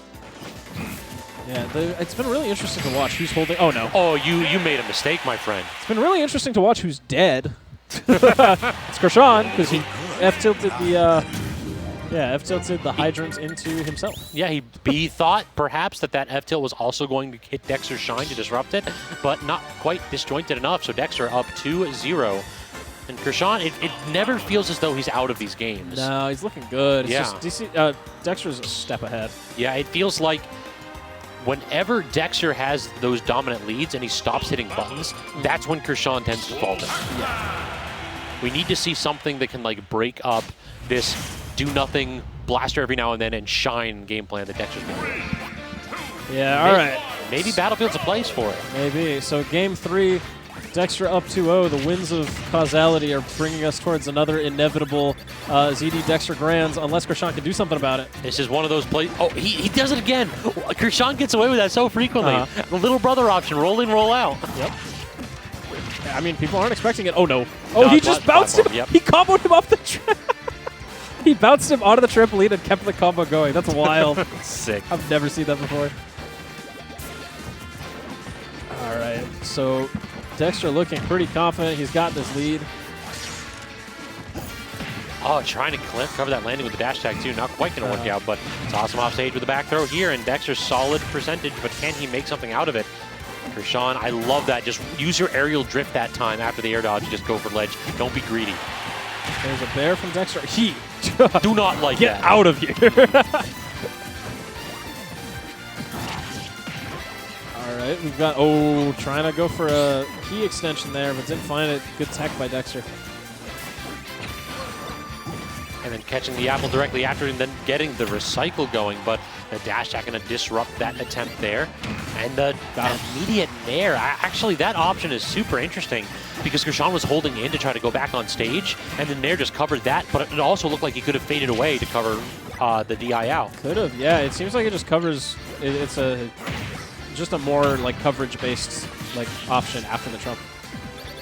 Okay. Every time, I think it's going to hit. Yeah, you have to hold your breath every single time. Falling there doesn't get that into much, but yikes. Yeah, that back air was whiskers away. As was that down smash. Kurshaun does find his way in, but Dexter using the laser. Please, yes. Kurshaun's been getting away with that air dodge too frequently. I was waiting for Dexter to actually get the punish that time. It looked like when he was waiting that out, he understood exactly what Kurshaun's defensive options was going to be. Oh, he was going for another down air. Dexter is up 3 stocks to 1. He is happy to go for these crazier options. The up smash doesn't quite finish it. Neither does this dare. Good roll in. Kurshaun scouts it up. So now can Kurshaun make something out of this head shot? I feel like he needs to get a kill right here, but the forward tilt not going to do it. Hydrant off kilter as well. And now Dexter back with center stage control. Yep. Here's a grab into the back throw. No way, no way. Not yet. And yeah, Kurshaun is just, he's down by so much and he just cannot seem to find this first stock. Taking a minute to consider. But, yeah.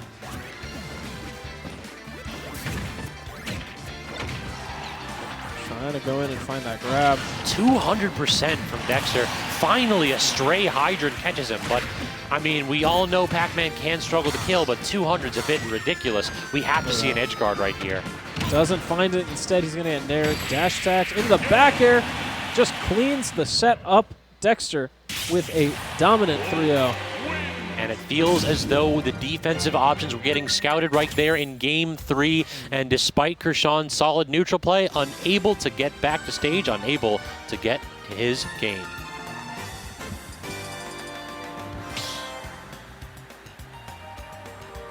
All right, so we're going to be moving into our grand finals. Oh, we got a commentator switch for grands? Okay. Very excited. We've been trying to do this for so long, and you've been doing stuff, playing Redemption or whatever, actually getting good at the game, unlike me. You've gotten decent, too, at the game. We're, like, even right now. I would say so. It's All like, right. It's, like, even. Speaking of even. Classic. ZD versus Classic Dexter. right now. ZD versus Dexter. So, yeah, Fox versus Wolf. I've got Pink Guy joining me on the on a comms, on baby. the mic. He's going into grand finals right now. ZD versus Dexter 209. 209, yeah. No, this in Ultimate. In Ultimate. In Ultimate. They have. I was trying to count at least probably 50-ish in Smash 4 as well, but probably a lot more than that. Those were just the ones I could find. Yeah, probably way more. Now this is storied. Just so many sets you can pull from, so these opponents know themselves very well. But right now, ZD coming out with the lead right now. Yeah, the Fox is looking good. We've seen this in a lot of matchups. We've seen this as Wolf Dittos. We've seen this with ZD going with the Fox. We've seen the Lucina come out from Dexter. Yeah. But right there, missing that side B, he's going to just fall past the ledge and die there. Yeah, it's going to be tough, especially with all the pressure that ZD was putting on. Not the way he wants to die, too. ZD tacks up some extra percent here, 26% here. Oh, missed the up air. Yeah, that's a good amount of damage. He's going for that falling up air. That's an option I've seen him implementing a lot more. The drag down? The drag downs are How sick did right it now. send it that way? I have no idea how forward it works. Very strange. Oh, catches the jump with the up air, and this juggle by ZD is continuing. Dexter is getting run over right now. Yep. Nice little crouch into shield there. Covering the options there, and gets a nair too. Finally, Dexter gets his kill as the game evens up here. All right, so stocks are even. Percent is not. ZD has still got a big lead, but Wolf can blow up Fox very quickly. Very quickly. Gets a dash attack, gets a second one, goes for a third. Uh-oh. Ah, I like the idea. I like the angle from ZD to put himself up towards the ledge and catches that roll in. ZD is so excellent at doing that little feint forward and tricking you into rolling in because you think he's going to run past you, and then he just turns back around. Yeah, he does.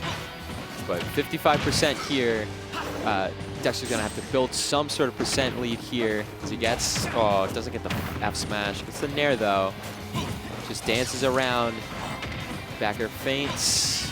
Yeah, he's just kind of playing around with ZD's shield right now. Just kind of standing back, not wanting to take any percent.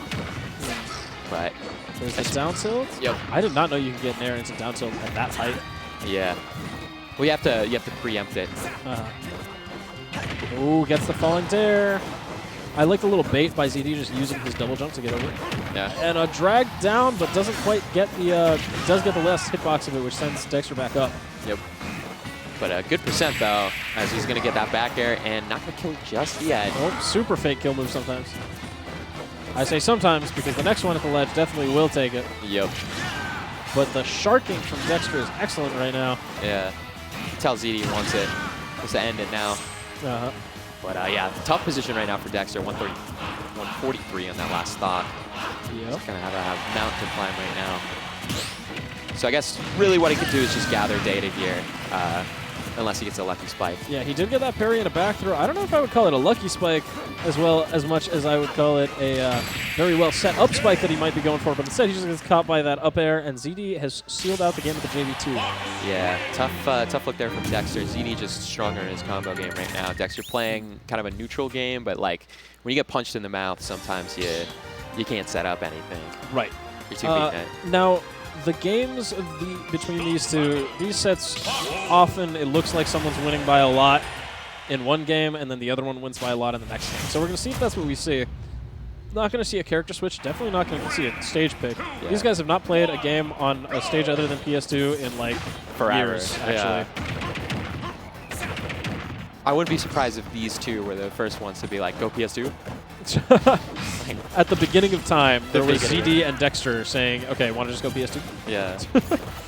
Ever since Star Fox came. It's in the Bible, check it. Yeah. Oh, these drag downs right now. ZD is continuing this, and Dexter's trying to go for a falling up air. His own doesn't get it. Yeah. Trying to pressure on the platform. Could have just grabbed there. Yeah, ZD's movement right now is super crisp. That's what allows him to get in with his combo game and He's just have Dexter just barely miss. He's playing right outside of Dexter's range very nicely. Yeah, just bobbing and moving right now.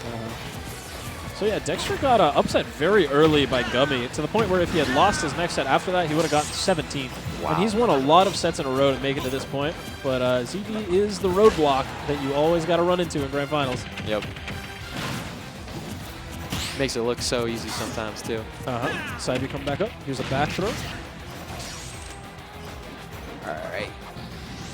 No spike here. Just going to wait, get the down tilt, but not going to convert here. Gets the up tilt, though, and going to get to the star KO, too, giving him a bit of breathing room and a lead, too. Yep. ZD finds a grab. Dexter off stage. And yeah, see, as I was saying, whoever wins game one does not really indicate who's going to win the next game. But right there, well scouted out with that up smash by ZD. Things are just about entirely even. Things are pretty even right now. Yeah, much more even game than the first game. ZD not able to get as big strings, but Speaking as I say of big strings, yep. he has been calling out Dexter's double jumps in that exact spot. That's the scrub jump. If you jump right there, that's usually like at like a low mid level. You learn to stop doing that jump. Dexter's trying to do it as like a mix-up. You know, you're so many layers deep and it starts looking like a good option again. But ZD has just called it out so many times. Speaking of call-outs, there's an up smash. And ZD back up in this set. 78% on that second stock, too. Wolf kill move's not going to be activated yet, as, yeah, Dexter just... Question in the chat, have these two ever played before? I don't know. Sarcasm. Yes, surely. Yeah. It's hard to tell over text. No, it's pretty easy to tell this time, I think. Yeah. Yeah, and things have just about been evened up. There's an F tilt from Dex. 10% difference right now. Just empty hopping right now. ZD, I don't know what he was cooking right there, but... Speaking of empty hops, that tomahawk, beautiful. Yeah, beautiful. Dexter. Ooh, that nair could have been troublesome for Dexter, but gets back on stage, back into neutral right now. Yes, ooh. That falling up air from ZD too is super cool. Like I don't know. I feel like he's employed that. Oh, he did the great jump success again. rate. Dexter keeps jumping in that exact spot, and ZD has called it every time. Yeah. Oh, Which is so good to be able to set that up. Catches the roll behind with the up smash.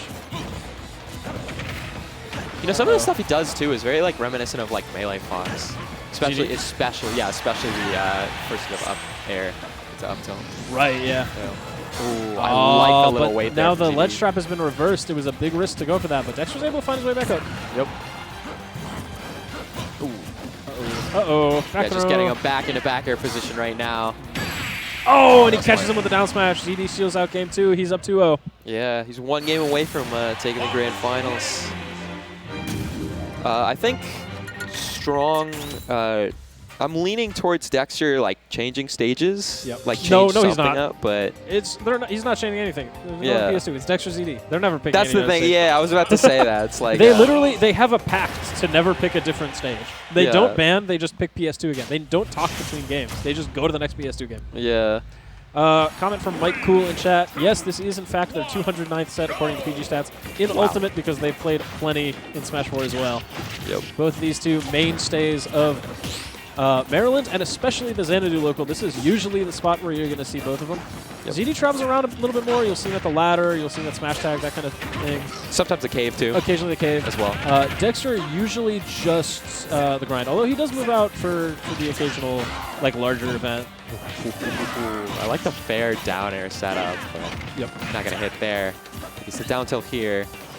Set up for the ledge trap, but ZD going to counteract him with that back air. ZD with another nair.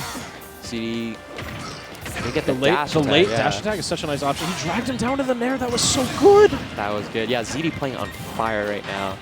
Dexter looking like his run, despite being really storied, like being out so early and then into losers and then clawing his way back. He's going to have to claw a much bigger mountain here because ZD is looking formidable right now.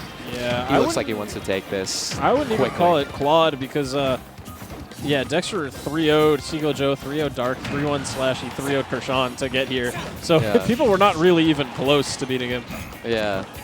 He was just on a warpath. It feels like no matter what happens, we inevitably end up with ZD and Dexter in grands. Yeah. And Dexter finds the up smash that time. Well, I meant it in terms of, like, he's got claws. So, like, yeah, he's clawing his way back, like the character. Oh, there we go. Yeah. Clawing doesn't get the claws there. Intensely. But the up smash the wrong way doesn't kill. Yep.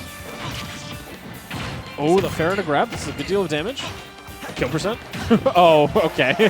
There we go. ZD. One stock away from taking the grand finals 3-0.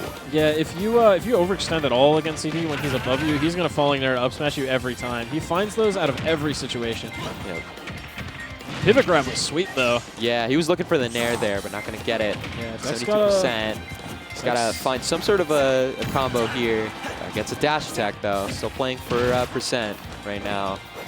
Yeah, Dexter's got a little bit of fight.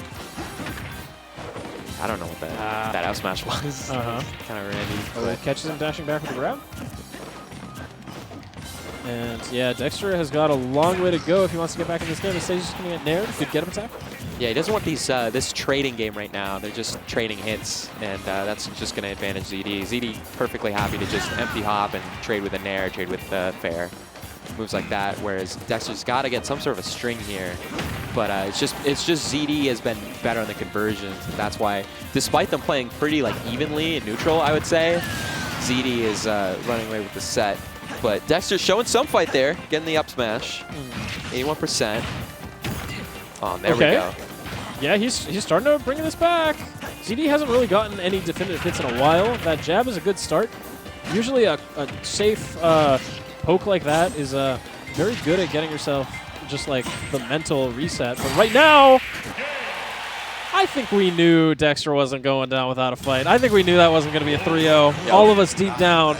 These sets always go the distance, and Dexter is determined to bring it the distance. Yep. He hard neutraled him that time. That was a prolific case of like, okay, I'm not gonna get like big damage on all my combos, but it's still gonna be fast. Like I'm still gonna pressure you, be in your face, and I'm still going to take you out fast. But anyway, we go into our game 4 here. What do you think ZD needs to do? Just stick to his game plan, or? I mean, like, yeah, it was mostly working. It just felt like he got called out a lot for the way he was moving around. Okay, he almost died at 0. I think Dex, too, might need to get a bit more conversions as he gets something there. I like the run-off, run-back back air. Yep. Or jump-back back air. Look at how much damage he's getting. We might have to see the Wolf Ditto because the right now Dexter's Wolf is looking very strong, and ZD's kind of getting blown up in these combos. Yep. I do want to answer a question from the chat. Yeah, so the Xanadu venue, it's not like in the horse track part of the horse racetrack. We have like a separate Xanadu Games area, including like a ballroom. We got a lot of space here. Yep. So even though it's at the horse track, it's very like, it's pretty separate from it. Yeah. The only time you'll even see the horses maybe is parking lot. Right. Parking lot, but no, very separated there. Up smash. Speaking of parking, ZD parked himself in shield right at the ledge, waited for Dexter to jump back on and up smash him right out of it. Yeah. He's not horsing around. Oh. Actually, yeah, gets the frame trap with the falling nair, but can't really follow up with these low percents. I always say it's not the first Fox combo that gets you because you can't really combo off a lot of his stuff at 0%. It's the second combo that gets you. There, he got like 30% off 3 hits. 40% off 3 hits, I think. Yeah. But ZD still holding on to this first stock here. 129 here. Avoids the F tilt one time, but does not avoid it again, as now they're even in stocks. Yeah, stocks are even. I mean, this is what we saw in the last game as well. And yeah, look, it's even again. Yep. Even Steven. These two are always even. Even when one of them is up 3 stocks to 1, it's even. Up against the Nair up smash, and ZD going to be 1 stock away again, but can Dexter pull away? We will see. Yeah, he might end the tournament here. ZD wants to go home. Dexter does not. Dexter is like, I'm trying to play more Smash. Yeah. I'm trying to claw my way back. The down tilt for the low poke option, very nice. And grab. Doesn't get punished for it. I love Wolf down tilt for some reason. I don't know. I spam that move. It's not good. Yeah. I mean, it is good, but it's not like that good. Yeah, it's just so safe. I think that's what it is. It's just like, I could just do a move. I can press a button. It's fun. Yeah. Oh, the shield is so tiny, but ZD still holds firm. Yeah, it's smart of ZD to throw him off stage, too, to gain some of that shield back. Not get pressured. And if you get nared or dared, you die. Yep. Weird hit of the forward air. Ooh, the empty. Yeah, that's an unfortunate quirk of Smash Ultimate, where if you go too low, the move just doesn't even come out. Yeah, there's a back air. And yeah, ZD is looking to seal this out. I love the little fake. I'm going to make it look like he was going to jump back on, and then he just went to ledge. Yeah, I think he's playing with ledge invincibility. Oh, no. He just got caught by some weird DI there. He was not ready for that up air option. But excellently played from ZD there to finish out this tournament. Congratulations to ZD for winning the grind 218. Yeah. Unfortunately, we couldn't get a longer set there. That's fine. ZD was just, his combos, like from the moment go, was just like, I'm going to get more off my hits. Yeah. And that's what won him this set. Yeah, excellently played from ZD to finish it. Excellently played from Dexter to make his way all the way back to Grand Finals after losing so early outside of top 16 even. Yeah, congrats to everyone who made top 8 today. The Grind Fridays, every Friday, single starting at 7:30 here on the VGBootCamp channel. Tuesdays, we got Smash at Xanadu. Now, one thing I wanted to do is, since I do this for Melee comms, I want to introduce this for Ultimate comms. What are you thinking? So I do, before I sign off, I do set of the night. So I was just wondering, what do you think was the set of the night? On stream. I'm trying to pull up the bracket and see what we got. I feel like we didn't really get a lot of, we didn't get to see any Game 5s, I don't think. Yeah. Set of the night. I think, weirdly enough, I'm going to say ZD Squidplumber. Yeah, ZD took that 3-1, but Squid was looking really good near the end of it. Yeah. So I'm going to put that as my set of the night from what I saw. I think so, too. That was a good set, yeah. Thank you so much to everyone for joining us. Yeah. I'm AnonymousBadger. My Twitter's down there. That's Pink Guy. I don't have a Twitter. Yeah. Yeah. All right, and we're signing off. See you guys later. Signing off. Adios.